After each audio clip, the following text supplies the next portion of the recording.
After the Fifth Order Sun's true fire was won by Yang Kai for the price of 3 million open heaven pills.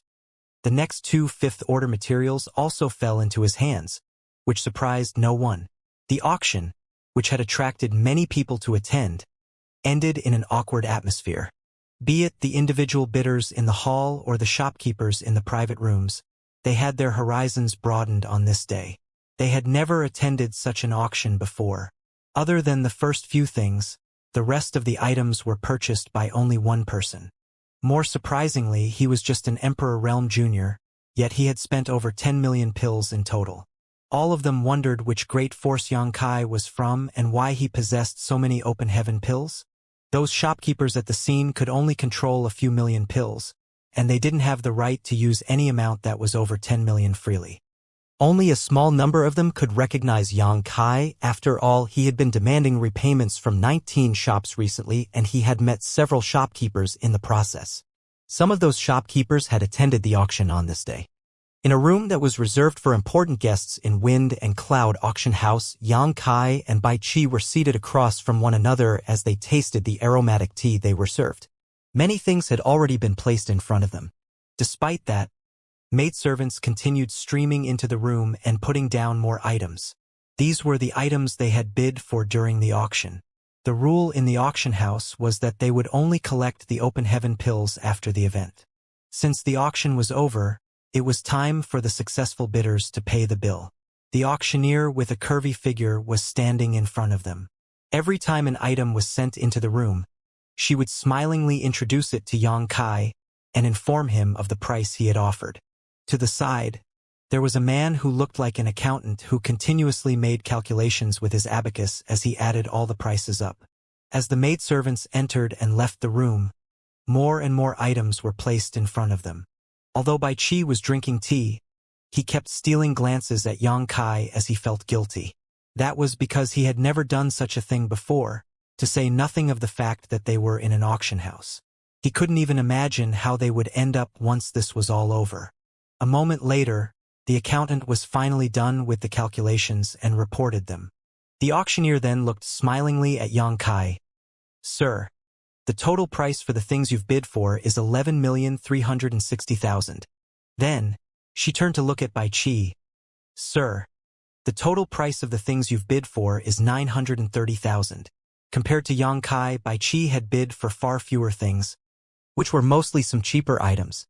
That was because Yang Kai was swift every time he made an offer, so Bai Qi didn't have a chance to make a bid. Pack them all up together, Yang Kai didn't even bat an eye.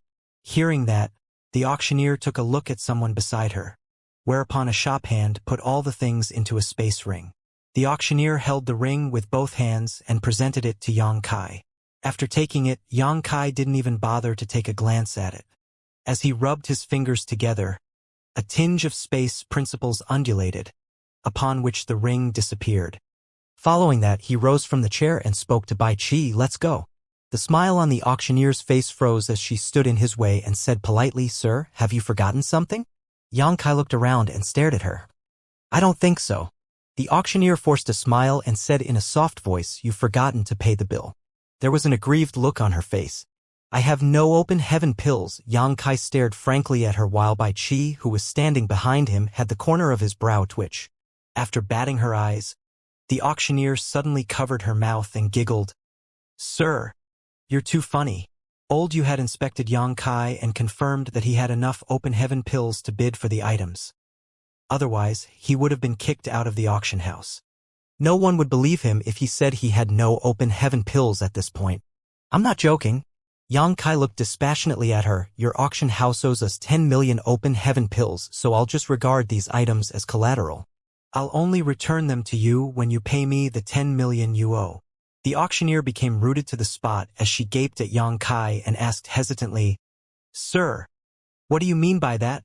She was just an auctioneer, so she had no idea what had happened behind the scenes. That was the reason she was puzzled now. She didn't even know that the auction house owed someone 10 million. "Your shopkeeper understands what I'm talking about, right, Manager Yoon?" Yang Kai shouted the last sentence at the door. Although he couldn't detect Yun Jinhua's aura, he reckoned that the shopkeeper must be just outside the room. After all, not long after he and Bai Qi were kicked out of the auction house, they managed to sneak back in. Furthermore, they had swept most of the items into their pockets with exorbitant prices during the auction. As the shopkeeper of this auction house, there was no way Yun Jinhua wasn't aware of such an incident. In that case, there was no doubt he was waiting outside the room at the moment. With a creak, the door was pushed open from the outside. However, the person who entered the room wasn't Yun Jinhua. Instead, it was old Yu who had inspected Yang Kai earlier. Presently, there was a grim expression on old Yu's face. He placed one hand behind his back and his other hand on his belly as he stared fixedly at Yang Kai. "Little friend, I suggest that you don't risk ruining your future." He only found out about who Yang Kai and Bai Qi were after the inspection he performed. After all, it was inconceivable that a mere Emperor Realm cultivator would be carrying 200 million open heaven pills on him. So he secretly informed Yun Jinhua about it.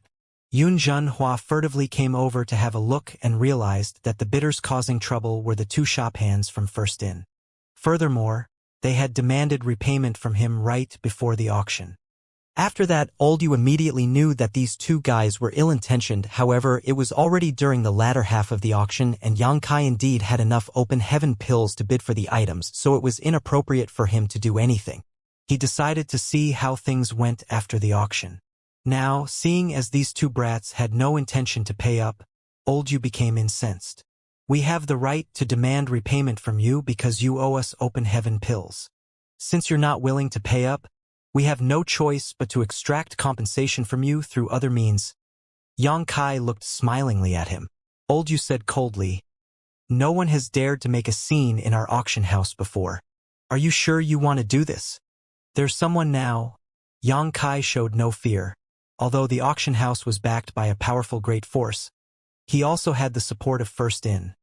Therefore, he was confident that the inn could compete against the auction house. Furthermore, those from the auction house were in the wrong. So he wasn't afraid when facing old Yu. "Bold," old Yu snorted. "But courage is far from enough. Do you think you can get away with this outrage?" Yang Kai shot him a glance. "What do you want to do, then? Detain us?" Old Yu scoffed and waved his hand, searched them. He secretly mocked these two brats for thinking that they could do whatever they wanted just because they were backed by First In.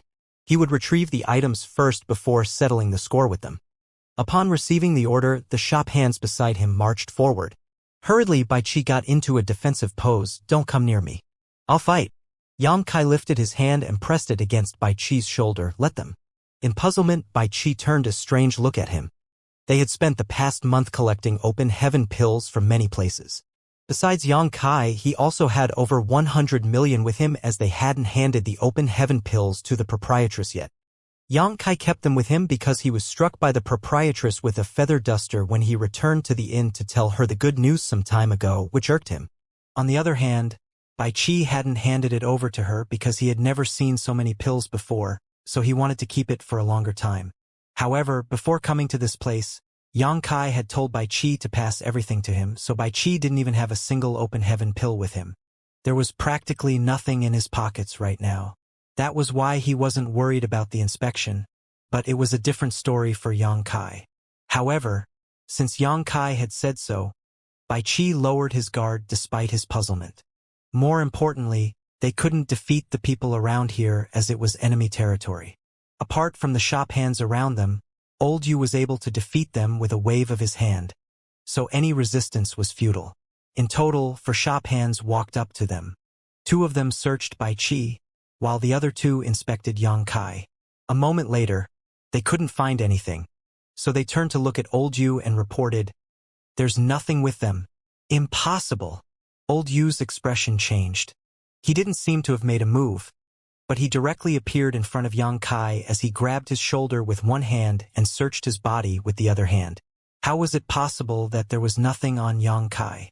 Besides the ring that contained almost 200 million open heaven pills, the items that he had bid for were taken away by him not long ago. How could the items have disappeared for no reason? After the inspection, there was indeed nothing with Yang Kai. Following that, old Yu released his divine sense and carefully examined every part of Yang Kai's body. There wasn't even a single pill with him, let alone any space rings. Those items from the auction had disappeared into thin air as well. Then, he pondered on it for a moment and recalled sensing a faint space principle fluctuation when he was outside the room earlier. It felt similar to the fluctuation when the universe transference law was used. His chest tightened as he exerted more force with his hand and questioned through clenched teeth. "Where have you put the items?" Old Yu was a fourth-order open heaven realm master, so he was especially forceful when he was fuming. Xianxia could hear a cracking sound coming from his shoulder as though some of his bones had broken. His expression changed as he held in the urge to groan in pain. Then he stared coldly at Old Yu and said, "I've said that the reason we've done such a thing is that you refuse to pay what you owe us. As long as you give us the open heaven pills we demanded, I'll return the items to you." "Little bastard," Old Yu roared. Although the items in the auction were generally expensive, it was a failed event for the auction house. This couldn't be helped, as most of the things were purchased by only one person, which would affect the auction house's reputation negatively. When others talked about it in the future, they would say that there were problems with the organizational skills of those from the auction house. Otherwise, such a laughable incident wouldn't have happened. It had been many years since Wind and Cloud Auction House was established, so they could still bear the slight damage to their reputation. However, if word got out that they had even lost the items from the auction without receiving any payment, they would become a laughingstock. An enraged Old Yu released his fourth-order open heaven pressure and forced Xianxia to lower his figure. At that instant, Xianxia felt as though an entire world had been pressed against his shoulder. This couldn't be helped, as there was a huge gap between their powers. Now that he was captured, he was completely powerless to resist.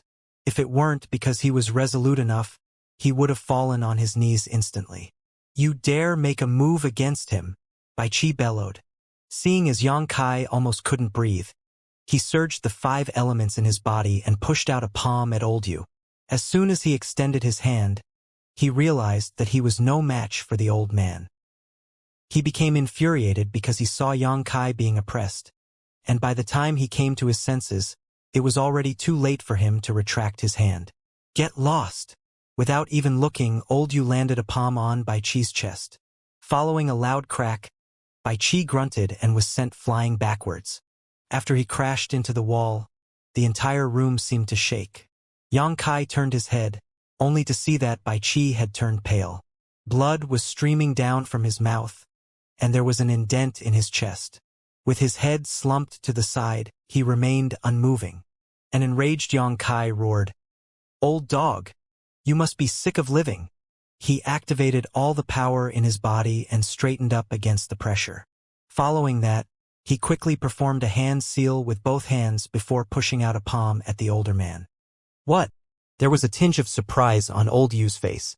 It wasn't that Xianxia's strike was powerful, but when he was faced with the attack, he realized that his mind had turned blank for a moment as though time had stopped temporarily. Has this brat comprehended the Tao of time? Despite this astonishing feat, Xianxia was still at a great disadvantage because he was much weaker than his opponent, so after a snort, Old Yu raised his hand and pushed out his palm again. With a loud boom, Xianxia was sent flying backwards as well. Time principles swirled around Old Yu's hand, which caused it to contort and wither. However, just a short moment later, his hand was restored to its original state. There was a huge gap between their powers, so he was able to dispel the time principles with ease. Otherwise, he would have suffered severe damage. It wasn't until Xianxia hit the wall that he grunted and suppressed the roiling blood in his body. Looking down, he realized that his hand, which was used to trade moves with Old Yu, was trembling violently as the bones in his wrist had broken. Old Yu shot him a glare. "No one has dared to steal from our auction house before. Those who have the guts to try must die. I dare you to try killing us then." Despite the fact that Xianxia was at a disadvantage, he still lifted his chin and appeared haughty. A murderous intent flashed across Old Yu's eyes, but after shooting him a glare, he turned around and flicked his sleeve. "Keep watch over them. Don't let them flee." Then he shuffled out of the room. The auctioneer gave Xianxia a dismissive look and left the room as well. Before leaving, the shop hands closed the door. It was apparent that they intended to place Xianxia and Bai Qi under house arrest.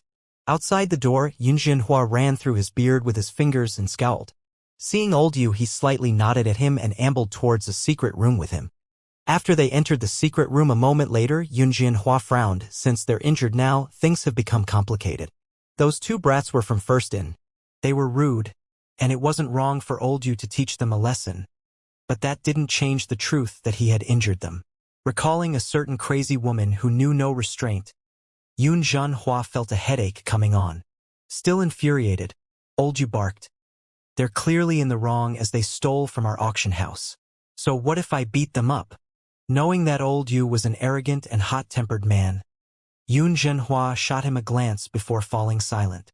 Although old Yu was just a fourth-order open heaven realm master, he was extremely ambitious. He couldn't be blamed for having grandiose aims, but puny abilities, as there was a possibility that he could have reached the sixth-order open heaven realm in the past.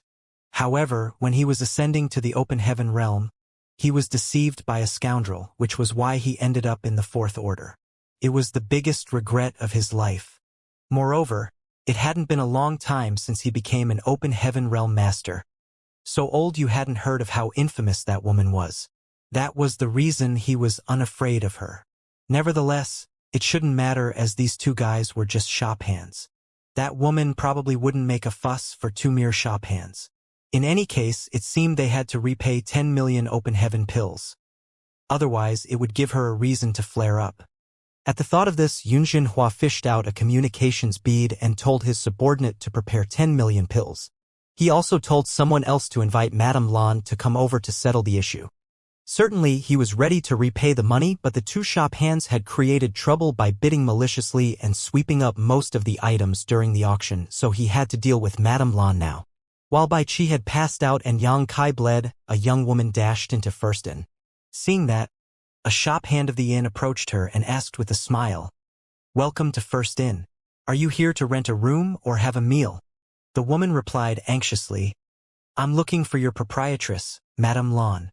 The shop hand sized her up and said smilingly, "I'm sorry, honored guest. Our proprietress isn't meeting guests right now.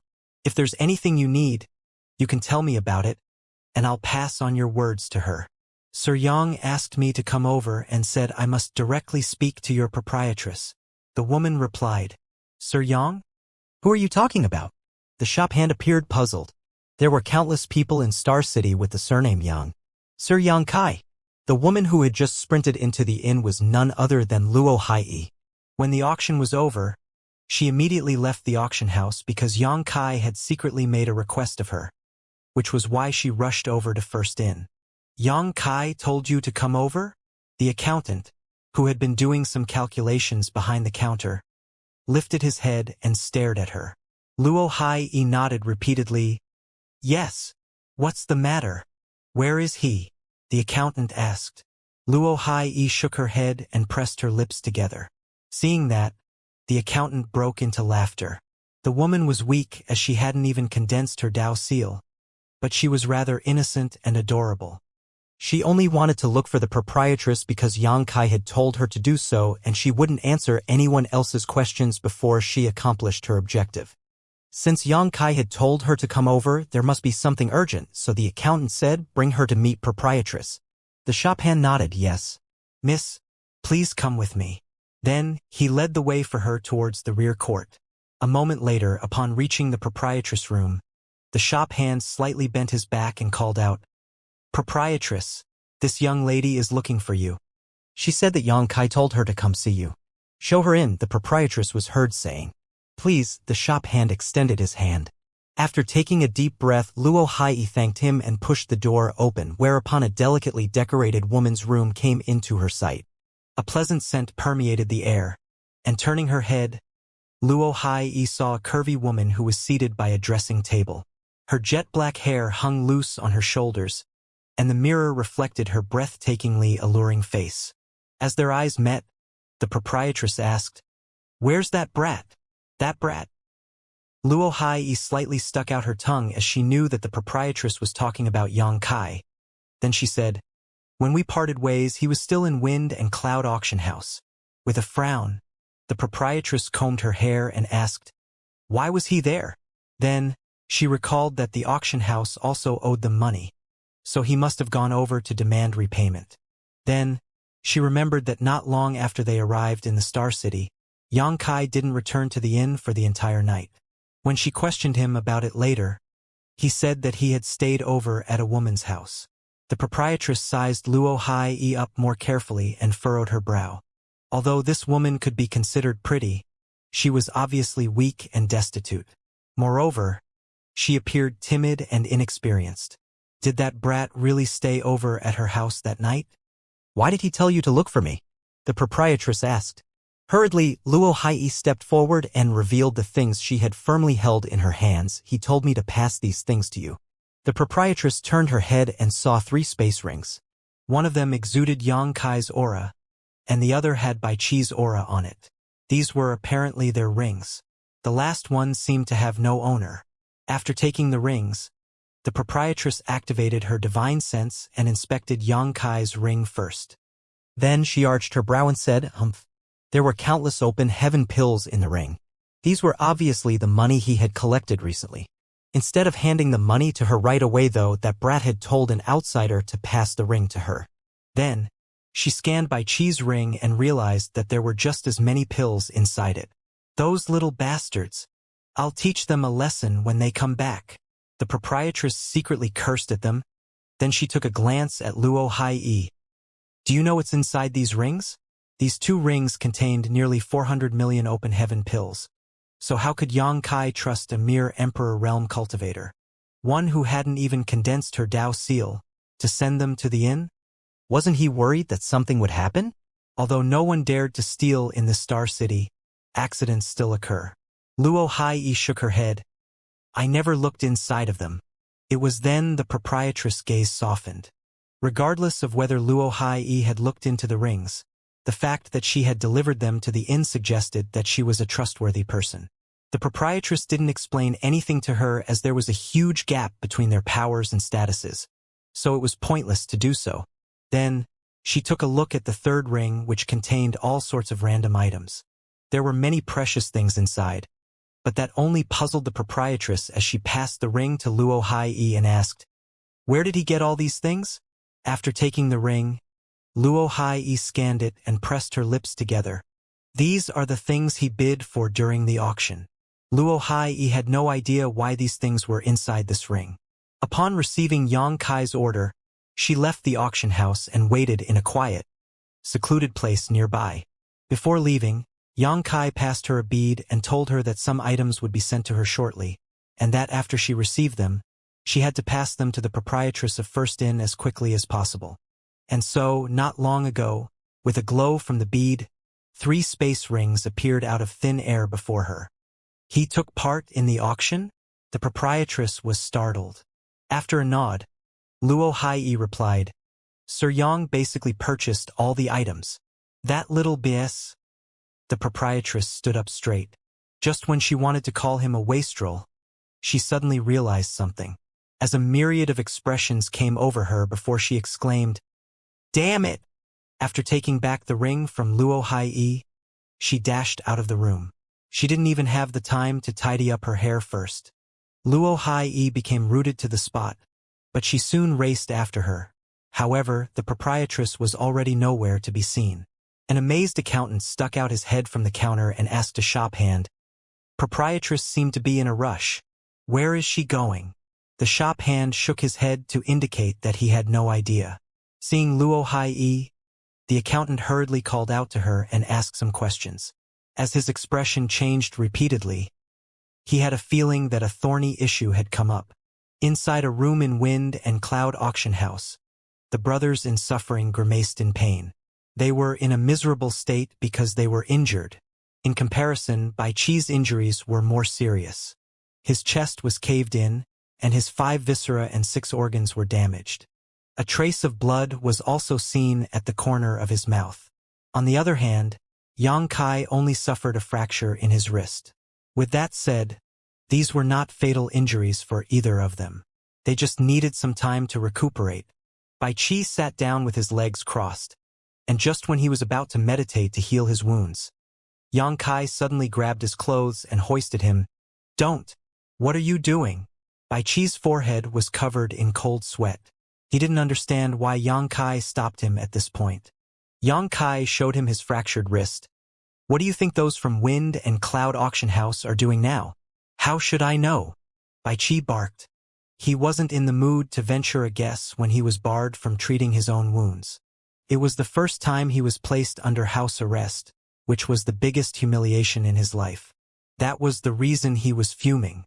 Did you leave your brain behind when you left the inn this morning? Yang Kai pointed at his own head. You can easily figure it out by giving it a thought. Bai Qi couldn't help glaring at him, but after pondering on it for a moment, he soon realized something and exclaimed, "Oh, no. They're going to inform the proprietress about this." They were shop hands from First Inn, after all. Although those from the auction house had a valid reason for harming them, they would certainly look for the proprietress to settle the issue. At that instant, Bai Qi appeared frustrated and sighed, "I shouldn't have done this." He wouldn't want the proprietress to find out about it. After all, demanding repayment was just a trivial matter. Failure to do so just meant that he wasn't strong or influential enough.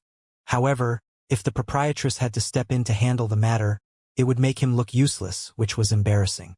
Upon lifting his head, he saw that there was a faint smile on Yang Kai's face though, so with a frown, he asked, "Did you do it on purpose?" Finally, he realized Yang Kai's intentions.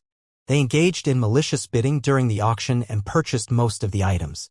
When the event was over, they intended to leave without paying. How was it possible that they would be allowed to leave? The current outcome was bound to happen, and those from the auction house would certainly inform the proprietress about it.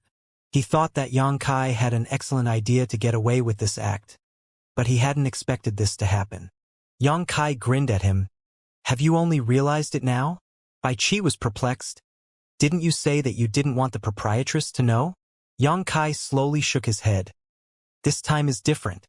Previously, it might not be useful even if the proprietress was asked to come over. If those from the auction house were determined to renege on their debt, it wasn't like the proprietress could rob that amount from them. She said that it would be good if these shops were willing to pay up, but if they refused, she didn't mind going to their headquarters to reason with them. I have no idea where Wind and Cloud Paradise is, but it's definitely not nearby. Why would we want the proprietress to embark on such a long journey?" But now, Bai Qi's gaze brightened as he had a clearer idea about Yang Kai's plan. Yang Kai grinned in a wicked manner. "Now that we are severely injured and close to dying, the proprietress has a reason to flare up. In order to appease her, they will have to give her the 10 million pills." Severely injured and close to dying? The corner of Bai Qi's mouth twitched. He looked at the cunning man before his eyes as though he had just discovered his true colors. "It'll be worth it if we can get the 10 million after all the pain we've gone through. By then, we might even be able to demand some compensation from them." Not only is he cunning, but he's also black-hearted. Despite his thoughts, Bai Qi said, "You should have told me in advance. I thought you were going to flee after snatching the items." A speechless Yang Kai gazed at him. "Two fourth-order cultivators are overseeing this place. How are we supposed to run away?" In fact, it wasn't that they didn't stand a chance. Since he was able to send 3 rings to Luo Hai, he could also flee with Bai Qi in an instant. However, those from the auction house knew that they were from First Inn, so if they really ran away, all their efforts would go to waste. If I'm not mistaken, Yun Jinhua should have sent someone to invite. Before Yang Kai could finish his words, he heard a familiar voice bellowing from outside the room, "Yun Jinhua, roll out here now." The brothers in suffering widened their eyes and traded glances. They could see the shock behind one another's gazes. Proprietress arrived so soon. At the same time, they collapsed to the ground. Bai Qi stuck out his tongue like he was a dying dog as his aura weakened. On the other hand, Yang Kai landed a few palms on himself and coughed up some blood to make himself look pitiful. In another room, Yun Jinhua and Old Yu, who were seated across from each other, were astounded as well. Supposedly, Madame Lan shouldn't have come so soon. After all, it hadn't been long since they sent a shop handout to First Inn. Whatever the case, since she had arrived, they had to reason with her and tell her to discipline her subordinates. Upon trading glances, they rose from the chairs at the same time and walked towards the door. Regardless of their feelings on the matter, they were facing a 6th-order master, so they didn't dare to offend her. However, not long after they started moving forward, they felt an immense pressure descending from the sky. A murderous intent seemed to have materialized and caused the entire auction house to tremble. Yun Hua felt horrified as there was a crawling sensation on his scalp. With a solemn expression, Old Yu resisted the pressure with all his might, but his bones still started cracking upon impact. They had no idea why Madame Lan's anger had erupted all of a sudden. Although she had spoken to them in a rude manner just now, it was understandable as she was a powerful sixth-order open heaven master. Nevertheless, how could she directly pressure them? Did she seriously think they were afraid of her? Both Yun Hua and Old Yu were enraged. Our auction house is not where you can make a scene as you please. Just then, some shrieks were heard coming from the backyard, and following that, some cracking sounds were heard as though a door had broken apart. Yun Hua took a glance at Old Yu and yelled, "Let's go!" They dashed out of the room and reached the place where the incident happened. It was the room where Yang Kai and Bai Qi were detained. Presently, many people were lying on the ground in the backyard. They were the shop hands from the auction house who were ordered to stand guard in front of the room. At the moment, they were groaning in pain after getting beaten. Apparently, it was Madame Lan who made a move on them. Faced with a sixth-order master, these weaklings were completely powerless to resist. Yun Hua and Old Yu widened their eyes in fury. Whatever the case, they were now in Wind and Cloud Auction House. Even though Madame Lan was a sixth-order master, she shouldn't have injured so many of their people, and judging from their injuries, it would take these shop hands at least 6 months to a year to recuperate. The two old men sprinted towards the room where the door was broken and saw a curvy figure that was facing away from them. Presently, she was squatting and checking on the two little brats. "Proprietress?" Old Bai muttered under his breath and spat blood. I'm worried that I don't have much time left. And many thanks for taking care of me over the years. This Old Bai will always remember it and repay you in my next life." The proprietress was squatting in front of them with her hair covering her eyes. Although Yang Kai and Bai Qi were unable to see her expression, they could hear her grinding her teeth. "Shut up." The proprietress lifted her hand and clenched Bai Qi's chin. While he stared at her in disbelief, she directly knocked him out. Then, she slowly shifted her attention to Yang Kai as her lips curved into an inscrutable smile. "Both of you are really something else." Yang Kai let out a hollow laugh as he had no idea how to reply to her. The proprietress was truly incensed. After Luo Hai sent her the rings in a hurry, she immediately realized what had happened and rushed over to the auction house. Initially, she intended to have a proper discussion with Yun Hua to settle the issue, but as soon as she arrived at this place, she detected that Yang Kai and Bai Qi had been confined, and that their auras were unstable. Upon this realization, she became enraged and stormed into the place. However, after she checked them more carefully, she realized it was all a sham. These two brats were indeed weak and wounded, but their injuries were nowhere near as serious as she had imagined. They just needed a little time to recuperate. At the same time, she secretly heaved a sigh of relief because they only suffered from minor injuries. After she finished speaking, she slowly got to her feet and hung her head low. A cold aura swirled around her, which caused the temperature in the place to drop significantly. Even Yang Kai couldn't help but shudder. "Who injured them?" As she asked the question, she slowly turned around and swept a cold glance over Yun Hua and Old Yu. Faced with her stare, they felt as though a blade had been pressed against their necks, and they had a premonition that something terrible was about to happen. Yun Hua suppressed the anxiety in his heart and asked with a frown, "Are you Madame Lan? We can discuss this." He had only heard about how crazy this woman was in the past, but he had never seen her before. The alluring woman in front of him seemed to be different from the rumors about her. "Who injured them?" The proprietress ignored him and repeated her question, her gaze even colder than before. Hearing that, Yun Hua became incensed. He was a head shopkeeper from Wind and Cloud Paradise who had been stationed in this auction house. Although Madame Lan had a powerful background, she shouldn't be so arrogant. To the side, Old Yu snorted.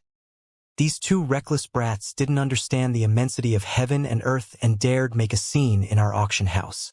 It was already magnanimous of this old master to have spared their— Before he could finish his speech, Old Yu condensed all his strength and pushed out his palm. This couldn't be helped, as he could see the woman in white pushing out a palm against him. She was engulfed in a malevolent aura as though she was some kind of ferocious beast. "How dare she make a move on me?" Old Yu was both shocked and incensed. Earlier, he had harmed Yang Kai and Bai Qi, and now, Madame Lan had injured many shop hands from their auction house. It didn't really matter as they were all insignificant people. However, it would be a different story if two Open Heaven Realm Masters traded moves in the Star City. There was no way those from Great Battle Heaven would ignore it. Is this woman out of her mind? That was the idea that had flashed across Old Yu's mind. While Old Yu was still consumed with his thoughts, Madame Lan from First In had dispelled his divine ability as her slender hand was about to reach his chest. His expression changed drastically as he was aware that he was no match for her. After all, she was a sixth-order master while he was only a fourth-order cultivator. At that instant, he flew backwards as the illusory phantom of a small universe appeared behind him. World force erupted as the illusory phantom lasted for a short moment before disappearing. Simultaneously, the proprietress chased after him with a cold gaze. Old Yu felt his neck tightening and realized that all his energy had stagnated. When he came to his senses, he was hoisted into the air as a whip had been wrapped around his neck. Madame Lan was just one step away from him and she was grabbing the handle of the whip. A glacial aura was seen swirling around her. How is that possible? Old Yu widened his eyes and felt deeply horrified. He knew that he was no match for Madame Lan as she was 2 orders above him, but he hadn't expected her to be this overwhelming. He thought that even though he couldn't defeat her, he could trade a few moves with her. By then, Yun Jinhua would also lend him a hand. As long as the fallout of the battle spread, those from Great Battle Heaven would show up. When that happened, the battle would be stopped immediately, upon which they could have a proper discussion. However, faced with an absolute gap in power, Old Yu realized that all his thoughts were just wishful thinking. Is she really just a sixth order? It's almost like she's as powerful as a high-rank Open Heaven Realm Master. Although Old Yu was only in the 4th order, he had seen some high-rank masters taking action before. From that experience, he had a feeling that Madame Lan possessed a power that surpassed that of an average 6th order master. On the other hand, Yun Jinhua's expression changed drastically as he shouted, "Madame Lan, please don't harm him." It wasn't that he reacted too slowly, but rather that Madame Lan was too swift. She managed to capture Old Yu in less than a breath of time, so he was unable to lend him a hand. Seeing Old Yu lifted off the ground with a whip wrapped around his neck, Yun Jinhua was both shocked and incensed. In the corner, Yang Kai, who was holding his fractured wrist with his other hand, was dumbfounded as well. While his blood was boiling, he was also shocked by the proprietress' audacity. Bold? How does she have the guts to make a move inside the Star City? She's practically slapping the face of the auction house. What if those from Great Battle Heaven show up? After all, this city is their territory. It had to be said that the sight before Yang Kai's eyes helped him vent out his anger. Unfortunately, Bai Qi had passed out. Otherwise, he would have been able to watch the show together with him. "How many of your ribs are broken?" the proprietress suddenly asked. Everyone was startled as they had no idea what she was talking about. "I asked how many of your ribs are broken?" The proprietress turned her head and stared at Yang Kai. It was then Yang Kai realized that she was talking to him, so he hurriedly replied, 3. The proprietress nodded and suddenly pressed her palm against Old Yu's chest, whereupon he shrieked and sprayed out a mouth of blood before flying backwards, a cracking sound coming from his chest. Yun Jinhua's pupils contracted as he charged forward and supported Old Yu's weight. They were standing alongside one another as they glared at her. The proprietress swung her sleeve, whereupon her whip shrunk like a snake and disappeared. With a dispassionate expression, she said, "You've broken 3 ribs of my subordinate, and I've done the same for yours." While Old Yu gritted his teeth, Yun Jinhua glared at her, both of their gazes filled with fire. Standing behind her, Yang Kai couldn't help shrinking up slightly. In truth, he was the one who had broken his own ribs. Old Yu had only fractured his wrist. "Things are getting out of hand? Now we can talk." The proprietress lifted her blemish-free chin as she stood in front of Yang Kai, as majestic and imposing as a mountain. It was as though she was able to fend off all storms for him. Undoubtedly, she was replying to Yun Jinhua's original request. When she was checking on Yang Kai and Bai Qi earlier, Yun Jinhua had said that they could talk it out. Unfortunately, She ignored him and directly attacked Old Yu, breaking 3 of his ribs. It wasn't until now that she gave them a chance to discuss the situation. A talk wasn't necessary anymore though. Old Yu had never been humiliated in such a way before, so at this moment, the fury in his heart was weltering like a volcano that was about to erupt. If it weren't because he was no match for her, he would have pounced on her to get his revenge. He didn't care about the fact that blood was still streaming down from his mouth as he stared fixedly at the woman in white with a gaze filled with hatred. Yun Jinhua fell silent as well. He had never expected that Madame Lan would be even more unreasonable than what he had heard about her, showing them not the slightest respect even in their own home. Presently he felt extremely bitter in his heart.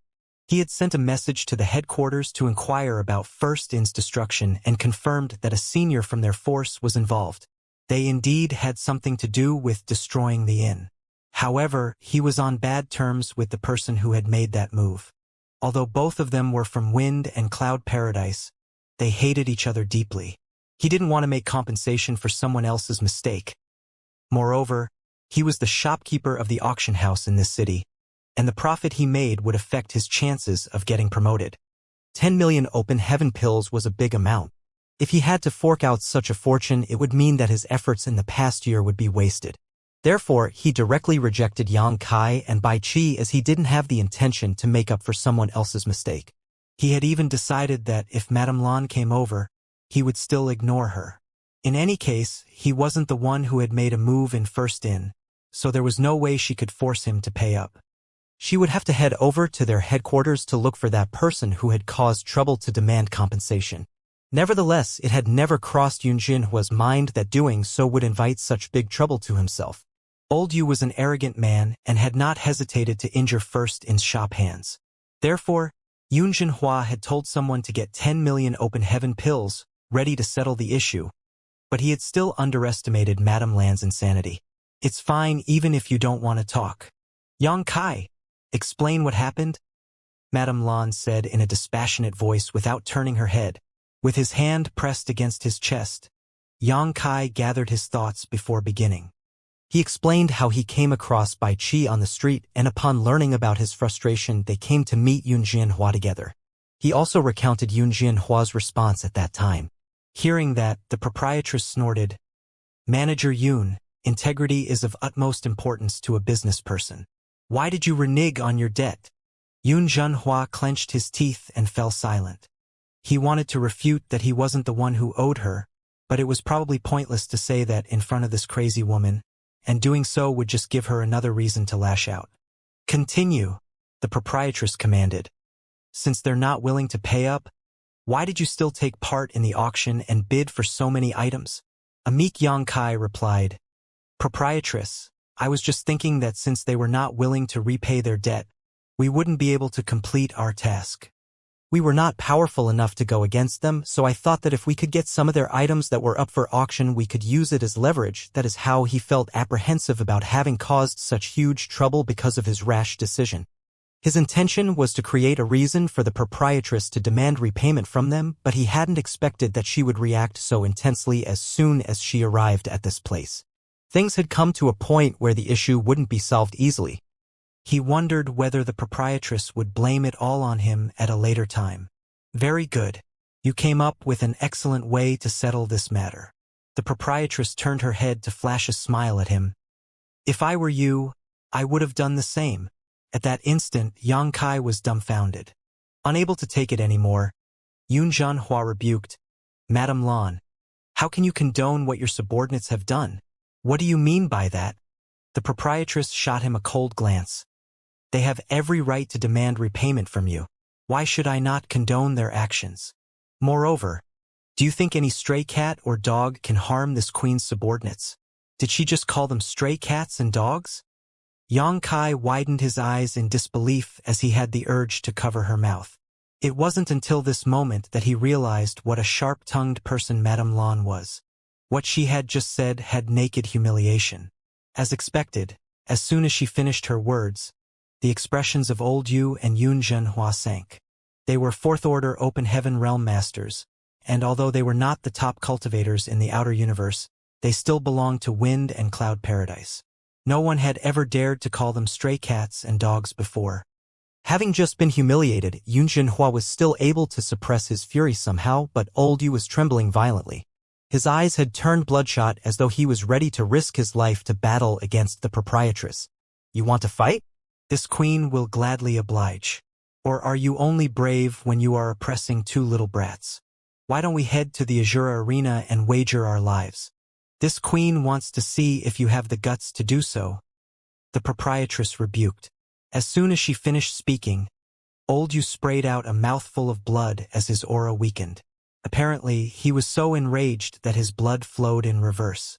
Yun Zhenhua, no one could get revenge for a person who was killed in the Azura arena, as that would be equivalent to insulting the dignity and honor of Azura Cave Heaven. This queen will certainly bring them away, but what about the open heaven pills you owe my first in? The proprietress glared at him. After gnashing his teeth, Yun Zhenhua tossed a space ring to her. He had already figured that there was no way he could keep these 10 million pills, so he had told someone to gather them up, which proved to be useful at this point. The proprietress took it and directly stored it in her sleeve. She believed that Yun Zhenhua wouldn't dare to pull any tricks on her. Seeing as she had taken the open heaven pills, Yun Zhenhua said, "Since you've accepted it and harmed our people, you should return our property to us." You mean these? The proprietress fished out a different ring and shook it, whereupon a few dozen items dropped onto the ground. These were the items that were sold in the auction. Why are these things in her hands? Yun Zhenhua was confused. He thought that Yang Kai had just hidden them somewhere. Yang Kai, they've injured you too. Although this queen has extracted some interest, this matter is not settled yet. Pick some things from here and regard it as Manager Yun's compensation for you and Bai Qi. Although she was speaking to Yang Kai, she was staring fixedly at Yun Jinhua, whose face twitched when he heard that, but he wouldn't dare to say anything. Just like what he had heard about her from the rumors. Yun Jinhua realized that she was a crazy woman who was completely unreasonable. At that instant, he was remorseful of his decision. If he knew this would be the outcome, he would have coughed up the 10 million pills from the start and avoided all this trouble. She's even demanding compensation from them? It wasn't until this moment that Yang Kai realized how difficult it was to deal with the proprietress, leaving him speechless. However, he couldn't weaken her authority at this point, so he stepped forward and rummaged through the items before picking up 10 bottles. He had only taken the 10 bottles of Grand Dao pills. His rationale was that since Luo Hai had helped him out, and she needed these pills to condense her Dao seal, he could give them to her. Just when he was ready to get up, the proprietress declared impassively, "As a member of First In, you need to be more ambitious." The corner of Yang Kai's brow twitched as he understood the hidden message behind her words. She was basically saying that he was a good-for-nothing for only taking worthless items. Gritting his teeth, he picked up the Fifth Order Sun's true fire. Seeing that, Yun Zhenhua felt extremely heartbroken. This was one of the finale's items that was up for auction and was worth nearly 2 million open heaven pills. This crazy woman has gone too far. Nevertheless, he was no match for her, and he had witnessed how insane she could be, so he remained silent despite his fury. Since the proprietress hadn't spoken, Yang Kai couldn't stop what he was doing. After picking up the sun's true fire, he went on to take the other 2 finale items. "Just take what we deserve. Don't cross the line." The proprietress finally spoke. Yang Kai secretly heaved a sigh of relief and hurriedly stood beside her. Across from them, Yun Jinhua almost spat blood. Hasn't she crossed the line by taking the 3 most valuable items from this time's auction? Although there are only 3 such items, their combined value is half of all the items that were up for auction. Why doesn't she just take everything away with her? Manager Yun, you seem unresigned. The proprietress shot him a dispassionate glance. Yun Jinhua said through clenched teeth, "We'll definitely meet again, Madame Lan. This Yun will remember what you've done to Wind and Cloud Paradise. When we next meet, I hope you'll still be so aloof." Humph. The proprietress snorted. "You have no right to represent Wind and Cloud Paradise." Then, she swung her sleeve and yelled, "We're leaving." Hurriedly, Yang Kai went over and hoisted the unconscious Bai Qi over his shoulder. Upon straightening up, he followed the proprietress and strode out of the room. 2 pairs of fiery eyes were staring at him from behind like leeches biting on him. Only after the proprietress was long gone did old Yu spray out another mouthful of blood. "Brother Yu." Yun Jinhua's expression changed as he quickly made him sit. "How are you?" Old Yu waved his hand with a crestfallen expression as though he had aged by several hundred years. Sitting there, he chuckled and said in a grim voice, "She's really something." Then, his expression suddenly turned hideous as he yelled, "This matter is not over yet." Yun Jinhua nodded his head. "Of course, it's not over yet. We'll have to make that woman pay. I'll inform the headquarters about this incident in detail. By then, they'll send someone to deal with her." After a nod, old Yu asked with a frown, "Brother Yun, why is that woman so strong? I've seen high-rank cultivators make a move before, and while not on that level, she's definitely stronger than a sixth-order master should be." Following a sigh, Yun Jinhua replied, "Brother Yu has only advanced recently, so you're not aware of her story yet. In the past, she had actually had a chance to ascend directly to the high-rank open heaven realm, but because of a certain incident, she ended up having to settle for the sixth order. Although the sixth order is still within the mid-rank open heaven realm, her foundation was still there. Therefore, no one below the high-rank open heaven realm is a match for her. What was it that made her give up the chance to become a high-rank master?" Old Yun was stunned. Although a sixth-order cultivator was just one step away from the high-rank open heaven realm, the gap was akin to the distance between the heavens and earth. If one wasn't left with no other choice, they wouldn't have given up such a bright future. That woman still had a chance to ascend directly to the high rank, yet something made her abandon that ambition. Achieving the high rank all at once wasn't just about having greater immediate strength, but also about having greater room for improvement. Yun Jinhua shook his head. "I'm not sure about it, but I've heard that it was because of a man." Humph. Hearing that, old Yu snorted. Love can cause a person to turn blind and make irrational decisions. As though he had recalled something in the next moment, though, his expression turned dejected. Seeing that, Yun Jinhua realized that old Yu must have recalled a sorrowful memory. It was such a coincidence. In the past, old Yu had a chance to ascend to the sixth-order open heaven realm, but because of a certain woman, he ended up becoming a fourth-order cultivator instead. In a certain sense, his experience was similar to that of Madame Lan's. Oh. With Bai Qi on his back, Yang Kai followed the proprietress in silence, the people on the street staring at them as they passed. Since she remained silent, he didn't have the nerve to say anything as he felt guilty. It was the first time he had witnessed how overbearing the proprietress was. However, he hadn't expected that things would become so serious, so he felt guilty and wondered whether he had invited any trouble to her. Just then, a figure approached them. It was none other than Luo Hai.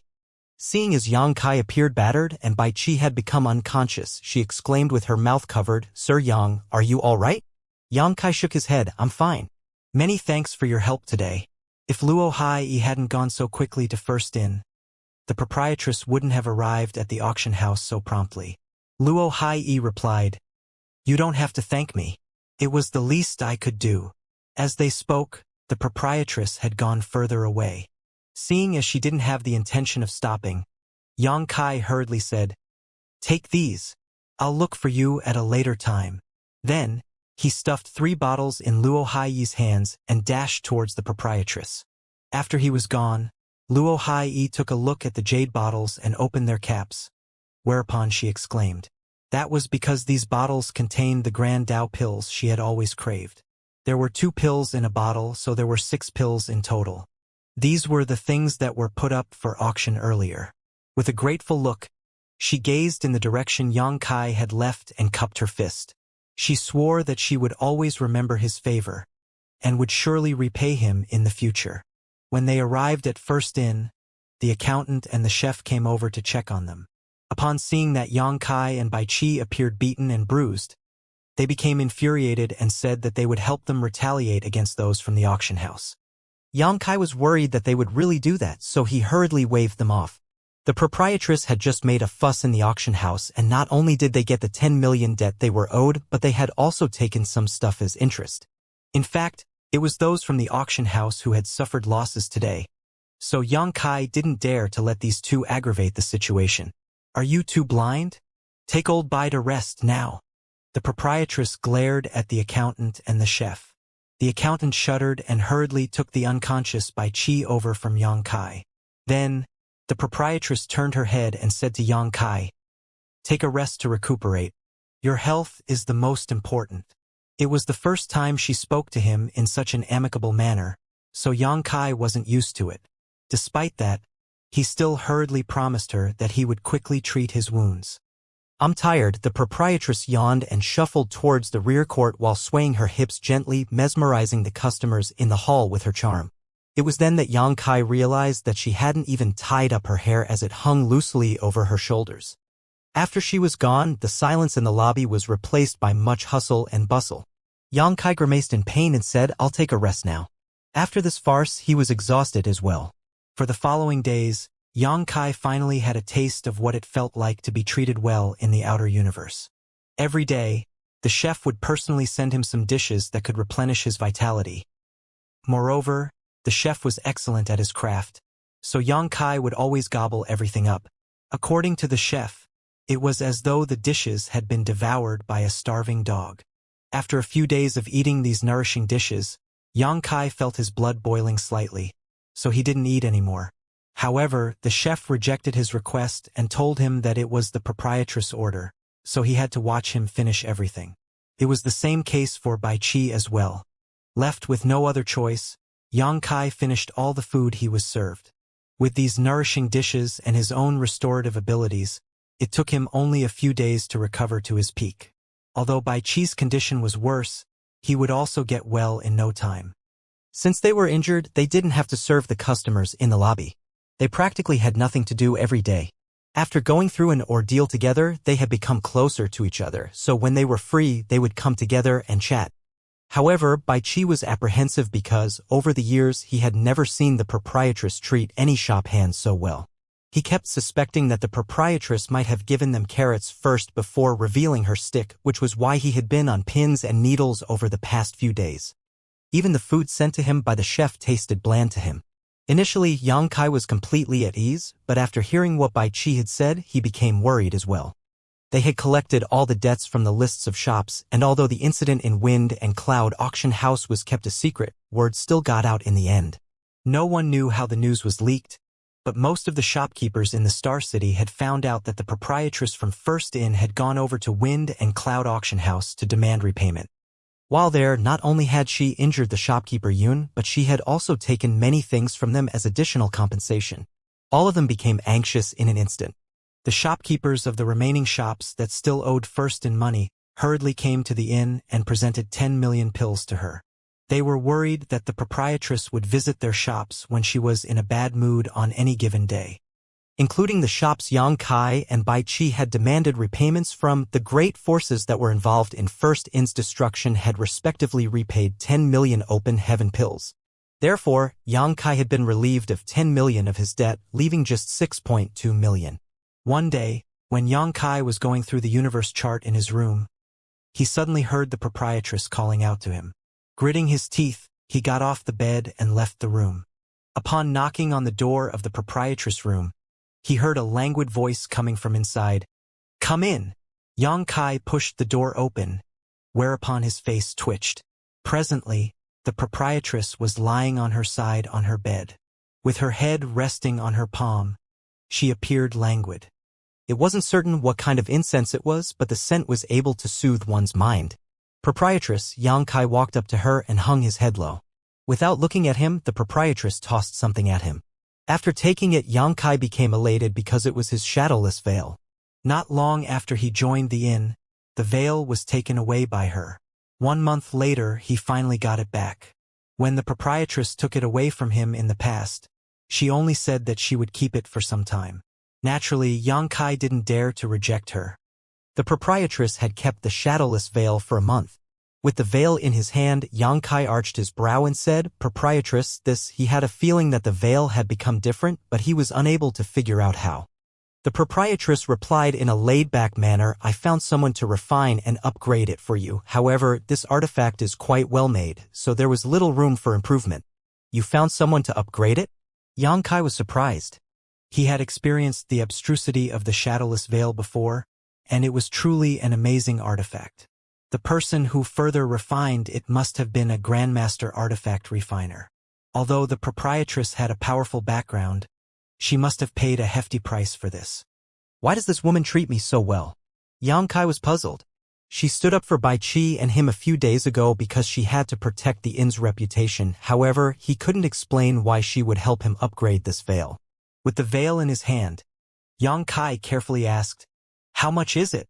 She had demanded 5 million from him by just lending him 7 faces, while it must have cost a fortune to refine the shadowless veil. Would she make him pay for it? In that case, he wasn't even certain how long it would take him to repay all his debts. Upon hearing that, the proprietress slightly opened her eyes to stare at him for a moment before she closed her eyes again. What does that mean? Xianxia was perplexed. Since she didn't say how much it cost, he would just refrain from asking about it again and regard it as he didn't have to pay for it. With an elated expression, he asked, "Can it avoid the inspection of mid-rank cultivators now?" "In your dreams?" The proprietress scoffed. Could it even be considered an upgrade, then? Xianxia was startled. In the past, the shadowless veil was unable to conceal him from the sense of mid-rank open heaven realm cultivators who were actively searching for him, but it could keep him hidden if they weren't careful enough in their probing. That was what had happened in the Golden Crow Divine Palace. Yuan Xiaoman and the other Fourth Order masters were focused on exploring the palace, so they didn't realize that he was hiding nearby. The proprietress replied impassively, "I told you that there was little room for improvement. Given the same conditions, if there was a 70% chance that a mid-rank cultivator could see through the veil in the past, it's now just 30 or 40%. Xianxia grunted and put on a smile. It was indeed an upgrade to have the chance of seeing through the veil lowered. At the most critical moment, it might save his life.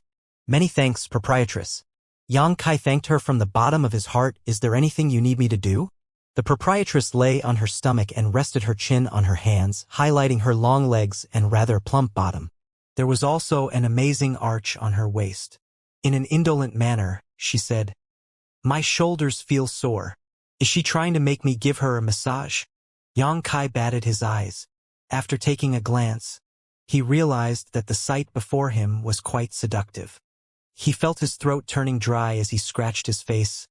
"I don't think it's appropriate." It was already awkward enough that a man and a woman were in a room alone.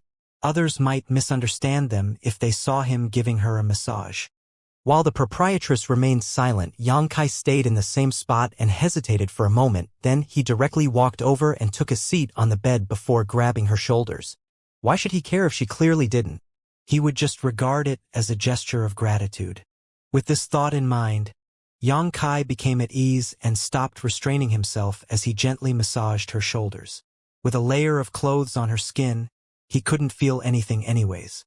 Presently, her eyes were closed, but judging from her expression, he reckoned that she was completely relaxed. Time slowly went by in silence. "I want to eat some heavenly snow fruits," the proprietress suddenly muttered.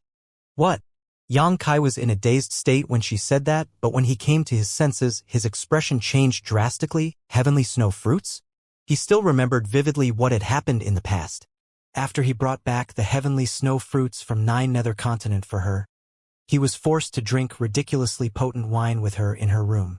In the end, both of them became inebriated, and after he awakened, he was lectured by Bai Qi and the others. The chef had even almost cut him into quarters using his kitchen knife. The images of the incident flashed across his mind as though it had just happened, which was why he instinctively felt repulsed by the mention of heavenly snow fruits. According to Bai Qi and the others, every time the proprietress ate heavenly snow fruits, she would become crestfallen for a long time and drink heavily. Xianxia had no idea why she wanted to eat those sour fruits at this point. The corner of his mouth twitched as he forced a smile. "What are you talking about? We don't have heavenly snow fruits here. I want to eat them." The proprietress turned her head and stared fixedly at him. Xianxia chuckled. "Well, we don't have the fruits here. It's a local product of 9 nether continent, so it's not sold anywhere else." Without saying a word, she continued staring at him with her alluring eyes. Ignoring her, Xianxia continued with the massage, then he suddenly frowned. "Are you asking me to go to 9 nether continent? That universe world was located in the great territory where the original Firstin was, so it was very far away from this place. Previously, It took them half a year to travel all the way here to this star city. Although Yang Kai could use the universe transference law now to shorten the trip, it would still take him at least 2 months to make a round trip. The proprietress batted her eyes to mean yes. In your dreams, Yang Kai bellowed. Just because she suddenly had the urge to eat some fruits, she wanted him to go to such a faraway place to pick them for her, which was outrageous. Are you going or not? The proprietress glared at him. No, Yang Kai replied resolutely. Are you really not going? She propped up her head with one hand and straightened up a little. You'll have to beat me to death first. He scoffed. As soon as he finished his words, he felt an immense force on his waist, whereupon he was kicked to the ground. Lan Yu Rua. Yang Kai got to his feet and glowered at her. Don't go too far. Besides making him give her a massage, she also wanted him to head all the way to 9 Nether Continent. Did she really want to boss him around like he was just another shop hand? The proprietress batted her eyes. How do you know my name? She had never revealed her true name to him, and Bai Qi and the others were not loose-tongued. Soon, though, she came to the realization that one of the shopkeepers in the Star City must have told him about it. What's wrong? Can I know your name? Yang Kai patted his backside and grinned. I'll take my leave now. If you want to eat those fruits, go to 9 Nether Continent yourself. Following that, he shuffled out of the room and slammed the door shut. As the night breeze whisked across Yang Kai as he slowly calmed down and realized that he had reacted too fiercely earlier. Then, he recalled that when he and Bai Qi were confined in Wind and Cloud Auction House, it was the proprietress who came to rescue them in an imposing manner. Her peerless pressure caused the 2 fourth-order cultivators to suffocate and concede defeat in the end. Although he had no idea what price she had to pay, he knew that her actions were not without consequences. Looking up at the stars, Yang Kai cursed before flying off. Inside the room, the proprietress said through clenched teeth, "What an ungrateful brat." 1 hour later, Yang Kai appeared outside the spirit province of the Star City. There was no one else in the expansive void around him as he kept using different hand seals to activate the universe transference seal. Soon, he could feel a faint connection being established. That was his connection with the universe temple in this great territory. Just then, a spirit array appeared beneath his feet and swirled around. Space principles could be felt expanding from the array. Following Yang Kai's move, the speed at which the array whirled around increasingly quickened. Over 10 breaths later, a buzzing sound was heard and a light engulfed him. After the light faded, Yang Kai had also disappeared. When he reappeared, he was already in a hall that was unfamiliar to him. There were about 20 arrays in the hall, and they looked identical to one another. The arrays looked similar to the spirit array that appeared beneath his feet earlier, and presently, he was standing in the center of one of them. A glow would radiate from another array from time to time, and every time that happened, a person would appear. Universe Temple. It was the first time Yang Kai used the universe transference law, so he found it quite novel. He had always wanted to experience the abstrusity of this technique, but he hadn't had a chance in the past. Now, it seemed that although the universe transference law was wondrous, it also had a huge downside. Given his current strength, it took him over 10 breaths to get transported to this place. In a life or death battle, 10 breaths was long enough for his opponent to cut him down over 1,000 times. Furthermore, Yang Kai was a master of the Tao of space, so other cultivators in the same realm who couldn't use space principles would undoubtedly require even longer to execute this technique and would likely suffer other serious drawbacks. Presently, Yang Kai felt slightly dizzy. After all, the distance he had to pass through was too great, so it was difficult for him to bear. The other cultivators who emerged from the arrays were in a worse state. They were standing there with their eyes firmly closed, their faces pale and their foreheads drenched in sweat. It was especially serious for the weaker cultivators. Although there was a downside, the universe transference law had other hugely beneficial points, such as its universality. As long as one had cultivated the secret technique, he or she could leave a mark in any of the universe temples in the 3,000 worlds and shuttle back and forth between them to save time when traveling great distances. Yang Kai decided to take a quick rest to adjust his state, and when the time was right, he left the array. Without staying in the universe temple, he fished out his universe chart to identify his location and route before leaving. Half a day after he left the universe temple, he arrived at a territory gate that led to a different great territory. Staring at the gigantic territory gate in the void, he fell into a dilemma. One had to endure immense pressure to pass through a territory gate. If he wasn't powerful enough, he would be torn apart by the force of the void. Bai Qi had said that mid-rank open heaven realm cultivators could rely on their own strength to pass through these gates without having to worry about any injuries. But those below the mid-rank had to purchase a flight-type artifact to resist the tearing force. Just now, Xianxia had forgotten about this particular problem and left the inn on a whim. It wasn't until he reached this place that he remembered it. What should I do? Go back? Or should I wait here and see if anyone with the same destination could give me a lift? It wouldn't matter if he went back to the inn now, as the proprietress wasn't aware that he had left, so it wouldn't be embarrassing.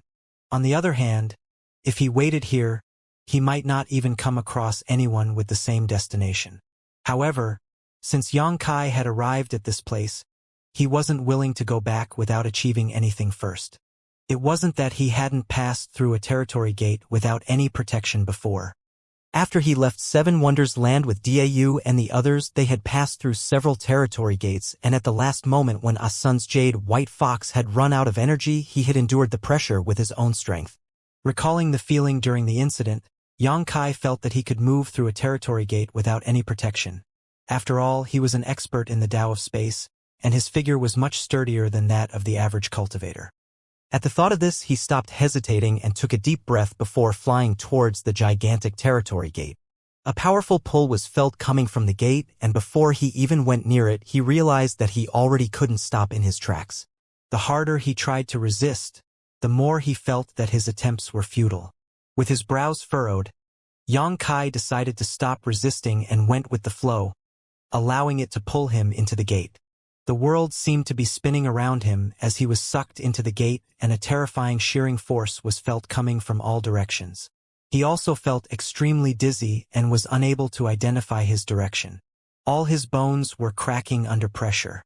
Xianxia didn't dare to be careless as he hurriedly pushed his space principles to resonate with the principles that were fluctuating in the territory gate. In an instant, he felt that the pressure had been significantly reduced. Upon feeling this, he became ecstatic as his speculation proved correct. His mastery over space principles could help him mitigate the pressure inside the territory gate. In that case, he had more confidence in moving through them. Focusing his mind, Xianxia allowed his body to flow along with the current as he protected himself with his space principles. Some time later, the tearing force around him diminished, and his body felt significantly lighter. He was able to control his body again, and looking around, he put on a wide grin. Supposedly, he was in a different great territory now. In other words, he had successfully passed through the territory gate. However, as soon as he moved his body, he realized that his entire figure ached. Looking down, he was shocked to see that his body was full of small cuts, and his figure was drenched in golden blood. His clothes had also become tattered. At that moment, he was reeling from shock as he realized that Bai Qi was right to say that only mid-rank open heaven cultivators could forcefully transit through a territory gate. Anyone below the mid-rank wouldn't be able to do so without external aids. Xianxia couldn't have achieved this if it weren't because his body was sturdy and he was a master of the Tao of space. These flesh wounds didn't really bother Xianxia though, as they would heal on their own after a short time, so after changing into new clothes, he fished out the universe chart to identify his location and began moving in a particular direction. From time to time, he would also drop a space beacon in his wake. Since arriving in the outer universe, he had always wanted to test the maximum distance two space beacons could be separated by and still function. Space beacons were wonderful as they worked in the same way as the universe transference law, but the range within which they could work was far more limited. Xianxia was aware of this fact, but he hadn't tested where the limit was. He hadn't had the chance in the past, so this was the perfect opportunity for him to do some experiments. A few days later, Xianxia clenched the space beacon in his hand and fell into his thoughts. During this period of time, he had dropped several space beacons, and after a number of tests, he realized that the maximum workable distance between two space beacons was about the same distance he could cross in 2 days of continuous flight.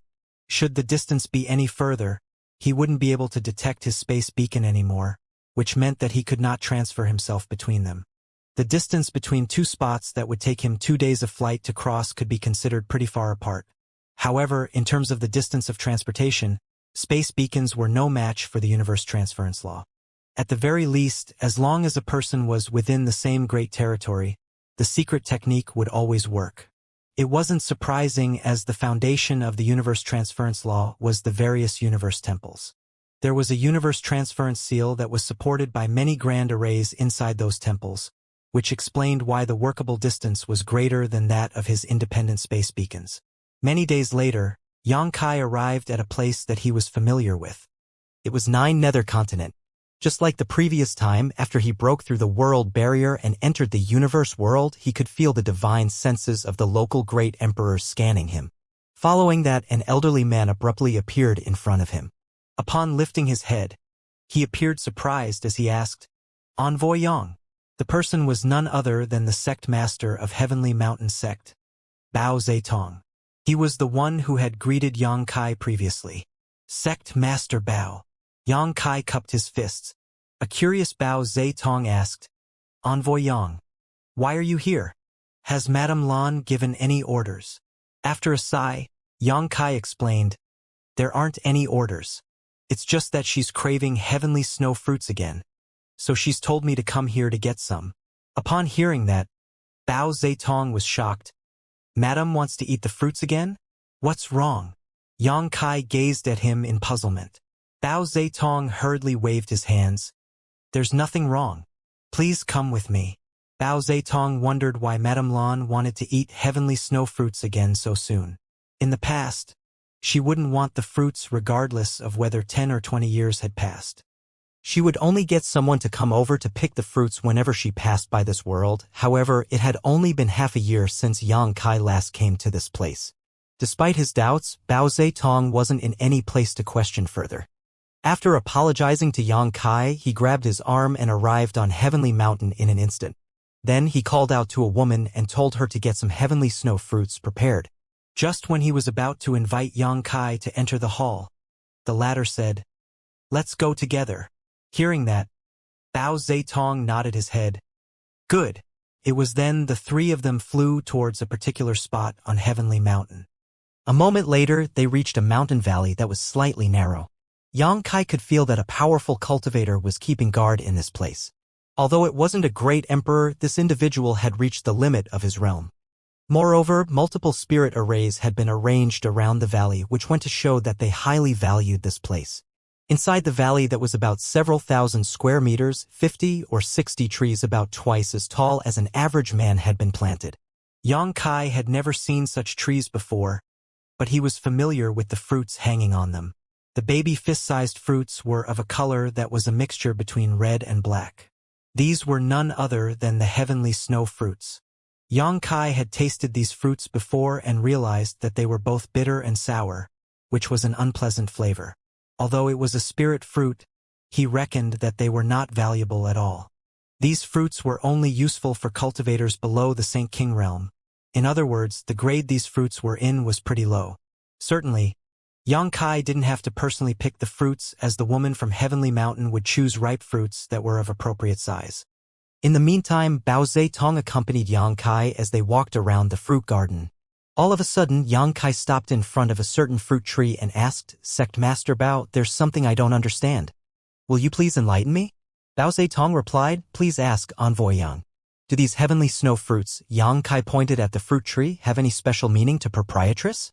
He could already feel it the last time he was here, but he wasn't in any place to ask about it at that time. Bao Zetong looked around as he seemed to be reminiscing about the past before he began explaining. "To be honest with you, these fruit trees were planted by Madame." Xianxia arched his brow. "She planted them personally?" He suddenly realized something. Is she from 9 Nether Continent? Otherwise, why would she have planted the trees here? Bao Zetong nodded gently and appeared proud. She was the 43rd sect master of Heavenly Mountain. Finally, Xianxia realized why the proprietress favored these heavenly snow fruits. She basically missed her hometown. However, after giving it a thought, he felt that something was off. If she missed her hometown, she should have come back to have a look. Nevertheless, when the ship was anchored in the void at that time, she didn't seem to have the intention of stepping into her hometown. She only told him to get her some fruits. Sect Master Bao, Did something happen in the past involving these fruits and proprietress? Yang Kai asked. However, Bao Zedong didn't answer his question as he shook his head. I have no right to tell you about Madam's matters. If you want to find out, it would be best for you to ask her yourself. Then he paused for a moment and said, Envoy Yang, this old master has a request that he isn't certain he should mention. Please tell me. Bao Zedong went on to say. This Bao hopes Envoy Yang will take good care of Madam. Hearing that, Yang Kai broke into laughter. Proprietress is a powerful sixth-order open heaven realm master, while I'm just an emperor realm cultivator. So how am I supposed to take care of her? With that said, she does take good care of us. Bao Zedong smiled and fell silent. After walking for a bit, Yang Kai said, Can I bring a fruit tree with me? Is there any problem with it? Upon pondering on it for a moment, Bao Zedong replied, Good. There are several dozen fruit trees here, so I'm sure Madam won't blame us for giving one of them to you. Yang Kai thanked him before he began digging up the tree. This wasn't a difficult task and he soon completed it. This time, the proprietress became crazy and told him to head to 9 Nether Continent to pick heavenly snow fruits. If she went mad again in the future, he would have to come back again. Therefore, Yang Kai decided to transfer the fruit tree into his medicine garden. It shouldn't be hard to nurture this plant. He'd just tell the 2 little wood spirits to handle it. Given their capabilities, they would be able to grow several dozen to over 100 such fruit trees in a year or 2. By then, he wouldn't have to come here again. After he was done with this, the heavenly snow fruits were ready as well. The woman approached him and passed him the basket of fruits. Upon rejecting Bao Zedong's request to stay for a time, Yang Kai immediately embarked on the journey back to the inn. It took him over 20 days to reach this place, and it took him about the same time to go back. In total, he had left the inn for a month and a half. When Yang Kai walked into first inn, he was stopped by Bai Chi, who said in a hushed, anxious voice, You dare come back? Where have you been lately? Proprietress told me to go out to do something for her. Yang Kai replied. Nonsense. Bai Chi shot him a glare. She blew her top because she couldn't find you. If he'd gone out to carry out a task for the proprietress, why wasn't she aware of it? Leave now and don't ever come back again, if she finds out you're here. As Bai Chi spoke, he pushed Yang Kai towards the door, but he soon froze on the spot and grit his teeth. It's too late. He could hear the proprietress' voice in his mind. Apparently, she had detected Yang Kai's aura. Yang Kai had no time for Bai Chi's nonsense, so he directly shuffled further into the inn. I'll go see her. Unable to stop him, Bai Chi traded glances with the accountant. Recalling how terrifying the proprietress had been recently, they couldn't help shuddering. Reaching the proprietress' room, Yang Kai knocked on the door, whereupon a dispassionate voice was heard coming from inside, Come in. Yang Kai shrank his neck, knowing that Bai Chi didn't lie to him. The proprietress seemed to be in a terrible mood. Just her voice was enough to send a chill down his spine. However, he was given the order to go out to do something for her, so he wasn't afraid. At the thought of this, he pushed the door open and said, Proprietress, I'm back. Inside the room, the proprietress was seen seated on a chair. With a cold expression on her face, she shot him a glance and scoffed. How dare you still come back? How do you have the gall to come back? She landed a palm on the table and bellowed, Why didn't you get killed outside? You're the one who told me to get you some heavenly snow fruits. Why are you reprimanding me now? Yang Kai was infuriated as he clenched his fists. Just when he was ready to refute her, he suddenly recalled the fact that she had rushed over to Wind and Cloud Auction House to save Bai Chi and him previously. Suppressing his anger, he stepped forward and said, Proprietress, I've brought back what you wanted. What I wanted. What do you mean? The proprietress questioned through gritted teeth. Her expression suggested that she had the urge to bite a piece of flesh off this shameless man. Right after she finished speaking, though, she widened her mouth and stared dazedly at the bamboo basket on the table. The basket was filled with reddish-black fruits the size of a baby fist, and they exuded a pleasant scent. They also looked fresh, which suggested it hadn't been a long time since they were picked. Heavenly snow fruits? A shocked proprietress's anger was replaced with confusion as she fell into a dazed state and asked, Where did you get them? Yang Kai scoffed. Where else could it be? A flabbergasted proprietress stood up straight. You went to 9 Nether Continent. An exasperated Yang Kai replied, You don't say. These fruits are exclusive to 9 nether continent. Where else could I get them from? You went missing for over a month because you went to 9 nether continent? The proprietress widened her eyes in disbelief. Where did you think I went? Xianxia gave her a dismissive look, but he was stunned to see a tinge of guilt and fear behind her gaze. He wondered what she was guilty and fearful of. How did you get there? She asked. How else? He paused as he suddenly realized that he was unable to explain himself. He didn't have a flight-type artifact that could resist the tearing force of the territory gates, so how could he have gone to 9 nether continent? If he told her that he traversed the territory gates with just his body, she probably wouldn't believe him. Therefore, he decided to not give any explanation as he waved his hand. Just eat them now. They won't stay fresh if you just leave them out for too long. I'll take a rest now. After cupping his fists, he turned around to leave. As soon as he lifted his foot though, Xianxia felt his collar getting grabbed from behind. Turning his head, he realized that the proprietress was already standing behind him with her hand clutching his clothes. What? Hey! Why are you taking off my clothes? Xianxia became flustered. This couldn't be helped as the proprietress directly threw him onto the bed, held him down with one hand and used her other to take his clothes off. What has gotten into this woman now? He wanted to resist, but faced with a sixth-order master, he couldn't even circulate his power, let alone block her. In just a moment, he was stripped down to his underwear. Are you out of your mind? Xianxia bellowed as his eyes seemed able to spit fire. It was the first time a woman had pinned him down on the bed and forcefully unclothed him.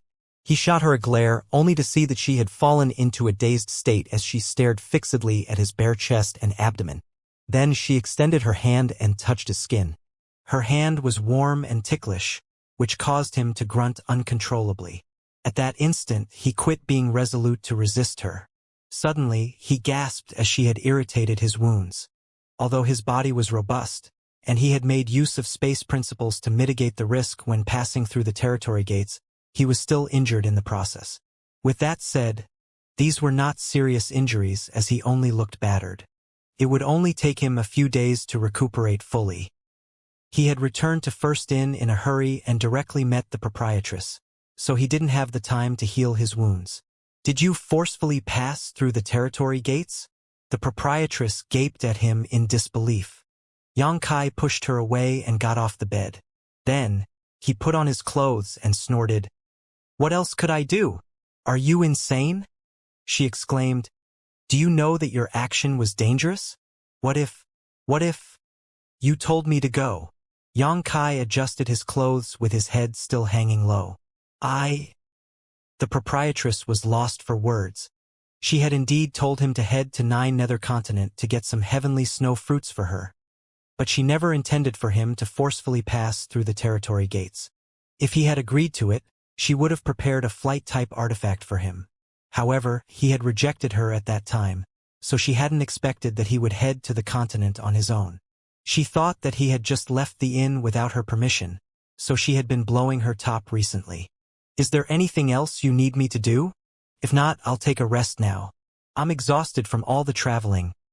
Xianxia cupped his fists and asked, seeing as she was rooted to the spot. He ignored her and nodded his head before leaving the room. Upon opening the door, he paused for a moment as he saw the accountant fiddling with his golden abacus in the backyard. Bai Qi and the chef gathered together and muttered among themselves with serious expressions. The chef would bow his head from time to time. Don't they have anything better to do? Xianxia scoffed and closed the door before leaving. While he was shuffling towards his room, Bai Qi approached him and directly warned him, don't bother the proprietress for the next 3 days. Otherwise, you'll suffer terribly. With a solemn expression, Xianxia nodded his head. He still vividly remembered the previous incident, so he wouldn't make the same mistake. Secretly, he decided that he wouldn't see the proprietress even if she summoned him. After returning to his room, he started meditating to recuperate. Over 1 month of traveling was indeed exhausting. Presently, Xianxia wanted to do nothing else apart from having a good night's rest. It was a quiet night. The next morning, Xianxia stepped out of his room and started working with Bai Qi and the others. Business had been good as the inn would always be crammed with people in the afternoon. In fact, First Inn's information business was incredibly profitable. so they didn't have to rely on selling food and beverages to earn an income. The reason they had set up an inn was to find out all sorts of secret information. After all, people from all walks of life would gather in an inn, which was how information was traded. The food and wine were just to make things livelier. Half a day later, Xianxia finally had some time to take a rest, so he stayed behind the counter and had a chat with the accountant. It had only been a short time since those from First Inn arrived in the Star City, but their ability to gather information was truly unrivaled. He found it interesting as he listened to the accountant's narration of the stories about those big shots in the city. He was most concerned about what happened to Wind and Cloud Auction House, so he asked the accountant about it. Upon learning that they didn't seem to have taken any action, Xianxia reckoned that they had truly conceded defeat. As the accountant sorted out the finances, he asked, "I heard that you went to 9 nether continents some time ago?" Xianxia nodded his head. Proprietress said that she wanted to eat heavenly snow fruits, which was why I left the inn. The accountant stared at him.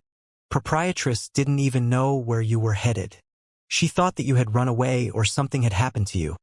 So she visited every corner of the Star City to search for your whereabouts. But she didn't get any leads. Hearing that, Xianxia burst into laughter. Was she really so concerned about me? The accountant shook his head in a solemn manner. I'm not sure about others, but she's definitely concerned about you. What do you mean? The accountant shook his head again. Then he said, Our proprietress is a sharp-tongued but kind-hearted person. In fact, she suffered a lot in the past. So while she might appear imposing to others, that isn't what she's really like. She has always treated all of us from the inn extremely well. It's just that she can be hot-tempered at times.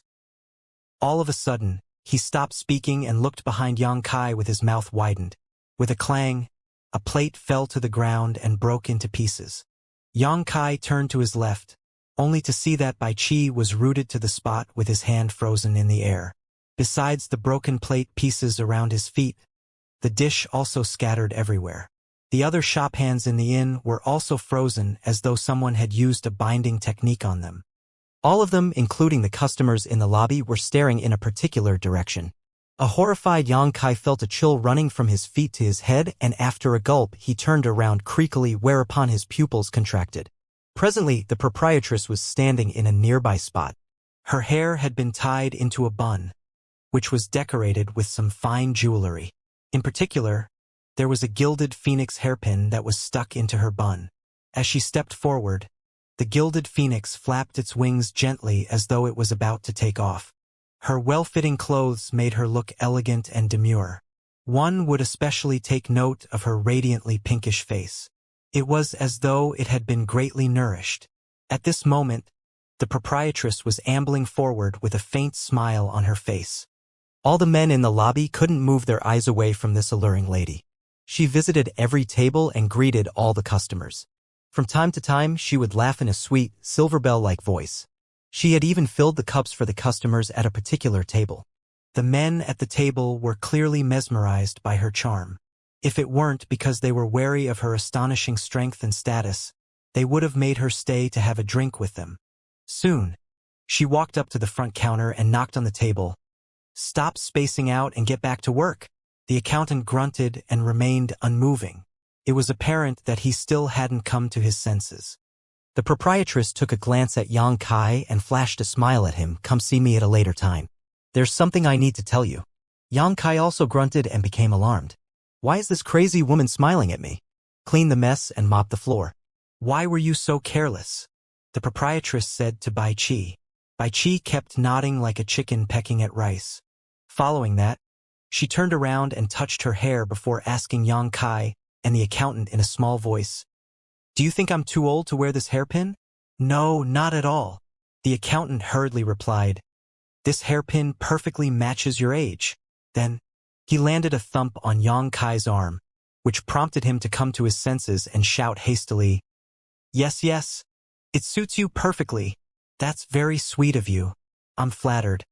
With a delightful smile, the proprietress shuffled towards the inner court. After she was gone, the atmosphere in the lobby became lively again. What's going on? Xianxia stared at the accountant, who appeared clueless as well. It was said that every time the proprietress ate heavenly snow fruits, she would become crestfallen for at least 3 days. Why was it so different this time? Did you see that? The proprietress was wearing that hairpin. Bai Qi couldn't bother to clean the floor as he approached them and spoke in a hushed voice. His expression had been transformed by terror, as though he had recalled some horrible memories. How could they not have seen it? The proprietress had intentionally touched her gilded phoenix hairpin and asked Yang Kai and the accountant what they thought of it. What's wrong with that hairpin? It had only been a short time since Yang Kai joined the inn, so he didn't understand them. That hairpin, the accountant frowned, was given to her by a very important person. She hasn't worn it for a long time. Moreover, there's something off about her attitude as well. Bai Qi looked in the direction of the rear court. Something fishy must be going on, the accountant conjectured. So, should I go over? Yang Kai asked. Earlier, the proprietress told him to look for her later as there was something she needed to tell him. Initially, he had decided that he wouldn't meet her for the next 3 days, but now he had fallen into a dilemma. Of course, you have to go. Bai Qi grabbed his arm and lugged him towards the rear court. Can you even refuse? Will anything happen? Yang Kai was worried that the proprietress would get him drunk again. He wouldn't want that embarrassing incident to happen again. Cut the crap and go now. Bai Qi yelled impatiently.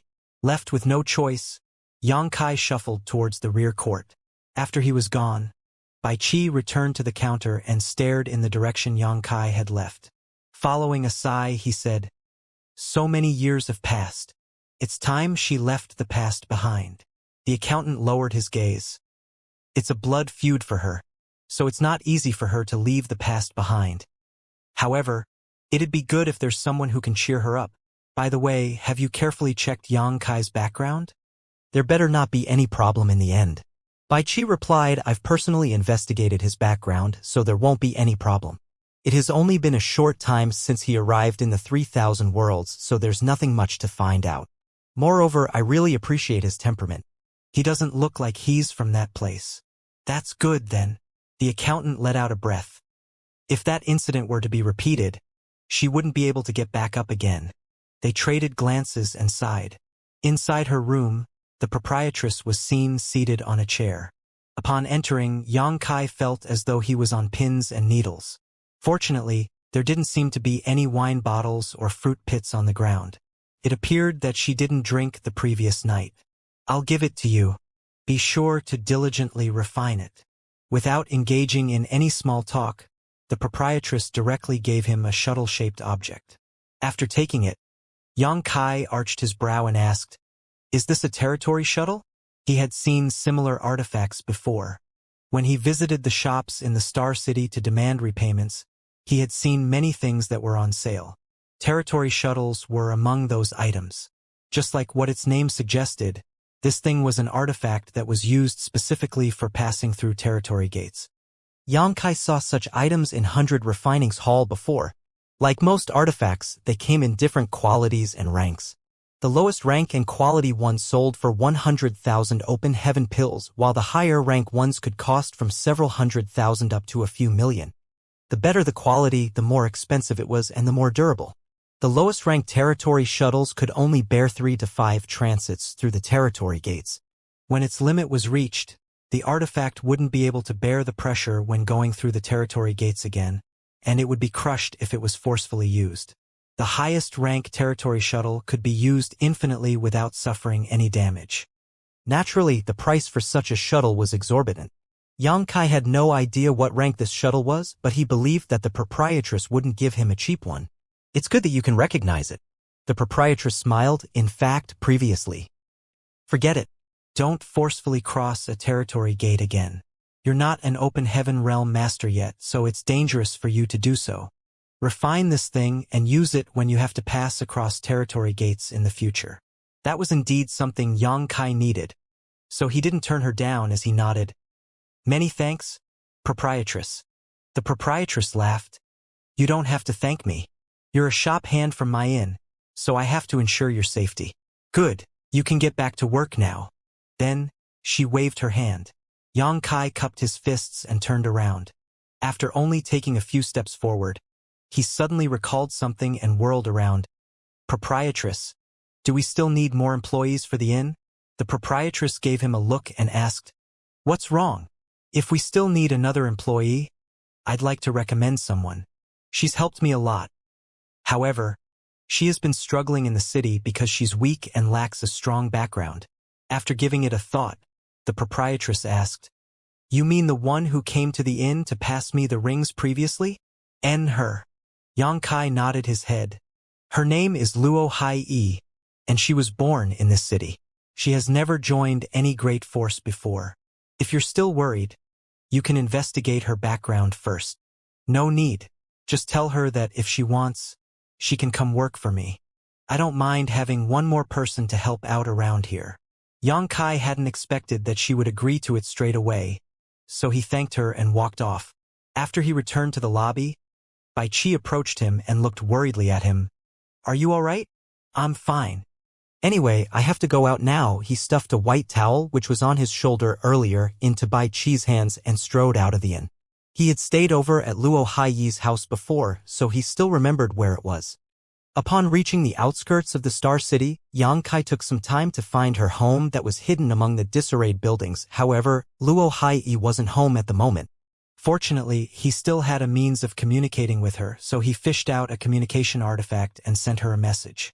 A moment later, Luo Haiyi replied and told him to wait for a bit as she would be back soon. After an hour or so, Luo Haiyi returned to her home in a hurry. Seeing Yang Kai, she appeared amazed. Sir Yang, why are you here? Since the incident at Wind and Cloud Auction House, she hadn't seen Yang Kai again, nor did he contact her. She thought that he had forgotten about her, so it had never crossed her mind that he would look for her 1 month later. With a smile, Yang Kai asked, What's wrong? Can't I come see you? Luo Hai-yi quickly waved her hands. That's not what I meant. It's just that when I looked for you some time ago, those from First said that you were missing. Hearing that, Yang Kai broke into laughter. It's just a misunderstanding. Then his expression turned solemn as he asked with some surprise. You've condensed your Dao seal? Just like the last time they met, she was still an Emperor Realm cultivator. But there was now a different kind of aura about her body, which suggested that she had successfully condensed her Dao seal. She could now hope to ascend to the open heaven realm. Luo Hai replied, It's all thanks to the grand Dao pills Sir Yang gave me, otherwise I wouldn't know how much longer it would have taken me to condense my Dao seal. Some time ago, she visited First to look for Yang Kai in order to thank him. However, she was told that Yang Kai had gone missing, and because of that, the proprietress had become infuriated, which was why she hurriedly left the place. Recently, she had been trying to find out Yang Kai's whereabouts as well, but she hadn't gotten any leads. It was the least I could do. Yang Kai waved his hand. He had taken the pills from the auction house as personal compensation, and they were useless to him, so he had intended to give them to her anyway. Also, stop calling me Sir Yang. If you see me as a friend, just call me Big Brother Yang. Since they were going to work together, it would be better for her to change the way she addressed him, otherwise it'd be very awkward. No, Luo Hai waved her hands. Just when Yang Kai was ready to say something more, he heard an eccentric voice coming from a nearby spot. I was wondering why a cheap slut like you dumped this young master all of a sudden. So, you've come here to meet your little lover. It seems you have no regard for this young master at all. When Luo Hai heard those words, her expression changed. Yang Kai frowned and looked at the source of the voice, only to see 3 people approaching them from a nearby spot. The person walking in front was a young man clad in expensive robes. His demeanor suggested that he was from a wealthy family. He was followed by a middle-aged man and an elderly man who seemed to be his bodyguards. In fact, Yang Kai had detected them when they first appeared, but he hadn't expected that they were looking for Luo Hai. After examining them, Yang Kai was slightly surprised as the young man at the front was only a Dao Source Realm cultivator. It was inconceivable that this young man wasn't even an emperor. How weak must his aptitude be to have only ascended to the Dao Source Realm in the outer universe? However, the auras of the middle-aged and elderly man behind him were profound. They were apparently open heaven realm masters. Judging from their auras, Yang Kai could tell that they were just as powerful as Wei Kei from Great Moon Province. In other words, they were third-order open heaven realm masters. What is this guy's background? As a Dao Source Realm Junior, he actually had 2 third-order Open Heaven Realm Masters as bodyguards. Moreover, he seemed to know Luo Hai, which puzzled Yang Kai. Cheap slut, this young master paid you to serve him, not to let you have fun with your lover. How do you want to settle accounts now? Although the young man appeared elegant and good-looking, all he said were malicious words. Without even sparing Yang Kai a glance, he stared fixedly at Luo Hai and berated her. Luo Hai shuddered and hurriedly explained, "Young Master Hai, you've misunderstood me. Sir Yang and I are old acquaintances. He's here to look for me, and I didn't mean to leave you behind. I'll apologize to you now. Please forgive me." The person called Young Master Hai shot a look at Yang Kai and snorted, "Sir Yang? How dare a piece of trash like him call himself Sir in front of this young master? Ridiculous." A displeased Yang Kai thought that he hadn't offended anyone, and it was the first time he had met this young Master Hai, but the latter directly called him a piece of trash. His face fell as he retorted, "Little friend, can you behave yourself? If you can't, I don't mind disciplining you on your parents' behalf." Young Master Hai scoffed, "Friend? I'm not your friend.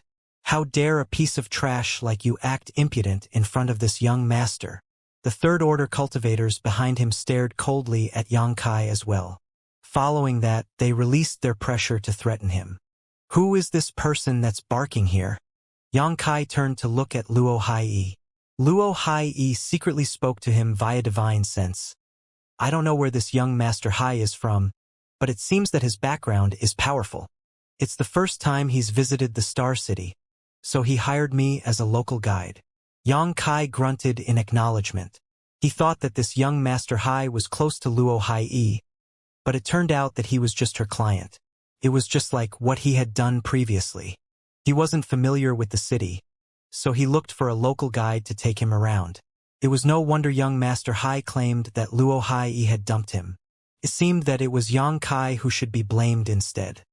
He sent her a message to say that he had something to tell her, so she must have decided to return home in a hurry. That was why the displeased young Master Hai raced after her to find out what was going on.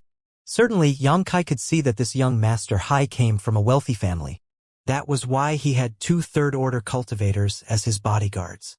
Not in the mood to argue, Yang Kai said, "Young Master Hai, right? She has something else to do now, so she can't continue to be your local guide. Please look for someone else." Hearing that, young Master Hai sneered, "Do you think you can turn down this job for her as you please? Have you even asked for my permission?" Yang Kai narrowed his eyes. "What do you want, then?" In a grim voice, young Master Hai said, "She has taken this young master's money, so how can she run away without satisfying me first? There's no free lunch in this world. How much money has he given you?" Yang Kai turned to look at her. Luo Hai hung her head low and replied, 3 pills. After a nod, Yang Kai tossed 3 pills at them. "Young Master Hai, here are 3 open heaven pills. She has returned your money, so she has nothing to do with you anymore." Be it young Master Hai or the 2 third-order masters, they didn't take the pills, nor did they bother to shoot them a glance as they let the pills drop on the ground. Young Master Hai grinned. "Open heaven pills? This young master can have as many of them as he wants. Even my dog eats more than 3 pills a day. Do you think I even care about that?" With a frown, Yang Kai said, "There are countless guides in the city and you can easily look for them. Why are you forcing her to serve you?" "So what if I want to force her?" Young Master Hai looked arrogantly at him. "Fuck off if you want to live. It has nothing to do with you. If you want to die, this young master doesn't mind sending you to hell. What can we do so that you can let her off?" Yang Kai was displeased with this arrogant young master's haughty behavior, but with 2 third-order bodyguards, young Master Hai indeed had the capital to be arrogant. "She only needs to spend the night with me, and I'll forget what has happened today. Otherwise, you'll bear the consequences." Young Master Hai pointed at her. Hearing that, Luo Hai shuddered as his intention was very obvious now. At that instant, her face turned ashen. The reason she hurriedly went home upon receiving Yang Kai's message was that when she was introducing the city to young Master Hai, he kept giving her implicit hints with his words, which was why she didn't feel secure. Therefore, right after she saw Yang Kai's message, she apologized to young Master Hai and returned his pills before heading back to her home. However, She hadn't expected that this bastard would relentlessly stalk her. Yang Kai's expression turned cold as well. Young Master Hai was pleased to see the expression on his face. How dare two pieces of trash go against me? I'll show them the consequences of offending this young master. Apparently, Luo Hai was someone who came from the bottom of the social hierarchy. She didn't have anyone's support, nor was she personally very strong. No one would stand up for her even if she was killed. The young man beside her didn't look like he was from a powerful background either. Judging from his clothes, it was obvious that he was just a shop boy at an inn or a restaurant. Although young Master Hai was interested in Luo Hai, he didn't necessarily have to get her. He was from a wealthy family, so if he wanted, even low-rank open heaven realm women would be willing to climb into his bed and take off their clothes to get some benefits from him. Not to mention that Luo Hai was just an Emperor realm cultivator who had only recently condensed her Dao seal. Therefore, even though he was just a Dao source realm cultivator, he had bedded more than 10 women in the open heaven realm. He was used to everyone bowing to his demands and catering to his whims. Now that some people had disobeyed him, he was naturally furious. Seeing as Yang Kai had hung his head low with a dark expression, he mistakenly thought that Yang Kai was afraid of him. So he snorted, "Brat, scram if you don't want to die. This young master can't be bothered to talk to a piece of trash like you." Following that, he pointed at Luo Hai. "Capture this cheap slut now." Right after he finished speaking, the middle-aged man from his left stepped forward, which caused Luo Hai to shudder and turn pale. Just when she was hesitating between fleeing and begging for mercy, a figure flashed across her eyes and stood in front of her. Yang Kai lifted his head and yelled, "Who dares make a move on her? Capture her!" Young Master Hai bellowed. Ignoring Yang Kai, the middle-aged man extended his hand towards Luo Hai. Although Yang Kai was standing in front of her, she still felt her vision turning dark as though all the light had been shaded from her. "We work for Madame Lan of First Inn. I dare you to try making a move against us," Yang Kai shouted. The middle-aged man froze as his impassive expression changed abruptly. With a horrified look on his face, he asked, "First Inn? Madame Lan?" Before he could speak any further, Yang Kai suddenly grabbed Luo Hai's wrist, after which they disappeared in an instant. "What a cunning brat!" the middle-aged man snarled, knowing that he had been tricked. The reason Yang Kai said such things was just to distract him so that they could flee. "Come out." Right then, the elderly man, who was standing beside young Master Hai, pushed out his fist towards the void with a ferocious force. Up in the air, two figures abruptly appeared. They were none other than Yang Kai and Luo Hai, who had just disappeared. Upon being struck, they sprayed out a mouthful of blood each and fell to the ground. A horrified Yang Kai couldn't believe that this old man dared make a move inside the Star City. The city was governed by Great Battle Heaven and fighting was strictly prohibited. Bai Qi had told him about it when they arrived at the city. The reason those from Great Battle Heaven were not aware of the fact that the proprietress had made a move in Wind and Cloud Auction House was that there was a barrier around the building, and the battle lasted for only a breath, so the fallout didn't spread far away. Furthermore, those from the auction house felt humiliated by the incident, so they wouldn't spread word of it. However, there were no barriers in this place. If those from Great Battle Heaven came over, all of them would suffer. It wasn't until this moment that young Master Hai came to his senses. He stomped his foot on the ground and barked, "How dare you try to flee from this young master? Break his legs for me now." The middle-aged man appeared gloomy as he was infuriated by the fact that he had been tricked by Yang Kai. Therefore, he directly stepped forward and attempted to land a kick on his thigh, not holding back his strength at all.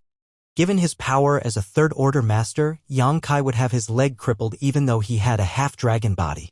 Just when Yang Kai was hesitating whether he should use the last Miemeng golden tail feather to kill these three, a voice was suddenly heard shouting from the distance, "Who dares cause trouble here?"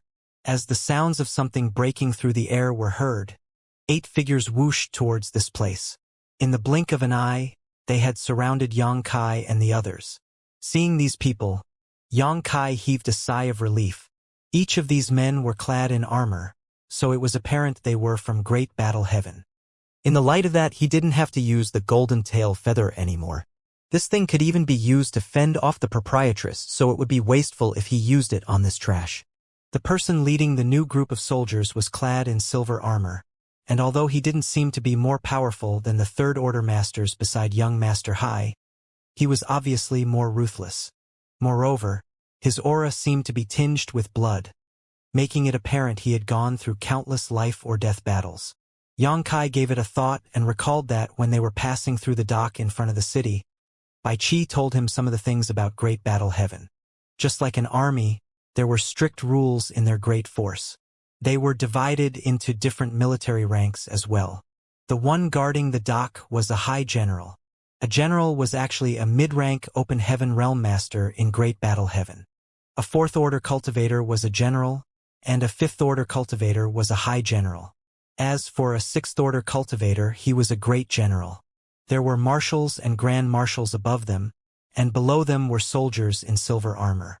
The lead soldier in silver armor was a third order open heaven realm master, while the people who came with him were all open heaven realm cultivators as well, but they were apparently weaker than he was. However, Yang Kai could feel that all of their auras were connected, which suggested that they were using some kind of formation. A group like them would even be able to counter a fourth order open heaven realm master. While Yang Kai was shocked by Great Battle Heaven's heritage, he also admired their swiftness. Not long after the fluctuation of the battle was spread, this soldier in silver armor rushed over with a group of people. They were truly efficient. Finally, he was able to set his mind at ease as he looked at young Master Hai and his bodyguards with glee. Since those from Great Battle Heaven had arrived, these three would undoubtedly suffer. With his hands behind his back, the soldier in silver armor swept a formidable glance over the people at the scene and eventually stared fixedly at Yang Kai and Luo Hai. Then he snorted, "Who did this?" Apparently he was asking who hurt them. The middle-aged man and the elderly man fell silent as there was no way they would admit it at this point. On the other hand, young Master Hai said arrogantly they accidentally fell to the ground. Hearing that, the soldier in silver armor shot him a glance. Young Master Hai went on to say, "You can ask them about it." In response, the soldier in silver armor directly landed a loud slap on his face. Upon impact, young Master Hai flew backwards, tumbling through the air several times before smashing into the ground. Young Master! The middle-aged man and the elderly man were shocked upon seeing that. Just when they were preparing to rush over to help, they felt many ferocious auras locking them down. If they dared to move a muscle, they would be faced with a storm of attacks, so they remained on the spot with dark expressions.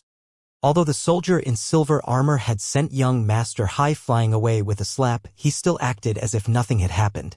In an impassive manner, he said, "Do I look like a fool to you?"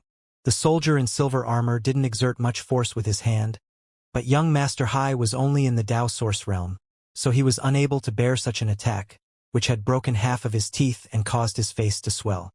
After getting to his feet with difficulty, he covered his face with his hand and stared at the soldier in silver armor in disbelief. In an unclear voice, he stuttered, "Why you dare hit me?" Since he was a child, no one had ever reprimanded him before, let alone laid a hand on him. However, on this day, half of his teeth had been knocked from his mouth, which greatly humiliated him. At that instant, he was trembling in fury as he stomped his foot on the ground and bellowed, "Why are you standing there like two fools? Kill them now." After he finished speaking, the expressions of the two Third Order Open Heaven Realm Masters changed drastically as they motioned for him to calm down with their gazes.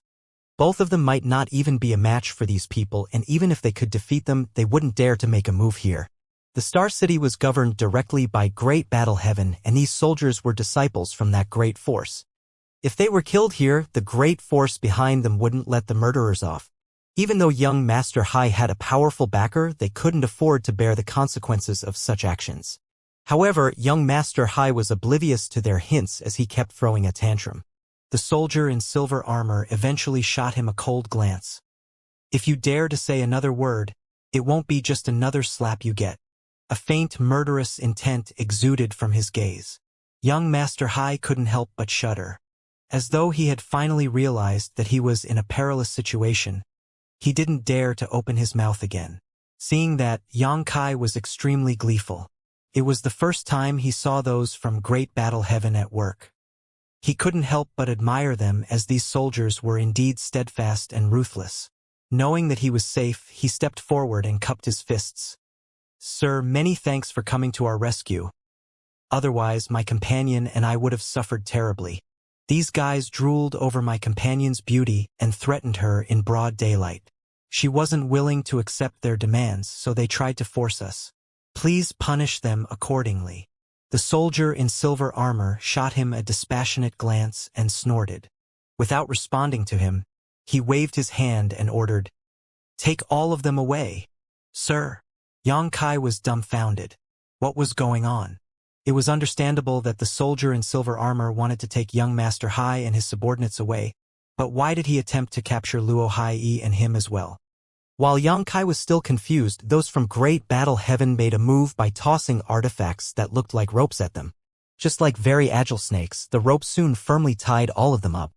A flustered Xianxia exclaimed, "Sir, we're the victims? We'll find out the truth ourselves. Your testimony is irrelevant." The soldier in silver armor didn't even turn his head. "Sir, we're from First Inn," Xianxia hurriedly said. He was trying to threaten them by mentioning the proprietress. The soldier in silver armor stopped in his tracks and turned his head. "You're from First Inn?" Hurriedly, Xianxia nodded his head, but before he could say anything, the soldier in silver armor directly landed a fist on his belly. In an instant, his 5 viscera and 6 organs shifted as he curled up in pain. "If Madame Lan were here, I might have given her some face, but you're just a shop hand, so how dare you threaten me here?" As Xianxia listened to the cold voice of the soldier in silver armor, he clenched his teeth, knowing that he had to admit defeat, as it wasn't useful at all to mention First Inn. Those from Great Battle Heaven were more stalwart than he had imagined. "Take them away," the soldier in silver armor demanded again and led the way. Behind him, the other soldiers escorted Xianxia, Luo Hai, young Master Hai, and his subordinates. "Big Brother Yang, are you all right?" Luo Hai was on the brink of tearing up as she blamed herself for dragging Xianxia into this mess, which caused him to be injured. She hadn't expected that young Master Hai was such an oppressive person. In fact, she had returned his money to him, but he still chased after her and even attracted the attention of those from Great Battle Heaven, which caused all of them to be captured. If she knew this would be the outcome, she wouldn't have returned home in a hurry. When she received Xianxia's message, she thought that he had an urgent matter, and as she was disgusted by young Master Hai's conduct, she left in a rush. "I'm fine." Xianxia shook his head. The soldier in silver armor didn't exert much force with his fist, so he wasn't injured. He had only endured a short moment of pain. "It's all because of me." Luo Hai's eyes turned bloodshot.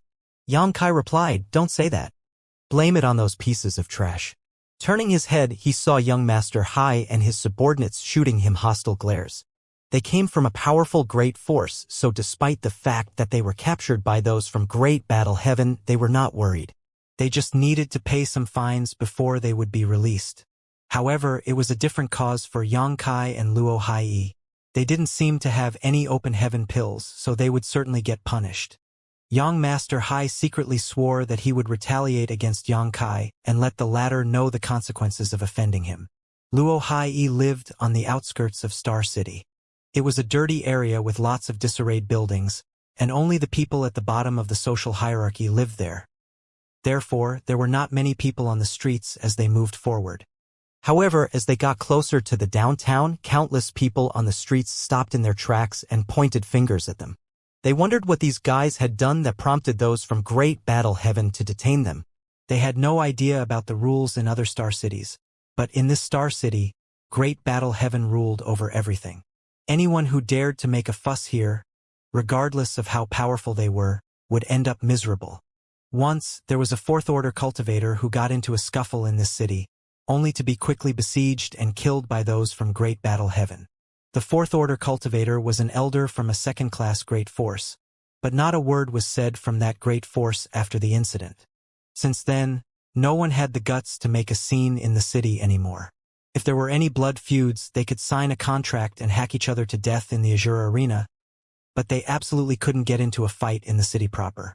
Young Master Hai and his subordinates were humiliated as it felt terrible to be paraded through the streets in front of so many people. They wished they could get a piece of cloth to cover their faces. On the other hand, Xianxia and Luo Hai felt embarrassed as well. Xianxia was in a better mental state as they were not in the wrong. It was the arrogant young Master Hai who caused all this trouble. However, Luo Hai was a woman after all. Faced with the stares and the gossip about her that was mingled with much foul language and disdain, she couldn't help but hang her head low. Nevertheless, those from Great Battle Heaven seemed determined to establish their authority as they led the captives through the most populated streets. Moreover, they walked in a slow and calm manner. Soon, they almost roamed around half of the city. When the soldier in silver armor lectured young Master Hai earlier, Yang Kai secretly cheered for him and started admiring Great Battle Heaven. However, now all he felt was nothing but hatred towards these guys. About an hour later, they finally reached a gigantic building that looked like a palace. It was the governor's mansion that was located in the center of the city. It had been quite some time since Yang Kai arrived in this city, so he knew a thing or two about the governor's mansion. This place was established by those from Great Battle Heaven to oversee this city. An extremely powerful governor was in charge of this place. Normally, no one would visit this mansion as only the disciples from Great Battle Heaven would move in and out. Following that, the soldier in silver armor led them into the building. After going through a checkpoint, they kept walking downwards until they reached a prison. The place was dim and damp. What was worse was that a rancid smell permeated the place. One cell for each of them. Throw them in. The soldier in silver armor waved his hand, whereupon the captives were separated and respectively pushed into their cells. Luo Hai had never experienced such a thing before, so the color immediately drained from her face. Although Yang Kai kept consoling her, she was still emotionally unstable. After the door was shut with a loud clang, Yang Kai stood in his cell with an awkward expression. They had really put him behind bars. It wasn't the first time he had been imprisoned, and fortunately, his cultivation wasn't sealed. So upon scanning the surroundings with his divine sense, he realized that the jail wasn't even very sturdy. One could easily break free from it. Nevertheless, it was futile to do so as he wouldn't be able to flee, and it would only make things worse. Now, he could only hope that those from Great Battle Heaven would really be impartial and quickly release Luo Hai and him. Across from them, young Master Hai and the 2 third-order cultivators shot them cold glances. Young Master Hai kept cursing at Yang Kai and threatened that he would make him pay for this. Yang Kai just ignored him. Soon enough, someone from Great Battle Heaven came over and landed a whip on young Master Hai through the gap of the bars, which caused him to cry in pain and stop making a fuss. After putting the whip away, that person glared at young Master Hai and snorted. Then he looked around before striding towards Yang Kai. After opening the door, he demanded, "Get out. The chief disciplinary officer will question you now." Yang Kai took a look at him and calmly walked out of his cell. "Big brother Yang." Luo Hai looked worriedly at him through the gaps of the door. Shaking his head, Yang Kai motioned for her to calm down. After leaving the prison with the disciple from Great Battle Heaven, Yang Kai reached a hall and saw the so-called chief disciplinary officer. He was an elderly man with a grim expression.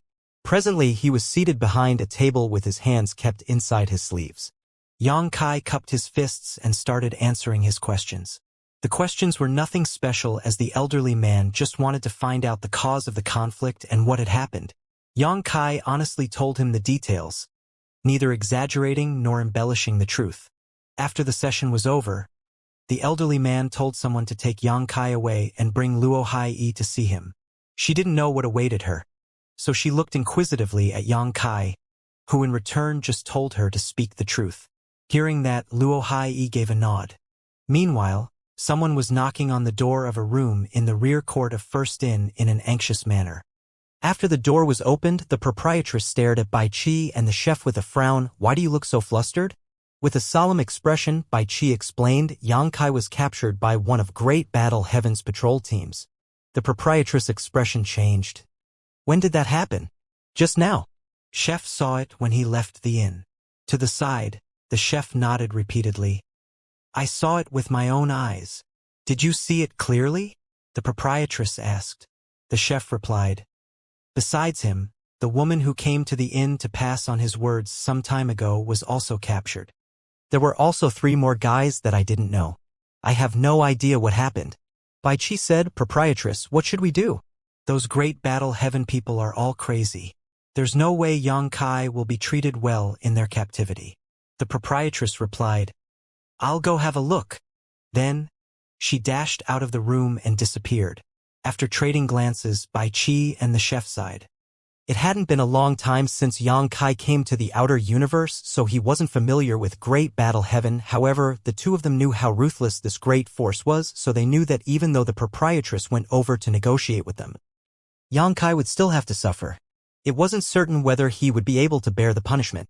A moment later, in a hall of the governor's mansion, a middle-aged man was seen going through some documents on his desk. He was seated there with a posture that was as straight as a spear, and he appeared majestic despite his calm expression. There was a golden crown on his hair, and his eyes looked as bright as stars. Although he was just sitting there, a ferocious aura seemed to be swirling around him. It was as though he had just emerged from a sea of corpses. He was none other than the governor from Great Battle Heaven who ruled over this star city, Xianxia. Just then, a soldier in silver armor dashed into the hall and bent his back. "Governor, Madame Lan from First in requests to meet you." The governor raised his head, whereupon a flash of light seemed to have crossed his eyes.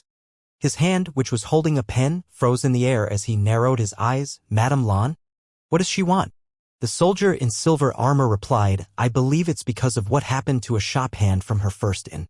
Then he briefly reported to the governor about the fact that they had captured some people making trouble earlier.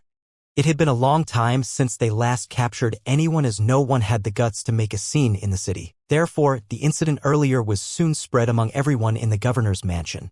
Hearing that, Xianxia put down his pen. "Tell her to come in." "Yes," the soldier in silver armor replied and turned around to leave. Just a while later, a white shadow dashed into the room. The proprietress brought with her the cold wind from outside as she approached the governor and landed a palm on the table. Then she bellowed through clenched teeth, "Xianxia, release my shop hand." Upon impact, countless cracks appeared on the solid table and the documents all flew into the air. Following that, armors were heard clanging as a group of disciples from Great Battle Heaven streamed into the hall. They surged their auras and summoned their artifacts as they stared fiercely at the curvy figure in front of the table. At that instant, the atmosphere became intense as the hall was filled with murderous intent. Despite that, the proprietress was oblivious to them as she stared fixedly at Xianxia, who only slightly moved his body, whereupon the documents fell back on the table and landed on the exact same spots. Then he waved his hand at his subordinates. The disciples, who had rushed into the hall after seeing this, left the place in an instant. They were truly swift and disciplined. It was then that Xianxia slowly lifted his head and took a glance at the proprietress. "Madame Lan, we haven't met for 300 years, but you're still as charming as ever. I've heard that you've opened a shop in this star city." Initially, I thought that it was just a rumor, but now it seems to be true. The proprietress ignored his small talk and demanded, "I'm not here to reminisce about the past with you. Release my subordinate now." Xianxia asked, "Who are you talking about?" "Don't give me that." The proprietress landed another palm on the table. "My subordinate was captured by your people. Don't tell me you're not aware of it." "I haven't heard of it," Xianxia replied dispassionately. Then he pointed out something. "However, my subordinates will never capture innocent people. If your subordinate didn't commit any crime, he wouldn't have been detained." The proprietress refuted, "I don't care whether he has committed any crime. He's in your captivity now, and I want you to release him." Xianxia narrowed his eyes. "Madam, where do you think this place is? Do you think he can leave this place as he pleases? Are you going to release him or not?" The proprietress looked straight into his eyes and questioned. With his lips curving into a smile, Xianxia lowered his head and continued going through his documents. Turning around, the proprietress said, "Good. Then I'll tell the public what happened in the bamboo forest of Purple Jade, Cave, Heaven, 800 years ago." As soon as she finished speaking, a figure abruptly appeared in front of her. It was Xianxia who had blocked her way. As their eyes met, the proprietress raised her chin with a smug smile on her face. On the other hand, Xianxia's face twitched slightly. A long time later, he said, "You're still as shameless as before. I've never seen a woman as peculiar as you." There was a faint smile on the proprietress' face. "If you don't want others to find out what happened, you shouldn't have done it in the first place." "What do you say now?" Xianxia replied, "Before we find out the truth, no one can break the rules of this city. Otherwise, our authority will be damaged." "So, you're not going to release him?" The proprietress slowly narrowed her eyes. To which Xianxia said, if this incident really has nothing to do with your subordinate, I'll handle it in an impartial manner. After giving it a thought, the proprietress nodded her head. Good, I'll wait here and see how you're going to handle it impartially. Then, she took a seat on a chair beside her and directly landed a palm on the table. Why has no one served me tea yet? Is this how the people from Great Battle Heaven treat your guests? A tinge of helplessness flashed across Xianxia's eyes. After he clapped his hands, someone sprinted into the hall and cupped his fists. Yes, Governor? Xianxia pointed at the proprietress. Get her some tea. That person turned to look at Madame Lan in disbelief, but he still replied, yes. Following that, he turned around and left. After that, Xianxia released his divine sense and talked to someone else. Just a moment later, an elderly man stepped into the hall and saluted the governor. He was the chief disciplinary officer who had questioned Yang Kai and the others earlier. Xianxia asked, have you interrogated the ones we recently detained? The disciplinary officer cupped his fists. I have. What exactly happened? Although the disciplinary officer wondered why the governor would even care about such a trivial matter, he wouldn't dare to ignore his question, so he narrated the incident to him. He had questioned each of those involved, so he had figured out what had happened. While Xianxia remained unfazed, the proprietress started blowing her top. Did you hear that? It was those three who ignored the rules of Great Battle Heaven and created trouble in the city. My shop hand just decided to lend the victim a hand. So how could you capture him without a valid reason? I won't let you off if you can't give me an explanation. The disciplinary officer couldn't help but take a glance at the proprietress as he was shocked to see that someone had the guts to be so brazen in front of the governor. What was stranger was that the governor didn't seem to be mad at her. Xianxia gently tapped on the table and waited for her to finish speaking before saying impassively, in this world, there is never just one party involved in trouble. Hearing that, the proprietress coldly asked, what do you mean by that? He replied, whatever the reason, your shop hand has caused some trouble in my territory, and he shouldn't dream about getting off without paying a price. She sneered. Xianxia, do you insist on doing this? He said, don't worry, it's just a small punishment. Nonsense. The proprietress rejected him resolutely. She knew how horrible the punishments from Great Battle Heaven were. Yang Kai was just an Emperor Realm Junior. Whatever the punishment, he would end up in a terrible state. No one can tell me what to do in my territory. Xianxia snorted as he was running out of patience. Then, he shifted his attention to the disciplinary officer. The man and the woman will each receive a strike from the Dragon Fang whip. You dare, the proprietress said through clenched teeth. Xianxia shot her a glare. Lan Yurua, do you think I'm not aware of what happened in the Wind and Cloud auction house? I only chose to ignore it to avoid causing a scene with you. Although there was a barrier around the auction house, the fact that the proprietress had made a move there couldn't be hidden from powerful cultivators like Xianxia. At that instant, the proprietress was lost for words. After glaring at him for a long time, she stomped her foot on the ground. I'll remember what you've done here today. After Yang Kai and Luo Hai were interrogated, they were sent back to their cells again. Just a while later, someone came over and took them away. A puzzled Yang Kai asked the disciple from Great Battle Heaven what was going on, but that person directly ignored him. As they moved forward, they eventually left the governor's mansion. An elated Yang Kai thought that the matter was finally over. After all, he and Luo Hai were the victims, and they didn't have the intention to cause trouble in the city. It was young Master Hai and his subordinates who had made a move on them. Just when he was ready to thank the disciple, he saw a familiar figure and became pleasantly surprised. Proprietress, what are you doing here? With a conflicted gaze, the proprietress sighed. Just try to endure it, and this matter will be over. What do you mean by that? A perplexed Yang Kai asked, but before he could figure out what was going on, two disciples came over and grabbed his arms before stringing him up to a crossbar.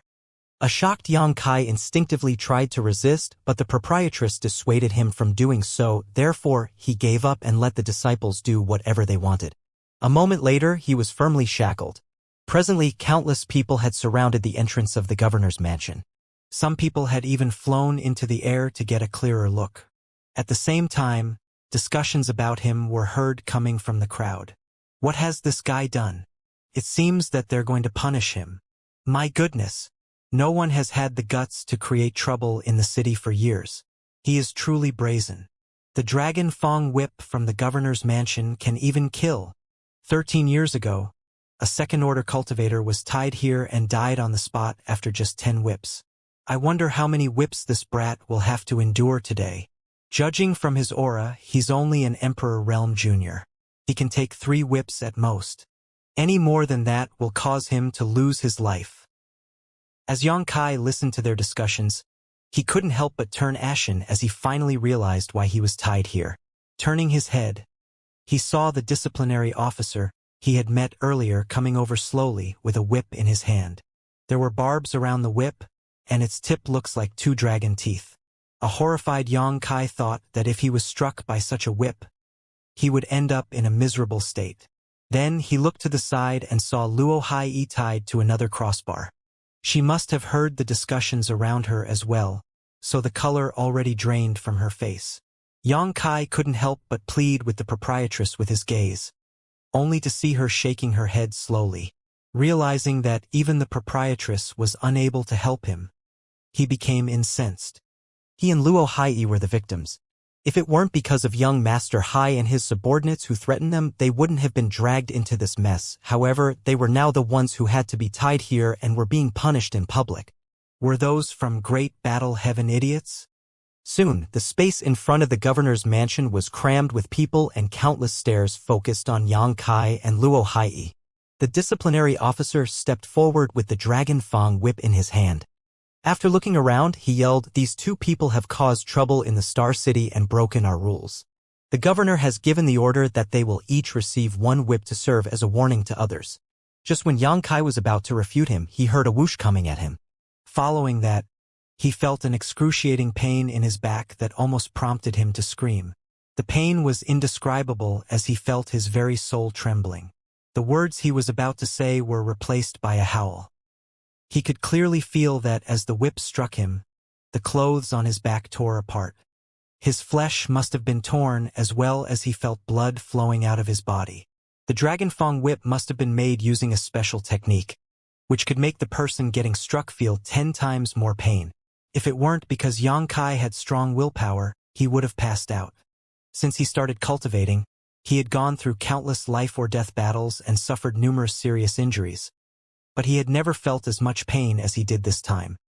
He widened his eyes as his eyeballs seemed to be trembling in his eye sockets.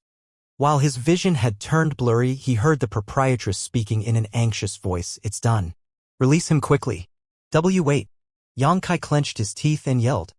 A worried proprietress asked, "What's wrong?" "I'll take the whip for her." Xianxia turned to look at the disciplinary officer. Hearing that, the chief disciplinary officer sported an awkward expression. "Are you sure?" No one had ever dared to take another strike after having a taste of the Dragon Fong whip. Xianxia's willpower was truly admirable.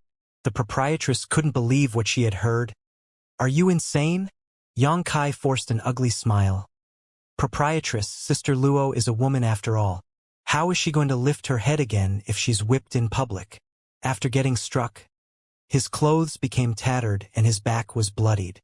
If Luo Hai was whipped, regardless of whether she could take it, her body would be exposed to the public. Any woman would feel greatly humiliated if such a thing happened to her. The proprietress was torn between laughter and exasperation. "I can't believe you're still concerned about someone else at this point." Xianxia grimaced in pain. "All this happened because of me. If he hadn't messaged Luo Hai in a rush, all this wouldn't have happened." Then, he turned to look at the disciplinary officer. "Do it now." Without saying a word, the disciplinary officer shot him an impassive glance and lashed his whip at him with a whoosh. Following a loud crack, Xianxia straightened up as the soul-wrenching pain came over him again. The flesh on his back seemed to have been peeled off. After holding it in for a long time, he eventually let out a howl. The proprietress slashed at the ropes with her fingers and untied Xianxia. Without the restriction, he couldn't even support his own weight as he collapsed into the proprietress' embrace. Sir Yang, Luo Hai turned to look at him as tears streamed down from her bloodshot eyes.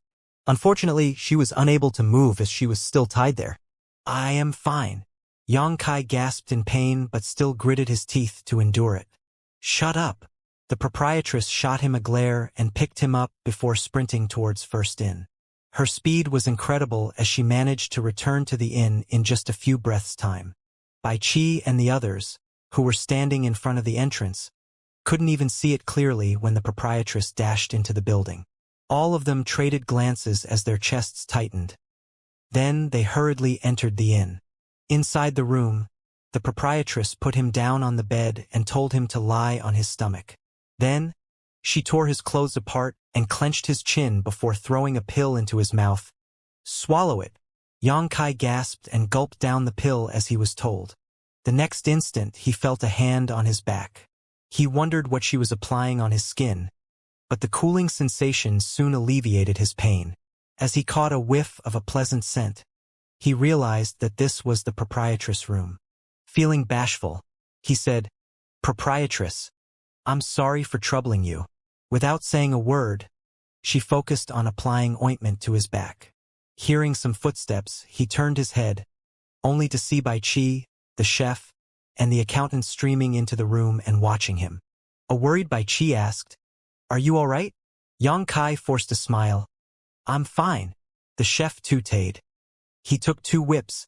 Those people are so ruthless. After a sigh, the accountant asked, "Why did you get into a conflict with someone else in this city?" "There are strict rules in this star city that is ruled by great battle heaven. No one has the guts to make a scene in their territory." The proprietress snorted. He was fighting with someone else for a woman. "Men, humph. All of you are the same." "A woman?" Bai Qi was shocked. Around Yang Kai hurriedly said, "Don't listen to her. That wasn't what happened. It was just some guys who made a scene and oppressed the weak." "Did I say anything wrong?" The proprietress sneered. "You even took a strike from the Dragon Fang whip for her. How dare you still say you were not fighting with another man for her? I think even your soul has been taken away by that enchantress." After finishing her words, she landed a palm on his back. In an instant, Yang Kai turned ashen as his soul almost left his body. Seeing that, Bai Qi and the others gulped. At that moment, it was completely silent in the room. A long time later, the proprietress stood up and said, "Just stay here to recuperate and don't go anywhere.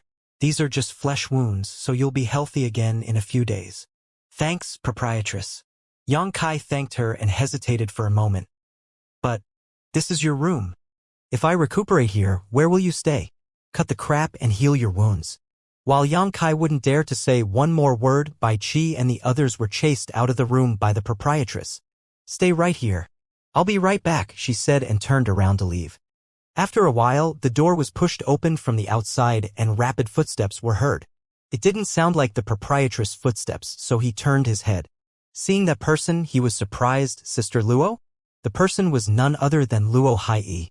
After giving it a thought, he realized that the proprietress must have brought her to this place. Otherwise, she couldn't have entered the inner court of First Inn. Presently, Luo Hai's eyes were all red. The traces of tears on her face suggested that he had cried. Approaching the man, she asked in a shaking voice, "Senior Yang, are you all right?" Yang Kai flashed a smile at her. "Don't worry, these are just flesh wounds. The proprietress has applied some ointment on me, so I'll be healthy again in a few days." Her eyes were drenched in tears as she said, "If it weren't because of me, you wouldn't have had to endure the punishment. You even took the whip in my stead. I don't know how I can repay your favor." Yang Kai waved his hand. "That was the least I could do. There was no way I'd let you get whipped in public. Anyway, both of us are not in the wrong. It was young Master Hai who had crossed the line, and those from Great Battle Heaven couldn't tell right from wrong. We'll remember what they've done to us and get even with them one day." Seeing as she still appeared to be blaming herself, he changed the topic by saying, "By the way, how did you come here? Did the proprietress tell you to come over?" Luo Hai nodded her head. "Madame Lan said that you took a whip in my stead, so I have to take care of you." She paused for a moment. "By the way, she has also agreed to let me join First Inn. From now on, I'm also a part of the inn." Yang Kai chuckled. "I'll have to congratulate you then. You don't have to go around the city looking for jobs anymore." He thought that the proprietress was indeed a sharp-tongued but kind-hearted person. She just called Luo Hai an enchantress, but the next moment, she let her join the inn.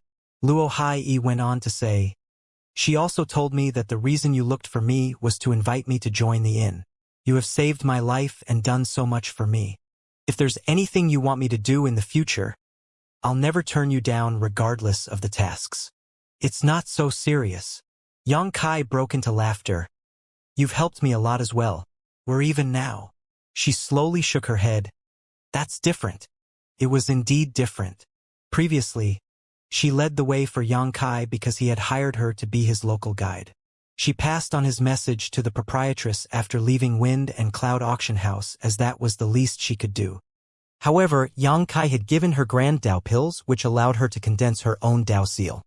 On this day, he had taken a whip in her stead and recommended she join first in so that she wouldn't have to worry about putting food on the table again. All these were huge favors.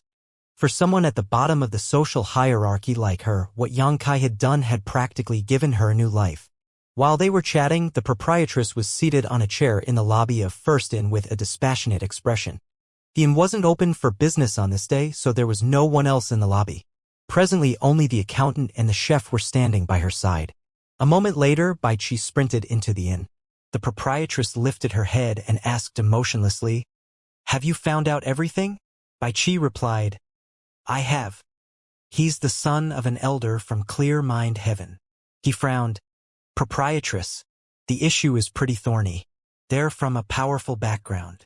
Hearing that, the proprietress snorted, "I don't care what background they have. Anyone who dares to harm my people will have to pay the price." Then, she slowly rose from the chair and said impassively, "Perhaps I've stayed quiet for far too long. All of them think that I wouldn't dare to kill again." Bai Chi and the others traded glances. As though they had recalled a horrible memory, they couldn't help shuddering. "Keep an eye on them. If they ever leave Star City, inform me immediately." Bai Chi parted his lips in an attempt to dissuade her from doing that, but he gave up in the end. After cupping his fists, he said yes. He knew that those guys would definitely end up in a terrible state. The proprietress hadn't been so incensed for ages. It seemed that this matter couldn't be resolved easily. For the next few days, Yang Kai stayed in the room to recuperate. The proprietress would show up sometimes and chide Luo Hai. It seemed that she had a bad impression of her. Luo Hai was a timid woman, so she wouldn't dare to say anything whenever she was reprimanded. She just kept apologizing, which made it impossible for the proprietress to vent her anger. Seeing that, Yang Kai was terrified as he wondered what had gotten into that woman again. Recently, she had been finding fault with Luo Hai. After a few days, most of his wounds had healed. Feeling bored of being in bed, he decided to help them out in the lobby. After Yang Kai worked for half a day, he realized that both the proprietress and Bai Chi were nowhere in sight. Curious about where they were, he went to the counter and asked the accountant about it. "Where are proprietress and old Bai?" The accountant took a glance at him and quickly looked away. "There's something they have to do." Yang Kai knit his brow before nodding and going back to work. Meanwhile, across from a particular inn in the Star City, Bai Chi was seated by the window on the second floor of a tea house. There was a pot of tea and plates of fruits on the table. As he drank tea and ate fruits, he stared fixedly at the inn that was across the street. In fact, he had been keeping watch here for a few days now. This was a task assigned to him by the proprietress, so he wouldn't dare to slack off. Right then, 3 people stepped out of the inn. They were a young man, a middle-aged man, and an elderly man. Presently, the elderly man was leading the way for them while the middle-aged man was supporting the young man's weight. The young man's pale face suggested that he had been severely injured, and there was a trace of blood on his back. Besides him, the middle-aged man and the elderly man seemed to be injured as well. After looking around, they shot into the air and headed to the Star City's dock. Bai Chi stared in the direction they left with a conflicted gaze, and only a long time later did he let out a long sigh and fished out a communication artifact. Upon pushing his divine sense, he sent out a message. Meanwhile, somewhere in the void outside the Spirit Province where the Star City was located, an alluring woman abruptly opened her eyes. Her gaze appeared so cold that it was as though it could even freeze space itself. This woman was none other than the first in proprietress. Time seemed to tick by slowly, but just a moment later, a ship artifact flew over and came into her sight. The ship was moving in the direction she was standing. Seeing that, the proprietress clenched her fists as her knuckles cracked. When the ship was close enough, she suddenly pushed out a fist, whereupon a dazzling light expanded and made the world turn pale. Following her attack, the ship, which was still several dozen kilometers away from her, cracked and exploded. 3 battered figures emerged from the broken ship, and an old voice was heard bellowing, "Who dares?" When the middle-aged and elderly man made out who had destroyed their ship, their pupils contracted. On the other hand, the young man had no idea what was going on, so he started throwing a tantrum again. "It hurts. What's wrong with you too? Wastes. How can you let this young master suffer such injustice?" Xianxia had received 2 whips from the Dragon Fang whip in front of the governor's mansion for simply being a victim, so as the ones who had stirred up trouble, the punishment for these 3 was much more severe. Each of them had to get 5 lashes. Young Master Hai was weak, so he only received 1 whip, while the remaining 4 he was due were evenly shared by his bodyguards. Despite that, just 1 stroke had caused him to be seriously injured. For the past few days, he had been hiding in an inn to recuperate. After consuming many elixirs, he finally managed to escape from death's door. Not daring to keep staying in the Star City, he was eager to leave. However, as soon as he left the port, his flight-type artifact was attacked and blown apart. The impact irritated his wounds and caused him to feel excruciating pain. After he was done with the cursing, though, he realized that there was a horrified look on the faces of his subordinates as they stared fixedly at the front. He followed their gaze, whereupon his eyes brightened and he shouted, "Where is this woman from? She's so beautiful." When the middle-aged and elderly man heard that, their expressions changed drastically as they secretly cursed at this fool for landing them in trouble. Although they had no idea who this charming woman was, her aura was so deep that they couldn't even understand its true depth. In short, they were absolutely no match for her. She was undoubtedly a mid-rank open heaven realm master, or possibly even stronger. How could their foolish young master not understand something so simple and dare to profane a top cultivator like her in such a way? Nevertheless, young Master Hai wasn't aware that he was in a perilous situation, and as he grew fonder of her, he ignored the pain on his back and put on a grin. "Quick! Capture her for this young master. Tonight, I shall have her serve me in bed." With a dark expression, the middle-aged man bellowed, "Young master, hold your tongue." The elderly man then hurriedly stood in front of the young man and cupped his fists at the alluring woman. "Greetings, madam. May this old man know why your honorable self has blocked our way and destroyed our ship." There was a faint smile on the proprietress' face as she retorted, "When you were oppressing this queen's shop hand, did you not find out who his backer was?" "Your shop hand."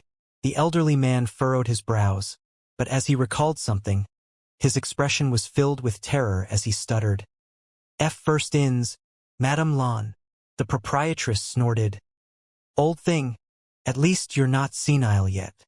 The elderly man couldn't help but gulp as there was a bitter taste in his mouth. After looking around, he realized that this place was already quite far into the void, so it wouldn't be easy for them to flee. Being blocked in this place, their fate would probably be terrible. With his forehead drenched in sweat, he cupped his fists and bowed deeply. "Madame Lan, forgive this old man for failing to recognize your esteemed self." He paused for a moment before hesitantly continuing. "We are from Clear Mind Heaven, and our young master is the grandson of Elder Hai." The proprietress replied impassively, "I know. You know?" The elderly man appeared even more horrified now. Since she was aware of their identity, how dare she still block their way and even destroy their ship? Was she insane? "This queen has been waiting for you here for some time now." The proprietress snorted and raised her slender hand. It was blemish-free, as if carved from the finest piece of white jade. But when she lifted it, the elderly man felt a sense of crisis descend upon him, as though the entire world was being turned upside down around him. "Take young master back to the Star City," he roared. Hearing that, the middle-aged man immediately sprayed out a mouthful of blood essence and grabbed young Master Hai before retreating with all haste. "You think you can flee?" The proprietress scoffed. "Only this queen may lay a hand on the shop hands of First In." Anyone else who dares must die. After finishing her words, she pushed out her palm. In an instant, space really did flip and collapse. When she retracted her hand, the void became serene again, while young Master Hai, the elderly man, and the middle-aged man were nowhere to be seen. She had killed 3 people from Clear Mind Heaven, but acted as if nothing had happened. Flicking her sleeve, she looked towards a particular spot in the void and asked coldly, "Was the show interesting?" Just then, a ripple spread across the void, whereupon a golden armor general appeared. He was clad in a helmet and had a long sword strapped to his waist. If Xianxia were here, he would have recognized that this golden armor general was the one who had been guarding the Star City's dock. He was a 5th Order Open Heaven Realm Master, just 1 order below the governor of the Star City, Yutian Xiong. The golden armor general frowned. "Why did you do this? You could have just taught them a lesson. Killing them won't bring you any benefits." The proprietress shot him a glance. "So what if this queen kills them?" "Not just them. This queen will also settle the score with that bastard Yitian Xiong in time." At that, the golden armor general was rendered speechless. For a mere shop hand, although he had been guarding the dock all this time, it didn't mean he wasn't aware of what had been going on in the Star City. 2 days ago, the proprietress left the dock with a gaze filled with murderous intent. He just had to ask around to find out what had happened. "Not just a shop hand from my first inn." The proprietress snorted. The golden armor general nodded repeatedly. Yes. He's a shop hand from first inn, and he's more precious than the other shop hands in the city." He sighed. "But they're from Clear Mind Heaven." His words suggested that she should have only lectured them instead of killing them. "Why don't you tell Hai Ping Lu about it now and see whether he dares to retaliate against me?" The golden armor general stared fixedly at her and let out a sigh. "You've been living in seclusion for nearly 1,200 years now. Are you going to make a fuss again? You won't always be so fortunate." After glowering at him for a moment, the proprietress swung her sleeve widely. "If others don't provoke me, I won't provoke them." Upon finishing her words, she shot towards the dock. The golden armor general gazed at her figure and shook his head. A woman like her was more hard-edged than most men, but it wasn't certain whether she could avoid ending up in a miserable state. The proprietress' return didn't cause a commotion. Xianxia didn't even know when she had come back. He just saw her appearing in the lobby one day and hospitably greeting the customers in the inn. As time passed, all of them lived a peaceful life. Besides helping out in the inn, Xianxia spent most of his time refining his new territory shuttle. From time to time, he would also try to find out any information regarding the world tree and earth element materials, but there hadn't been any gains so far. He had also visited Wind and Cloud Auction House several times.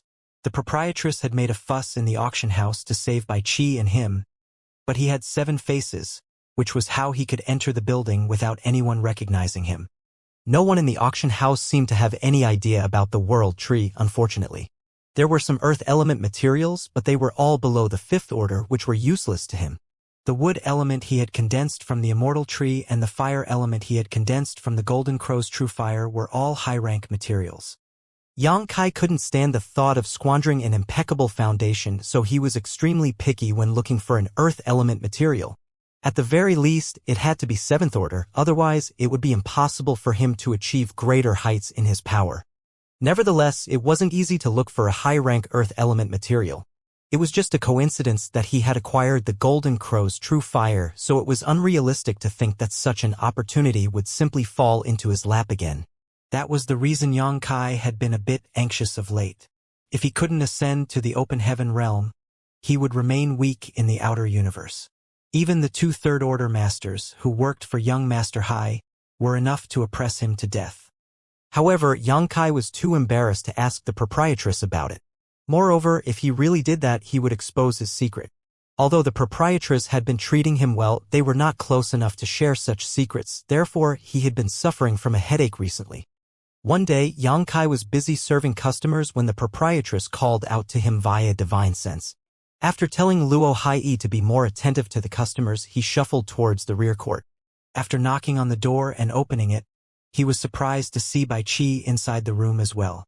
Presently, Bai Qi appeared excited as a glow radiated from his eyes. He had also clenched his fists tightly. Yang Kai cupped his fists to the proprietress before turning his head. You look radiant and thrilled. Is there any good news? Bai Qi grinned meaningfully at him. That's right. There's some good news. A puzzled Yang Kai batted his eyes. What is it? There was a proud smile on Bai Qi's face as he declared, I'm going to ascend to the open heaven realm. A surprised Yang Kai asked, Really? This was indeed some extremely good news for a cultivator who spent his entire life pursuing the martial Tao. In the outer universe, the open heaven realm was like a dividing point. Those who were open heaven realm masters and those who were not could be considered entirely different beings. A cultivator, who relentlessly pursued the martial Tao, would transform into an entirely new person after reaching the open heaven realm. Then, Yang Kai recalled that when Bai Qi made a move in Wind and Cloud Auction House some time ago, he had seen traces of the 5 elements swirling around him. Apparently, he was already a half-step open heaven realm master. Now, it seemed that he was just a short distance away from the open heaven realm. He must have condensed 6 elements and just needed the last one to achieve his goal. Congratulations! Yang Kai cupped his fists at Bai Qi as he was truly happy for him. At the same time, he was envious that Bai Qi was going to make a name for himself soon. On the other hand, he wasn't even sure when he would be able to ascend to the open heaven realm. A high-spirited Bai Qi guffawed and landed a gentle pat on Yang Kai's shoulder. When we go out together in the future, people like Yun Zhenhua will never dare to find fault with us again. Hearing that, Yang Kai arched his brow. What order are you going to promote to? Bai Qi's words suggested that he wouldn't have to be afraid of Yun Zhenhua anymore. Yun Zhenhua was a 4th-order cultivator, so since Bai Qi was confident of defeating him, he must be going to achieve an order that was above the 4th order. With a grin, Bai Qi raised his hand and showed his palm. 5th order, Yang Kai said. To the side, the proprietress snorted. You're not even close to achieving the open heaven realm. If you keep bragging now, aren't you worried that you'll fail? Bai Qi pulled a long face and said, Proprietress, please don't give me such a curse. I've been cultivating diligently for the past 1,000 years, so there shouldn't be any problem. A solemn proprietress replied, on the martial Tao, the slightest negligence can result in all your previous efforts going to waste. If you're going to deal with the Ascension with this kind of attitude, you'd better wait another 100 years first. Upon hearing that, Bai Qi sported a serious expression and bent his back. Many thanks for your guidance. I will sincerely remember it. When the time comes, I shall put forth my best and the heavens will decide whether I succeed. The proprietress stared fixedly at him and spoke in a softer tone. I've personally trained you and you've built a solid foundation. Just remain calm and focused, and I'm sure there will be no problem with your breakthrough. Yes, Bai Qi replied respectfully. Get ready now. We'll leave in 3 days. The proprietress waved her hand. After a nod, Bai Qi bowed and left the room. There was an envious look on Yang Kai's face as he watched Bai Qi leave when all of a sudden, the proprietress said, You get ready as well. We'll leave together in 3 days. Me? Yang Kai was stunned, but he soon realized her intention. It was rare for a cultivator to ascend to the open heaven realm, and most people wouldn't be able to witness such a magnificent scene. She intended to bring him with her to observe the process. With such an experience, the process would be much smoother for him if he ever had the chance to attain the open heaven realm in the future. An elated Yang Kai flashed a smile at her. Many thanks, proprietress. I'll never forget what you've done for me and will definitely repay your favor one day. All you know is how to flatter me. Get out now. The proprietress snorted and swept him out of the room with her sleeve. 3 days had passed in the blink of an eye. In the morning, the proprietress was standing outside First Inn as she told the accountant and chef to take care of the inn. Then, she led Bai Qi and Yang Kai to shoot into the sky. After they passed the dock, she summoned her ship and sailed it towards the void. Unlike how excited he was 3 days ago, Bai Qi had calmed down considerably. In fact, he had never been calmer before in his life. The proprietress was standing on the dock as she rested her hands on the gunwale and watched the splendid view. Yang Kai and Bai Qi stood just behind her as the ship moved forward. Half a day later, the proprietress didn't seem to have the intention of stopping the ship, so a curious Yang Kai asked, Proprietress, where are we going? Presently, the proprietress' hair flapped in the wind, and without turning her head, she replied, We're looking for the last open heaven material. A stunned Yang Kai said, Old Bai hasn't obtained the last material? When he saw Bai Qi appearing so excited a few days ago, he thought that the latter had collected all the necessary materials, so he couldn't believe that they were only looking for the last one now. Bai Qi explained, Fifth-order Yang sprites are very rare. Once they appear, countless people will come to snatch them up. We have informants everywhere in the outer universe, and one of them has found out that fifth-order Yang sprites have appeared in Golden Rainbow territory. That's why we've embarked on such a long journey. Hearing that, Yang Kai finally realized what was going on. He thought that they were going somewhere quiet so that Bai Qi could achieve his breakthrough without worrying about being disturbed. But it turned out that they were instead going to acquire the last material he needed. Furthermore, judging from what Bai Qi had said, he lacked a Yang element material. With a frown, Yang Kai asked, In that case, won't we have to compete against others for the treasure? Bai Qi grinned, We're heading to a very hidden place, one most people don't know about and fewer can find. So, I'm sure there won't be any competition.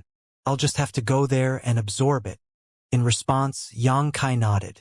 All of a sudden, the proprietress asked, What order do you want to achieve? Yang Kai replied, The higher, the better.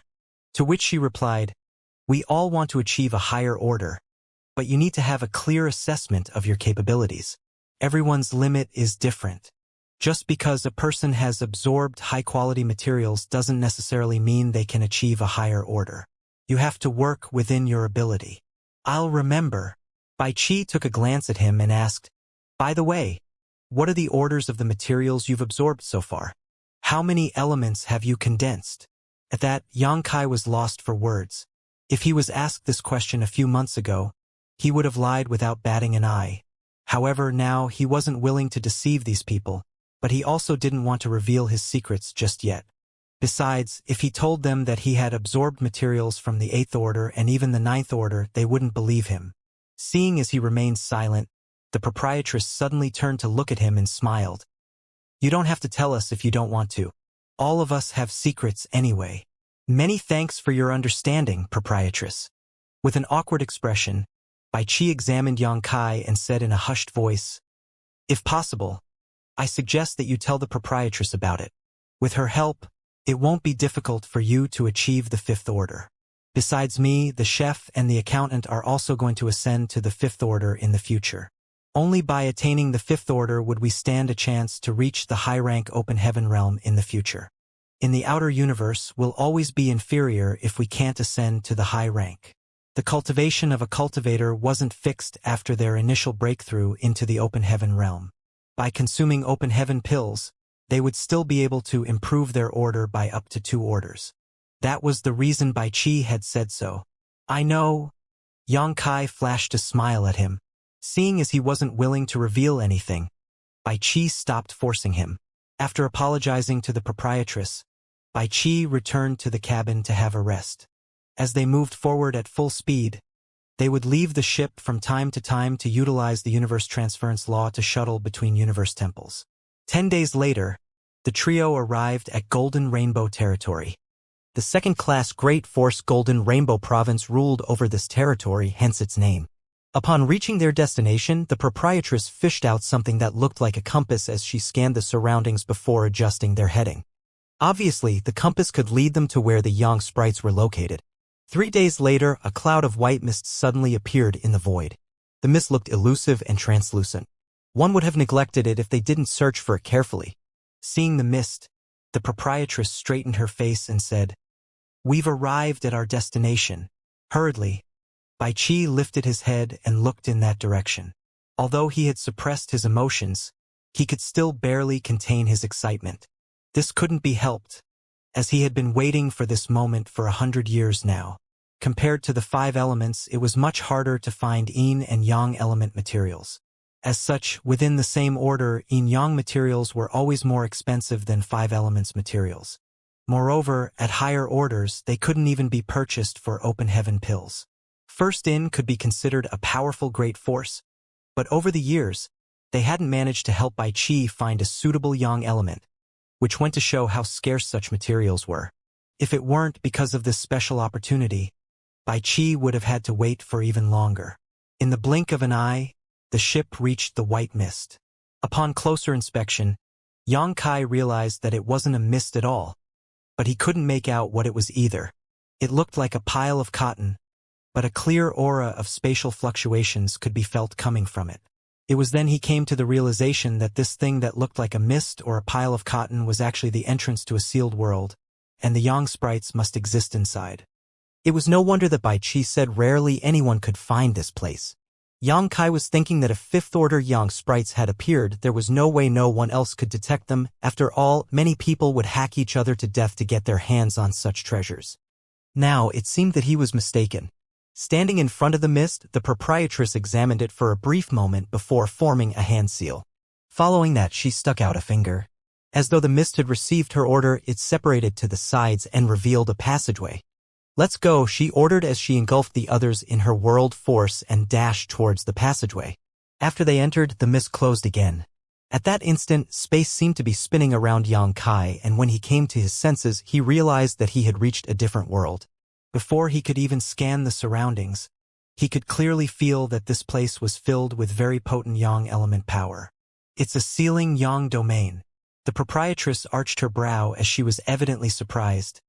It's no wonder fifth-order Yang sprites could be born here. This place is incredible. A puzzled Yang Kai asked, "Proprietress, what's a sealing Yang domain?"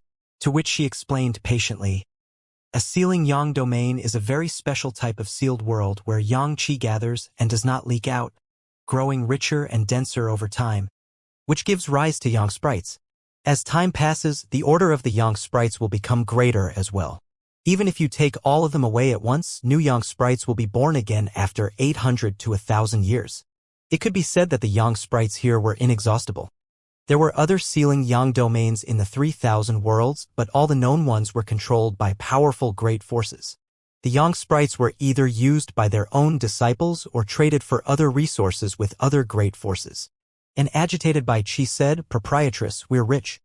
If we can control this place, we don't have to worry about finding fifth-order Yang element materials again."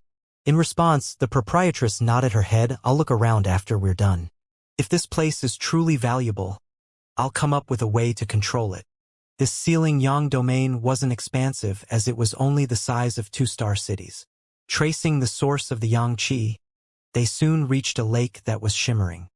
Despite the fact that the lake was clear, it was filled with Yang Qi. Apparently, it was where Yang sprites gathered together. The proprietress released her divine sense to scan the place for a moment before nodding gently. "These are indeed fifth-order Yang sprites." Hearing that, Bai Qi became energized and cupped his fists. "Proprietress, I'm going now.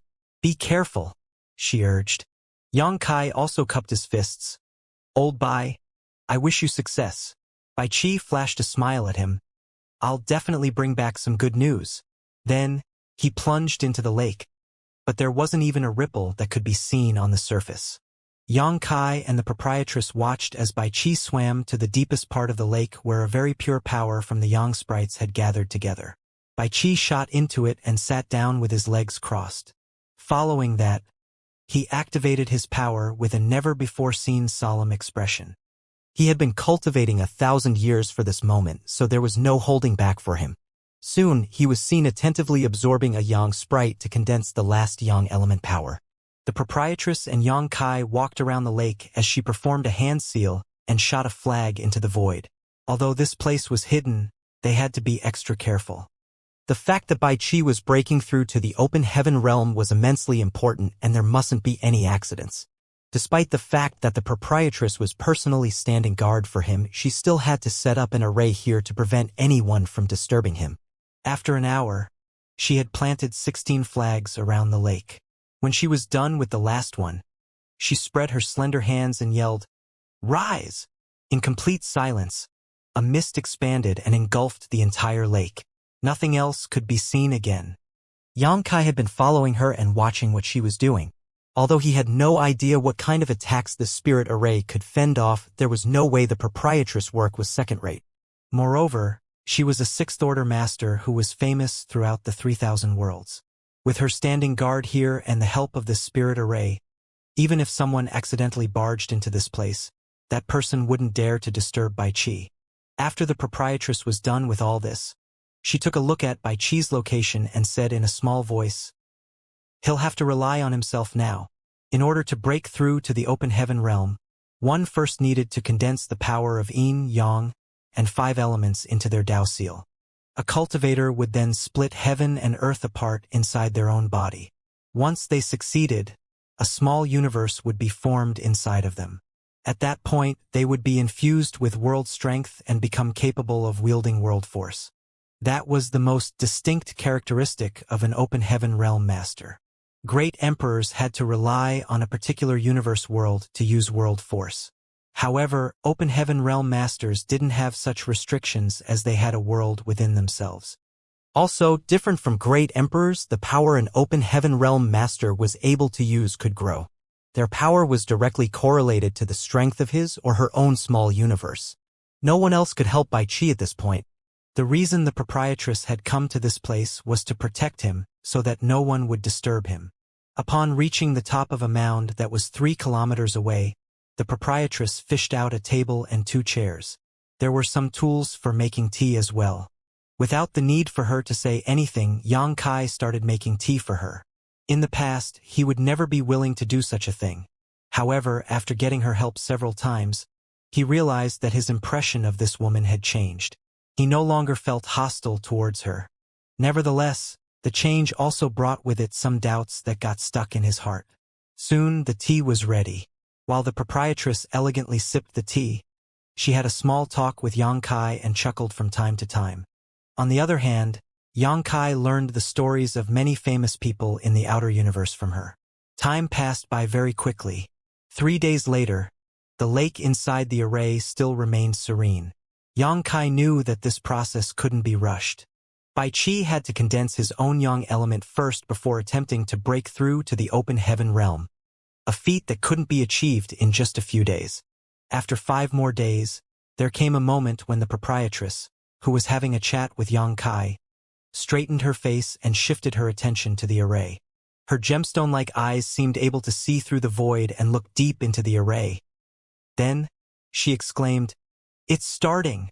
Upon hearing that, Yang Kai became solemn and turned his head to look in that direction. Unfortunately, his vision wasn't as sharp as that of the proprietress. Besides the weltering mist around the array, he could see nothing else. With that said, he could feel that something was a little different on this day. Previously, the array around the lake was mostly still, however, today the mist was roiling about. Apparently, Bai Chi had started. A worried Yang Kai asked, "Proprietress, what are old Bai's chances of success?" The proprietress slowly shook her head. "No one can say for certain. Even a gifted person may fail. It really depends on his fate." She had only said the obvious, but that was the truth for any cultivator pursuing the greater Tao. While Yang Kai was anxiously watching the lake, the proprietress suddenly frowned and grunted before looking in a different direction. Specifically, the entrance of the Sealing Yang domain. Soon enough, Yang Kai realized that something was off because clear space principles fluctuations could be felt coming from over there. Someone is entering this place. A shocked Yang Kai hurriedly shifted his attention only to see a crack hanging in the void. As space principles undulated, a figure emerged from the crack. Despite the fact that there was a distance of several dozen kilometers between them, Yang Kai could still recognize this person at first glance, and with a frown he said, "Him?" He didn't know many people in the outer universe, so he hadn't expected the person who had arrived at this place to be someone he knew. Furthermore, there were some grudges between them. The person who had broken through the void and come to this place was none other than Old Yu from Wind and Cloud Auction House. Previously, Yang Kai and Bai Chi were injured by this guy. Upon learning that they had been captured, the proprietress stormed into the auction house and fought a quick battle with Old Yu, breaking a few of the latter's bones and causing him to cough up blood. After just a few months, though, Old Yu's wounds had healed. Upon entering this place, he looked around and soon targeted the proprietress, a coldness flooding his turbid eyes which were filled with hatred. Following that, more figures broke through the void and arrived. In the blink of an eye, 4 people had streamed into this small Sealing Yang domain. This group consisted of men and women as well as young and old people. Old Yu had the weakest aura among them as he was only in the 4th order open heaven realm. The other 3 people were much stronger than he was. Yang Kai could even detect an aura that was as powerful as that of the proprietress from one of them. This guy is a sixth-order master. What is going on? Yang Kai's brow twitched as so many top cultivators had gathered together in the Sealing Yang domain all of a sudden. Furthermore, all of them were mid-rank open heaven realm masters. What made Yang Kai feel uneasy was that these people were staring fixedly at the proprietress presently. Some of them appeared solemn, and some of them were seen with their eyes filled with resentment. There was also someone who revealed a murderous intent. Although Yang Kai had no idea what was going on, he realized that they were in a perilous situation. I see. The proprietress nodded slightly and swept a glance over them, so this was all a trap. That's right. This is a trap that has been specifically set up for you. Lan Yu Ruo, when you made a scene in my auction house a few months ago, did the idea of ending up in this miserable state ever cross your mind? Old Yu snorted with a gleeful smile in his wrinkled face. A trap? Yang Kai was flabbergasted as all his bodily hair was standing on end. After giving it a thought, he realized that it wasn't difficult to set up this trap. The only requirement was this Sealing Yang domain. Bai Qi was a shop hand in First In, so it wasn't hard for people to dig up his information. As long as the news of fifth-order Yang sprites appearing was spread, the proprietress would certainly bring Bai Qi over to have a look, thus falling into this trap. Things were looking terrible. The proprietress was a sixth-order cultivator, but apart from Old Yu, who was relatively weaker, the others were all-powerful. There were 2 fifth-order cultivators and 1 sixth-order master.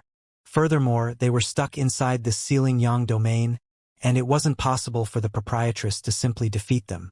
It could basically be considered a death trap. After pondering on it for a moment, Yang Kai secretly spoke to her in her mind. Proprietress, look for a chance and flee from this place. Just leave old Bai and me here. As long as you're alive, we'll be safe. After all, Bai Qi and he were just shop hands of First In. As long as the proprietress could leave this place, these people might not harm them, as they would have to remain wary of the proprietress. Nevertheless, if the proprietress was killed, there was no hope for Bai Qi and him to survive. The proprietress shook her head and replied, since they've set up this trap for me, they won't let me flee so easily. I guess they've already sealed off the space around here. Unless we can kill all of them, we will never be able to leave. Yang Kai's heart sank when he heard that, as he knew that she was right. However, he was just an Emperor Realm cultivator who had only condensed his wood and fire element, so he wasn't useful in a battle between Open Heaven Realm masters. A sense of helplessness came over him as he balled up his fists. Old fart, you're pretty popular if you're able to gather so many people to help you. The proprietress stared at Old Yu and sneered. Old Yu scoffed, it isn't that this old master is popular, it's just that you've offended too many people. In the past, you stirred up trouble everywhere in the 3,000 worlds just because you had a backer. Do you even remember all the people you have offended? After he finished speaking, a majestic-looking man beside him placed his hands behind his back and said, Madame Lan, we haven't met for ages. Do you remember me? Golden Rainbow Province's province master, Qin Ji. The proprietress put on a faint smile. What's wrong? This queen spared your life in the past, yet you are courting death now? Just tell me if you're sick of living. I don't mind sending you to hell. A tinge of ferocity flashed across Qin Ji's eyes when he heard that, and he snapped, Madame Lan, you're as arrogant as ever. No, you're just weak, the proprietress scoffed, then she stared at him and pondered on it for a moment. So, this Sealing Yang domain is not without an owner. Does it belong to Golden Rainbow Province? After all, they were in Golden Rainbow territory, which was why she had this speculation. Qin Ji said, We discovered this place 3,000 years ago. Normally, it's hidden with a spirit array. If it weren't because we wanted to lure you into this trap, we wouldn't have exposed it. I was just wondering why fifth-order Yang sprites had appeared all of a sudden. So that's the reason behind it. The proprietress nodded slightly. A Sealing Yang domain is immensely valuable to any great force. Aren't you worried that a battle will destroy this domain? Qin Ji's gaze appeared serious. If I can get rid of you for good, I won't mind losing a mere Sealing Yang domain. Despite what he had said, there was a look of distress on his face. After all, if a battle took place here, he wouldn't be able to save the Sealing Yang domain. which would be a great loss for Golden Rainbow Province. It seems that all of you are determined to kill me here. Right then, an elderly man, who was standing on the left of Xianxia, bellowed, "If a crazy woman like you doesn't die, all of us won't be able to live a peaceful life." Although his hair and beard had turned gray, his face remained ruddy. His ferocious aura seemed to suggest that he had killed countless people in the past.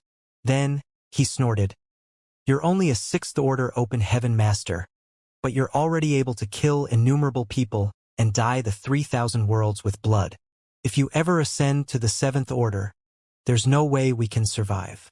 The proprietress stared at the elderly man and said lightly, "Ling Chun Xiu, if you can't kill me today, I'll definitely storm your boundless altar and slaughter your people to the last." The elderly man called Ling Chun Xiu had his expression changed and took a step backward as he was intimidated by the imposing proprietress. Nevertheless, he soon said through clenched teeth, "Since we're all here now, we won't let you leave this place alive." Unwilling to speak to him any further, the proprietress swung her sleeve and stared coldly at the last person. She was an alluring woman that looked like she was in her 30s. She had an hourglass figure, and her peach-like eyes seemed able to suck the beholder's soul into them. "Are you going to oppose this queen too?" the proprietress asked dispassionately. The alluring woman didn't even dare to look her in the eyes, as she took a step forward and saluted in an elegant manner. "Greetings, Big Sister Lon," the proprietress said. "Oh, you still remember that I am your elder sister? I thought you'd forgotten about it." The woman said, He is eternally grateful to elder sister for nurturing me in the past. I would never dare to forget." "How could you have the courage to come here if you wouldn't dare to forget what I've done for you?" the proprietress said through gritted teeth. "I'll forgive you if you leave now. If you're obstinate, don't blame this queen for severing our ties with you." The woman called you. He slowly shook her head. "Big Sister Lon, I'm eternally grateful for the care you've shown me in the past. But if it weren't because you were so stubborn, he wouldn't have passed away. I did not mean to come here today, but I want to put an end to the incident in the past. Please forgive me." The proprietress stared fixedly at her for a long time before bowing her head. "Good. Since those are your intentions, I shall grant your wish. From today forth, we owe each other nothing. However, remember that injuries and deaths are inevitable in any battle. If you're accidentally killed by me, don't ever blame me on the road to the Yellow Springs." He wouldn't dare. The woman bent her back. "Enough nonsense. Kill her." A malevolent aura could be seen weltering around Ling Chun Xiu as his gaze was filled with murderous intent. It seemed that he was eager to hack the proprietress into pieces. However, he was only a 5th-order cultivator, so he was still afraid of a powerful master like the proprietress, who was infamous for her ferocity. Therefore, he had to wait for the leader of Golden Rainbow Province, Xianxia, to make a move first.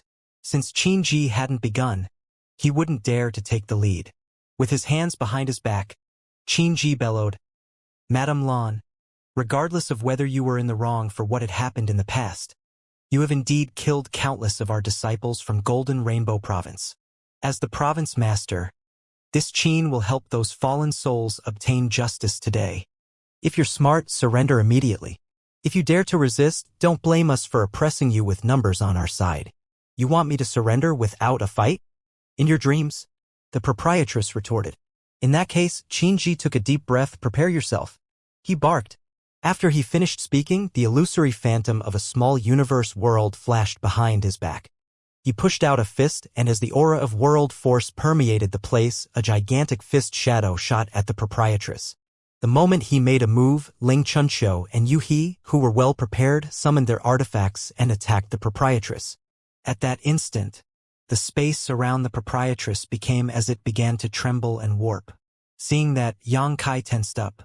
In fact, when the proprietress was speaking to these people earlier, he was already trying to find a way to escape.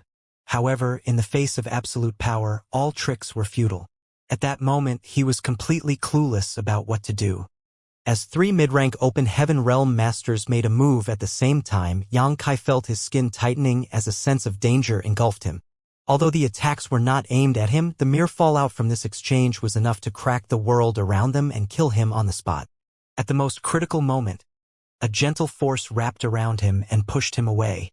Certainly, he knew that it was the proprietress who had protected him in this perilous situation. The view around him seemed to be moving backwards rapidly, and when he was finally able to stabilize himself, he was already several dozen kilometers away from the battlefield. After a glance, he widened his eyes in fury as the proprietress was engulfed in a gigantic flash of light. A violent force raged, and the proprietress' figure could hardly be seen. She was already at a disadvantage as she had to deal with several enemies on her own, yet at the most critical moment, she still spent some energy to send him away. How was she supposed to counter the horrifying attacks while distracted? The flash of light soon dissipated as a white shadow stood hovering in the void. Xianxia could clearly see a trace of blood dripping down from the proprietress' mouth. The blood hurt his eyes as though a blade had been stabbed into his heart, which caused him to ball up his fists and tremble.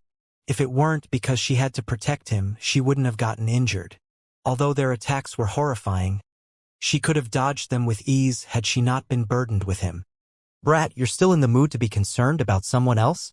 An old voice was heard coming from the side. Xianxia turned his head, only to see that old you from Wind and Cloud Auction House was standing in a nearby spot and looking resentfully at him. "When you were making a scene in my auction house, did you ever think that you'd fall into my trap one day?" Although old you was also a mid-rank open heaven realm master, he was only in the 4th order, therefore he wasn't qualified to fight against the proprietress. That was the reason he had come over to find trouble with Xianxia instead of joining the battle. The fact that he was humiliated previously was all because of Xianxia, so although Oldie was resentful of the proprietress for having no regard for him and even hurting him, he also couldn't forgive Xianxia. Now that the chance was right before his eyes, he certainly wouldn't let this boy off. "Old fart, you should have thanked the heavens that the proprietress didn't decide to kill you back then. How dare you be so insidious and set her up today? Once she overcomes this trouble, you will certainly die." Xianxia gritted his teeth and glared at him. Old you sneered. "I don't know whether she'll be able to escape today or not, but you definitely won't be around to find out because I'm going to kill you now." After he finished speaking, he extended his hand towards Xianxia and clenched it. Following his movement, Xianxia could clearly feel that the space around him was compressing as though it was going to crush him into paste. Flustered, he hurriedly manipulated his space principles to flee. Apparently, Old You hadn't expected this to happen and was stunned to see Xianxia actually escape his grasp. Then he became furious out of shame. "This old master wanted to kill you quickly, but since you're just so ungrateful, I will take my time and slowly enjoy your suffering." Turning his head, Old You saw a figure shooting into the sky. That person was none other than Xianxia, who had just dodged his attack. With a frown, he decided not to chase after him though. After all, Xianxia was actually headed towards where Qin Ji and the others were battling against Madame Lan, a melee he wasn't willing to be dragged into. Nevertheless, he was amused by Xianxia's action. An Emperor Realm brat like him wants to interfere in that battle. Is he sick of leaving? On the other hand, an anxious Xianxia shot towards the battlefield after escaping from Old You. He wasn't sure how powerful the proprietress truly was, nor was he aware of what she had done in the past that had caused so many people to be resentful of her. However, she shouldn't be a match for these three as she was on her own.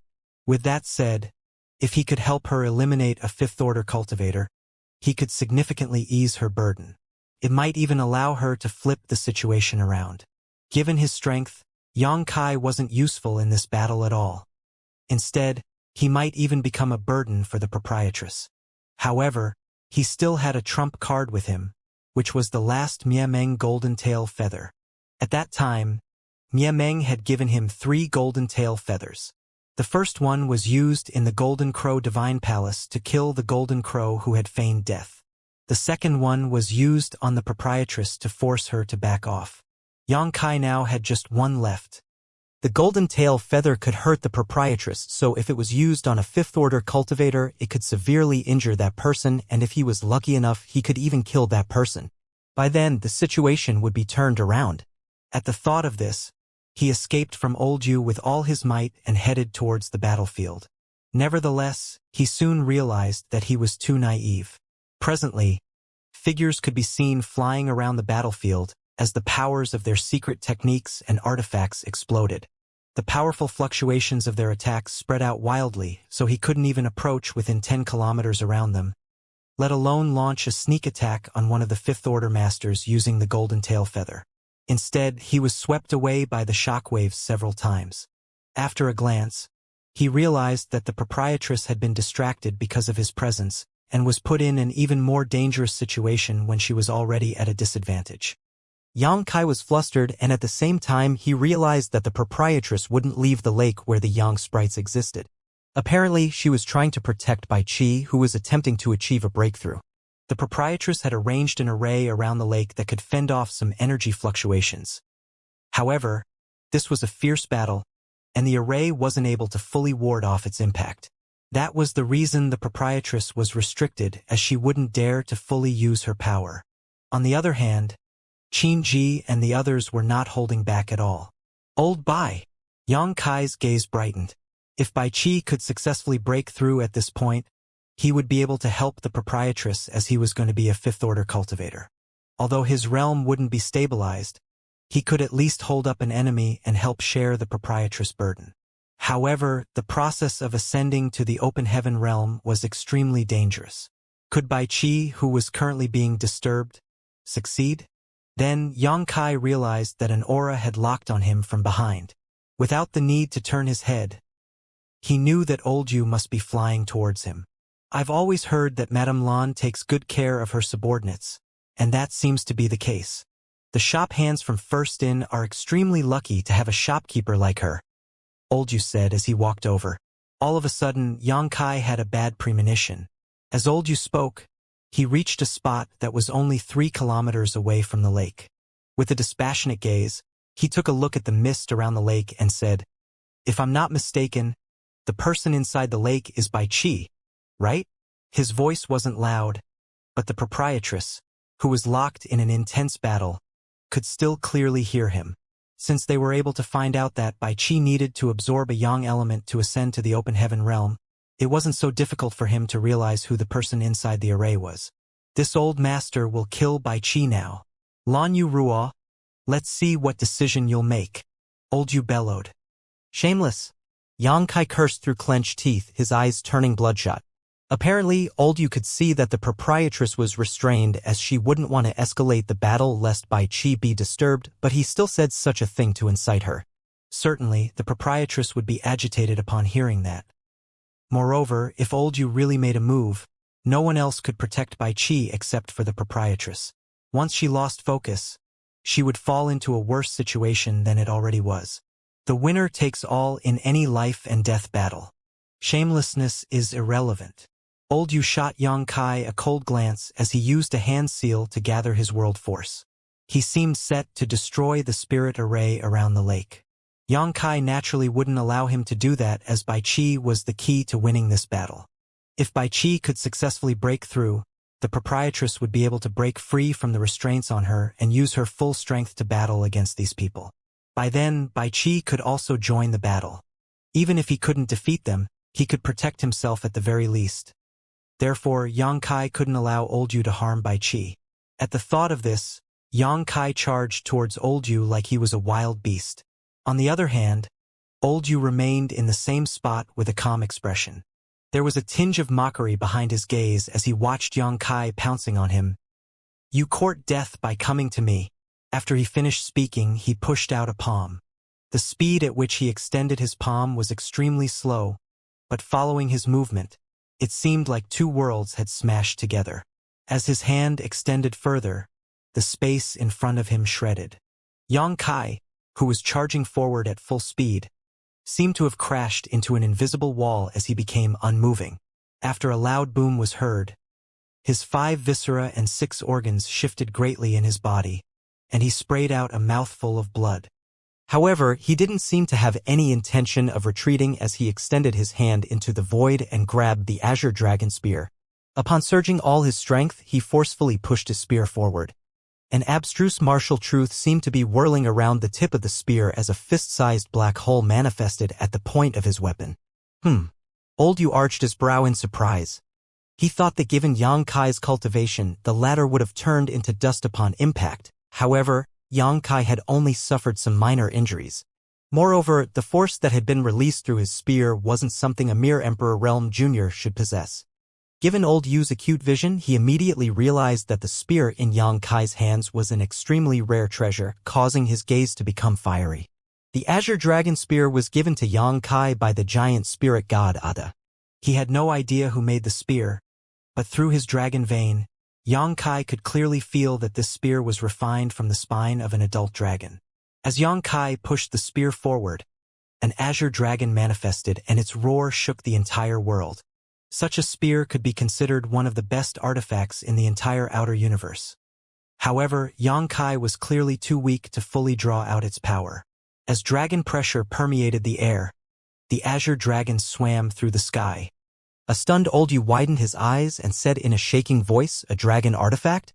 He wasn't astounded by Yang Kai's attack, but rather by how this brat possessed such a heaven-defying weapon. If those from the Dragon Clan found out about it though, they would never let him off. At that instant, the greed in his heart vanished. Even if the spear was given to him for free, he wouldn't dare to take it.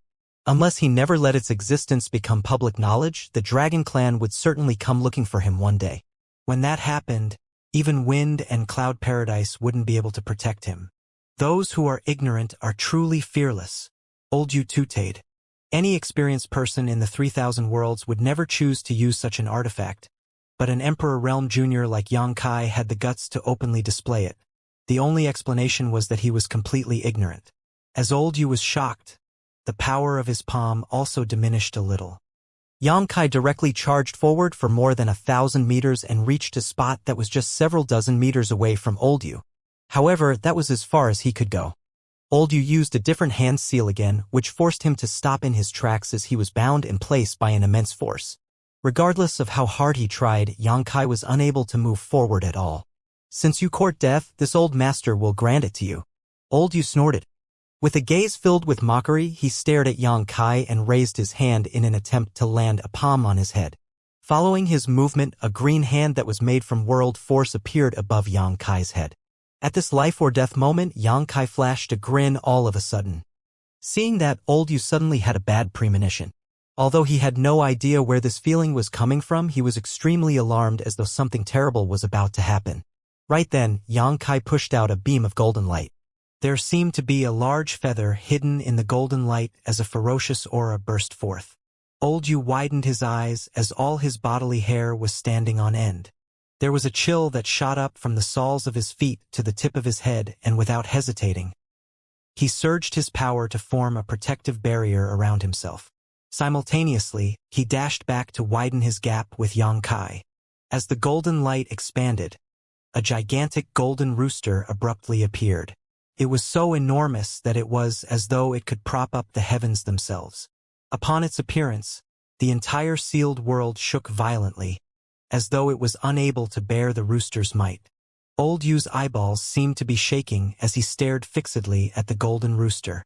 Right then, a name that could stir up a primordial sense of fear flashed across his mind as he exclaimed, "Mia Meng!" Even Qin Ji and the others, who were battling against the proprietress, were stunned. The elderly man, Ling Chunqiu, even had the urge to turn around and flee. Mia Meng was an infamous and horrifying beast in the 3,000 worlds. An adult Mia Meng was as powerful as a high-rank open heaven realm master. Although it was ranked lower than dragons or phoenixes, mid-rank cultivators like them were completely powerless before a Mia Meng. If the beast became enraged, it could easily kill them all with its pressure alone. None of them understood why a Mia Meng would appear in this place all of a sudden. However, they soon saw through the beast and realized that it wasn't a real Mia Meng. It was just Mia Meng's divine ability. Upon that realization, Qin Ji and the others heaved a sigh of relief. However, Old Yu's soul almost left his body. He was just a fourth-order cultivator, so how was he able to go against this Mia Meng's divine ability? Although he had escaped as soon as he detected danger, he still didn't feel safe. Mia Meng's gaze appeared dispassionate, as though it had seen through all the mysteries of the world. After shooting a cold glance at Old Yu, it extended its neck and landed a peck on him like a chicken trying to pick up a worm. The beast was completely at ease. Old Yu, who was running away at full speed, was really nothing more than a worm to Miameng. Faced with imminent death, Old Yu exclaimed in horror, "Save me!" No one could save him, though, as they hadn't expected that even though Old Yu was just going to deal with Bai Qi and Yang Kai, he would still fall into danger. Moreover, all of their attention was focused on the proprietress, so no one could lend him a hand. More importantly, it was too late to do anything. Following Miameng's peck, Old Yu suddenly froze on the spot and hung his head low. Like a rubber ball that was punctured and deflated, his mid-rank open heaven realm aura was rapidly leaving his body. Right then, a huge hole appeared in his chest, one that went clean from front to back, exposing what was left of his organs inside. Could be said that he had suffered a fatal injury. Nevertheless, a mid-rank cultivator had incredibly high vitality. Given the right conditions, he could still stand a chance to heal his wound. Nevertheless, even though his physical body still remained, there wasn't a soul left in his battered figure. Right then, a shriek was heard coming from the other side. It was Old Yu's voice. Yang Kai lifted his head, whereupon his pupils contracted. At the moment, Miameng was widening its mouth in an attempt to gobble up a vague figure. He could clearly see that the vague figure was actually Old Yu's soul. The sight horrified Yang Kai, but at the same time he was gleeful. Following the beast's peck, not only had it destroyed Old Yu's body, but it had also pulled out his soul, which would go into the beast's stomach soon. Ignoring Old Yu's plea, Miameng directly gulped down his soul and then looked down at Yang Kai. The next instant, its gigantic figure fell apart and turned into wisps of golden light before leaving with the wind. Yang Kai grit his teeth as he was reluctant to part with his last golden tail feather. He had intended to use it to deal with Ling Chunqiu or Yuhi to ease the proprietress' burden. But in the end, he had wasted it on Old Yu instead. In fact, it couldn't be said that the golden tail feather had been wasted. If he hadn't used it on Old Yu, Bai Qi would have fallen into danger. Now, he had nothing else that could be used to help the proprietress, so he could only hope that Bai Qi could break through as quickly as possible. On the other hand, he realized that he had underestimated the proprietress' strength. A fourth-order cultivator wasn't even able to endure a Miameng strike. So could a fifth-order cultivator survive? That person would probably end up in the same state. The proprietress, who had only suffered a minor injury after getting struck by Miameng's divine ability in the past, surely possessed an above-average power for her order. Turning his head, Yang Kai realized that the proprietress had actually turned the situation around as neither party had gotten the upper hand. Moreover, while these people were fighting against the proprietress, they now had to pay some attention to Yang Kai. Yang Kai's gaze brightened as he knew that they must have been horrified by Miameng's fatal attack earlier, which was why they now had to branch out some attention to him. Nevertheless, they were not aware that it was the last golden tail feather he had. His gaze darted around as his lips curved into a wicked smile, whereupon he shuffled towards the battlefield. As expected, when he got closer to them, Ling Chunqiu and Yuhi trembled. Only Qin Ji was able to remain unfazed. "What's there to be afraid of?" Qin Ji yelled at the most critical moment. "This brat is weak, so what if he's still able to summon Miameng? As long as he can't come close to the battlefield, he will never be a threat to us." Qin Ji had hit the nail on the head, which allowed Ling Chunqiu and Yuhi to heave a sigh of relief.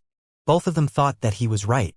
Even if Yang Kai was still able to activate Miameng's divine ability, he wouldn't pose a threat to them as long as he couldn't go near the battlefield. It was then they realized why Yang Kai, who was much weaker, repeatedly attempted to charge towards the battlefield. It was because he was trying to launch a sneak attack on them.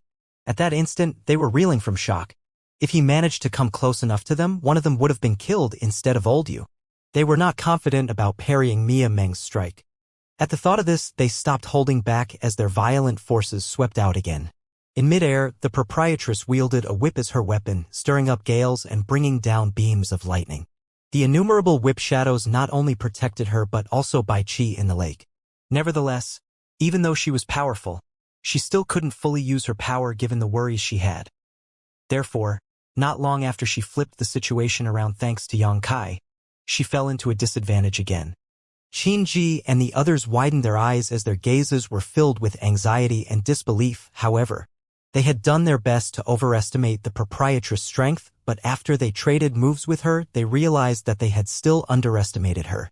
Presently, a 6th-order cultivator and 2 5th-order cultivators had joined forces to battle against the proprietress, who could only use 70% of her strength, but they still found it difficult to deal with her. If she was able to fully use her power, all 3 of them wouldn't be a match for her. There was a dark expression on Qingji's face as he bellowed. It seems that this bitch is close to ascending to the 7th order. If we don't kill her today, we'll all die in the future. After he finished speaking, the pupils of Ling Chunqiu and Yuhi contracted. 1,000 years ago, this woman was already a 6th-order cultivator. Because of a person's death, she had slaughtered countless people in the 3,000 worlds. 1,000 years had passed, so there was no way she hadn't improved at all.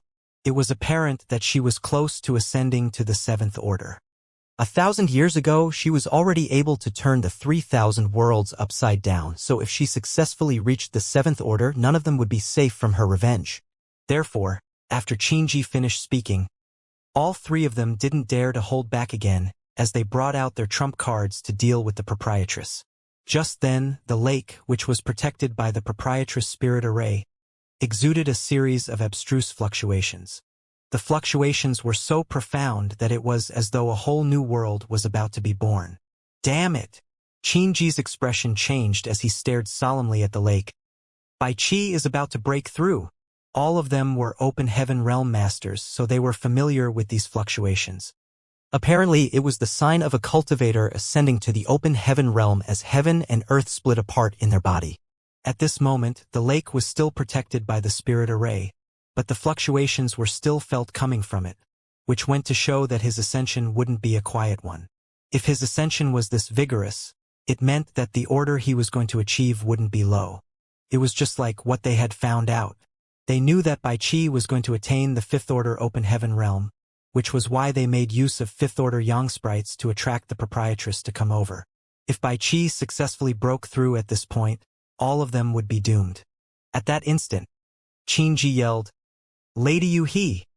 Hearing that, the alluring woman got his hint and made a feint to leave the battlefield as she charged towards the lake. The pressure on Qingji and Ling Xianxia intensified as they were left to deal with the proprietress. Soon, Yuhi was about to reach the lake. Seeing that, a flustered Yang Kai directly held his spear and came her way. With his spear pointing at the front, he suppressed his power and yelled, "I'll kill you if you dare come any closer." It was laughable for an Emperor Realm cultivator to threaten a 5th-order Open Heaven Realm Master in such a way. However, after he used a Mie Meng's divine ability to kill a 4th-order cultivator earlier, Yuhi had to be wary of him. Thus, she decided to push out a palm at Yang Kai from a distance. She was just trying to probe Yang Kai's abilities, so she hadn't used her full strength. That was because she was worried that he would summon Mie Meng again. However, Yang Kai didn't have any golden tail feathers left. His warning was only a threat without any substance. Faced with her palm, he wasn't even sure if he should flee or parry. At that moment, he felt an extremely bitter taste in his mouth. But behind him was Bai Qi, who was about to break through. So he still gritted his teeth and extended his spear. Following a loud boom, Yang Kai sprayed out a mouthful of blood and was sent flying backwards. While he was in midair, all his bones started cracking. Although it was just a probing move from a 5th-order cultivator, Yang Kai was completely powerless to resist it and became severely injured after just one strike. Seeing that, Yuhi appeared elated as she knew that Yang Kai had no more trump cards left. He wouldn't have become so battered if he could still summon Mie Meng. Without hesitation, she dashed towards the lake and raised her delicate hands before making her palms face the lake. It was apparent that she was about to launch an attack. "You dare!" Yang Kai bellowed and, ignoring his own injuries, returned to the lake. There was a fist-sized black energy ball in front of the spear that contained a power that could shred worlds. With his hair hung loose on his shoulders, he shot towards the woman. After shooting him a cold glare, Yuhi performed a hand seal with one hand as an abstruse force whirled around her finger. However, before she could stick out her finger, she fell into a dazed state as she stared at the young man in front of her. The blood-soaked Yang Kai, whose hair was a mess, looked just like a man she knew from 1,000 years ago. "Ting Yu, she muttered in a shaking voice. Earlier, she hadn't paid any attention to Yang Kai as he was just an Emperor Realm Junior, so she didn't have any regard for him at all. The reason she was here was to get even with the proprietress. When she injured this man just now, she didn't even bother to spare him a glance. Nevertheless, at this moment, she was shocked to realize that this Emperor Realm Jr. was the spitting image of a person she once knew, especially his demeanor when he was charging forward despite the fact that his clothes were drenched in blood and his hair was unkempt. In the past, that person looked just like him. Painful memories from a time long gone by came over her and caused her to freeze unnaturally. "Lady Yuhi, watch out." Suddenly, she heard Qinji anxiously calling out to her, which brought her back to reality. She became alarmed as she felt a ferocious aura coming at her from behind. It was the proprietress who shot towards her. Seeing as she intended to disturb Bai Qi, the proprietress decided to forcefully break off her battle with Qinji and Ling Chunqiu to launch an attack on Yuhi instead. Courting death. Ling Chunqiu was both infuriated and elated. He was infuriated because the proprietress decided to save her subordinate at this critical moment, thus exposing her back to them. Did she have no regard for Qinji and him at all? On the other hand, he was elated because he and Qinji could make a move on her without worries. In that case, the proprietress would be seriously injured or even killed. Upon trading glances, they saw the murderous intent behind each other's gazes. Holding back no more, they pushed out their divine abilities at her. Loud booms were heard as the entire world shook. Following that, a grunt and a shriek were respectively heard. The entire universe seemed to have fallen silent as Yang Kai's heavy breathing reverberated. All of them stared fixedly at the small lake, which became the center of attention at this point. Yuhi was sent flying forward as her back had been wounded. It wasn't so easy to bear the proprietress' whip, which was surrounded by gales and lightning. Her soul almost left her body upon impact. In comparison, Yang Kai didn't manage to even touch her with his azure dragon spear.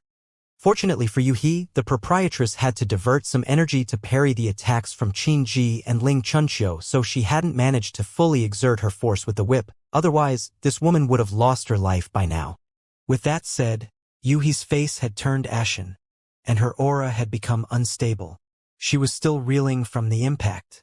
On the other hand, Yang Kai wasn't any better off. After Yuhi was struck, he was also attacked by her as he was sent flying backwards several dozen kilometers before he managed to stabilize himself. His 5 viscera and 6 organs churned in his body as he panted heavily. Qinji and Ling Chunqiu didn't even spare Yuhi a glance. Nor were they concerned about Yang Kai's life or death. They were just staring fixedly at the proprietress. At this moment, some diamond-shaped transparent shields were whirling around the proprietress. The shields were full of cracks, and when the battle seemed to have stopped, all the shields broke apart. The proprietress spat a mouthful of blood as she was clearly injured. Ignoring her wounds, though, she stared attentively at the lake. A crisp crack was heard as everything in the world seemed to have come back to life.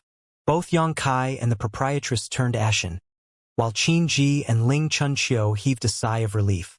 On the other hand, Yuhi was gaping at Yang Kai as she had fallen into a dazed state. More cracking sounds were heard, and just 3 breaths of time later, gaps started appearing on the array that was arranged by the proprietress. After all, no one could protect the array at that time, which was why it wasn't able to fend off Yuhi's strike. Following a crash, the array broke apart and all the mist evaporated in an instant, revealing a figure who was seated at the bottom of the lake. Bai Qi was seen seated with his legs crossed.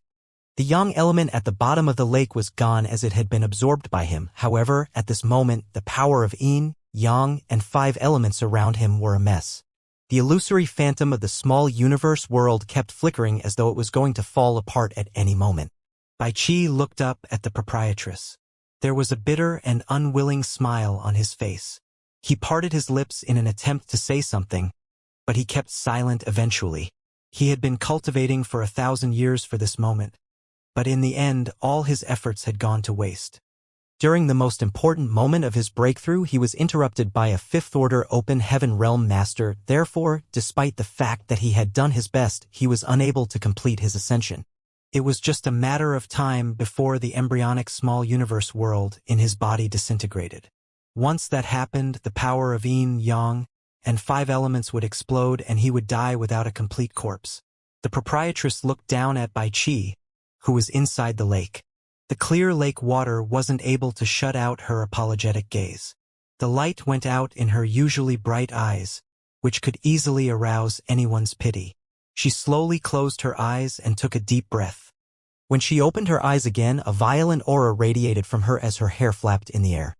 Glaring at Qin Ji and Ling Chunqiu, she grit her teeth and said words that could freeze anyone's soul. If this queen doesn't trample flat all of your forces, she shall never ascend to the 7th order. Following that, the expressions of Qin Ji and Ling Chunqiu changed drastically. Since she had taken such an oath, it suggested that she was determined to fight them to the death. At this moment, Qin Ji and Ling Chunqiu couldn't help wondering whether they had done the right thing by ruining Bai Qi's breakthrough. If they had just allowed him to ascend, they could have made use of him to restrict the proprietress and ensure that she couldn't fully use her power. However, now Bai Qi had lost hope of ascension and he was bound to perish. Presently, the proprietress was infuriated, and there was nothing left to restrain her. Then, she wielded her whip, which was surrounded by lightning and wind, at Qin Ji and Ling Chunqiu. Although she was injured, she had become even more imposing than earlier. The whip brought with it a horrifying force, which caused the brows of Qin Ji and Ling Chunqiu to twitch. Faced with such a violent strike, neither of them had the guts to directly take it. Therefore, they hurriedly dodged to the side. With a loud boom, the whip landed on the ground, which caused it to collapse. It was as though 2 worlds had collided with one another. A hideous burn mark appeared in the void that seemed impossible to be repaired. Nonetheless, before Qin Ji and Ling Chunqiu could take a breather, the whip that was engulfed in lightning and strong wind broke through the void and came at them again. Qin Ji felt his heart clench. It wasn't until this moment that he realized the proprietress possessed such a terrifying power. He was also a 6th order open heaven realm master, so he thought that even though the proprietress was stronger than he was, there wasn't a huge gap between them. However, from the 2 strikes she had just launched, he came to the realization that she was significantly stronger than he was. The soft whip danced in the air and brought with it lightning and wind. Even though Qin Ji and Ling Chunqiu had joined forces, they could only resist her attack but not counterattack. Presently, they looked completely battered.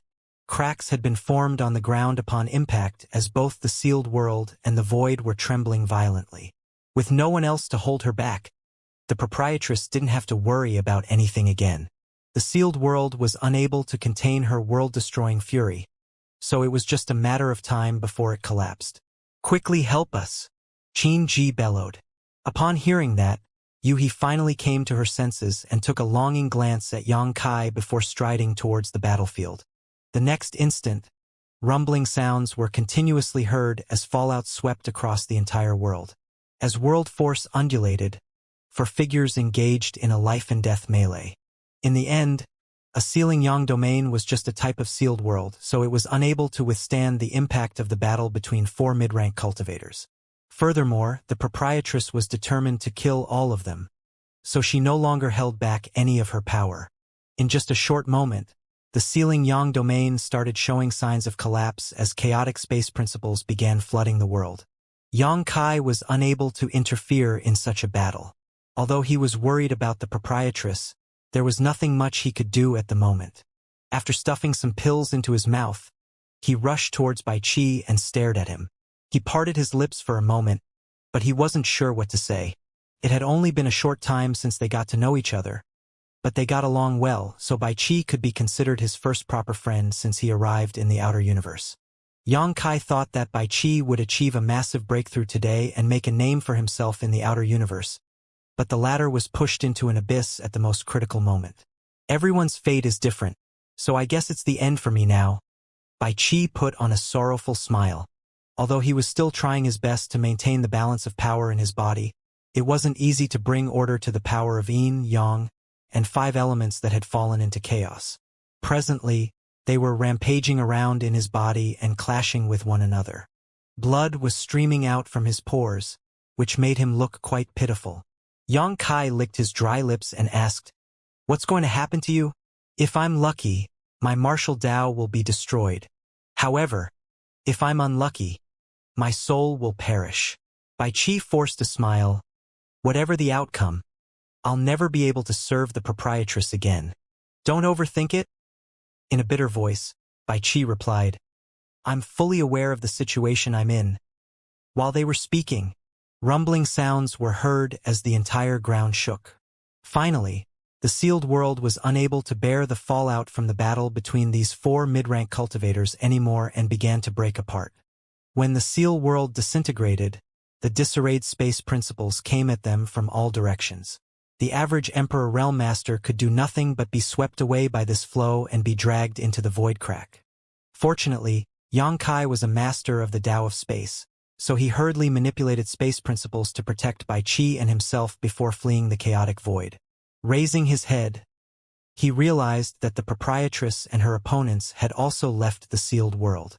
The proprietress looked worriedly in their direction, but upon seeing that Yang Kai and Bai Qi were safe, she became at ease. On the other hand, Qin Ji sported a dark expression as he was heartbroken. This sealing Yang domain was a secret place that belonged to Golden Rainbow Province. In this place, the power of Yang was basically inexhaustible. With this domain in possession, Golden Rainbow Province might be able to become one of the top great forces in the future. Now that it was destroyed in this battle, he was expected to be mournful. However, it wasn't the time to cry over what had already come to pass. Dealing with Lan Yu Ruo's limitless fury was his most pressing issue. Fortunately, they weren't the only people who had come here to get their revenge. Otherwise, things would have gotten out of hand. After letting out a breath, Qinji bellowed, Elder Hai, what are you waiting for? Make your move now. After he finished speaking, a sword light shot towards them from a distance. The sword light appeared so sharp that it was as though it could cut apart the stars themselves. No one could have expected that Qinji and the others still had another helper. Moreover, judging from the person's strike, he must be stronger than Qinji. The unsuspecting proprietress hadn't expected this as well, so it was already too late when she came to her senses. Although she had wielded her whip to parry the blow, the sword light still pierced through the whip shadows and slashed at her tender figure. Blood spurted out of the proprietress' wounds as she was sent flying backwards for 3 kilometers before she was able to stabilize herself. Looking up, she saw a person striding forward through the void, an azure blue sword in his hand as sword intent surged around him. Hai Pinglu. The proprietress narrowed her eyes and stared fixedly at that person. On the other hand, Bai Qi's expression changed drastically. Damn it! He's also here. Yang Kai had no idea who Hai Pinglu was, but he was aware that the latter was a 6th-order master. At that instant, he was shocked as he wondered what the proprietress had done in the past that so many people wanted to retaliate against her. Bai Qi forced a smile. The young master Hai you came across some time ago was Hai Ping Li's grandson. Hearing that, Yang Kai was stunned as he hadn't expected that this had something to do with that wastrel young master Hai. It was also only now that Yang Kai understood why young master Hai was so arrogant and aloof. That was because the latter had a powerful backer. However, even though they had gotten into a conflict in the Star City some time ago, there were no real grudges between them. After young Master Hai was punished by those from Great Battle Heaven, they should be considered even. So, why was Hai Pinglu adding insult to injury at this point? Bai Qi seemed to have seen through Yang Kai's doubts, so he said grimly, the proprietress killed that young Master Hai. What? Yang Kai was flabbergasted. Bai Qi went on to say, proprietress is extremely protective of her subordinates. That guy oppressed you and made you suffer 2 whips. Hence, there was no way proprietress would let him off. She killed him outside of the Star City. Upon that realization, Yang Kai fell into a dazed state. He indeed hated young Master Hai, who made him suffer 2 strokes from the Dragonfang whip. He still felt his back aching by just recalling that incident. However, that was just a trivial conflict between them, not a blood feud. It had been quite some time since the incident happened, and Yang Kai had almost forgotten about it. Nevertheless, it never crossed his mind that the proprietress had actually killed the other party. With a grin, Bai Qi said, if any one of us in First and came across such an incident, the proprietress might not have made such a big fuss. However, you're different. Me? How am I different? Bai Qi stared fixedly at him for a long time before letting out a long breath. Anyway, You just have to remember that the proprietress treasures you. You're important to her. Puzzled Yang Kai gazed at him. Lowering his head, Bai Qi put on a helpless smile. He couldn't really explain it to Yang Kai as the incident happened ages ago. While they were having a chat, the war in the void reignited. Hai Ping Lu stormed into the battlefield as sword lights flashed from his weapon. The proprietress was already injured earlier. She could still manage to deal with Qin Ji and the others, but upon Hai Ping Li's arrival, things were becoming more difficult for her. With that said, given her strength, even though she was facing so many opponents on her own, she wouldn't fall into fatal danger anytime soon. At this moment, Yang Kai wasn't in the mood to keep chatting with Bai Qi. With a worried expression, he stared attentively at the battlefield. In such a situation, he wondered if the proprietress could still turn things around. While the proprietress was locked in an intense battle, she turned to look in their direction. As their eyes met, Yang Kai could clearly see that her gaze appeared apologetic and longing. Then, she whirled around and wielded her whip. As she was battling, she pushed her opponents further away from this place. Apparently, she didn't want the fallout of the battle to affect Yang Kai and Bai Qi. However, by forcefully drawing her opponents away to a different place, it would exacerbate the perilous situation she was already in. Like a group of sharks that had tasted blood, Qin Ji and the others would never let the proprietress off while they directly ignored Yang Kai and Bai Qi. After all, to them, Bai Qi had failed in his attempt to break through, so he would either perish or become a cripple soon. Therefore, they didn't have to pay any attention to him. As for Yang Kai, he was just an Emperor Realm Junior, so it was unlikely that he could raise a fuss. As long as they could kill the proprietress, they'd be the winners. In just over 10 breaths' time, the battle had moved far enough away to no longer be visible. Bai Qi sprayed out a mouthful of blood and grabbed Yang Kai's arms. "Leave! Go back to First Inn in the Star City and tell the chef to inform the owner about this. Otherwise, the proprietress will end up in a terrible state." In fact, Yang Kai had met the owner of First Inn before. He was a high-rank master. At that time, the Golden Crow corpse had fallen into his hands in the end. If he could stand up for the proprietress, things would become easier. Balling up his fists, Yang Kai said, "What about you? If he escaped now, Bai Qi would be left alone here to perish." Nevertheless, Yang Kai wouldn't dare to touch Bai Qi at this moment. Moreover, this place was extremely far away from First Inn.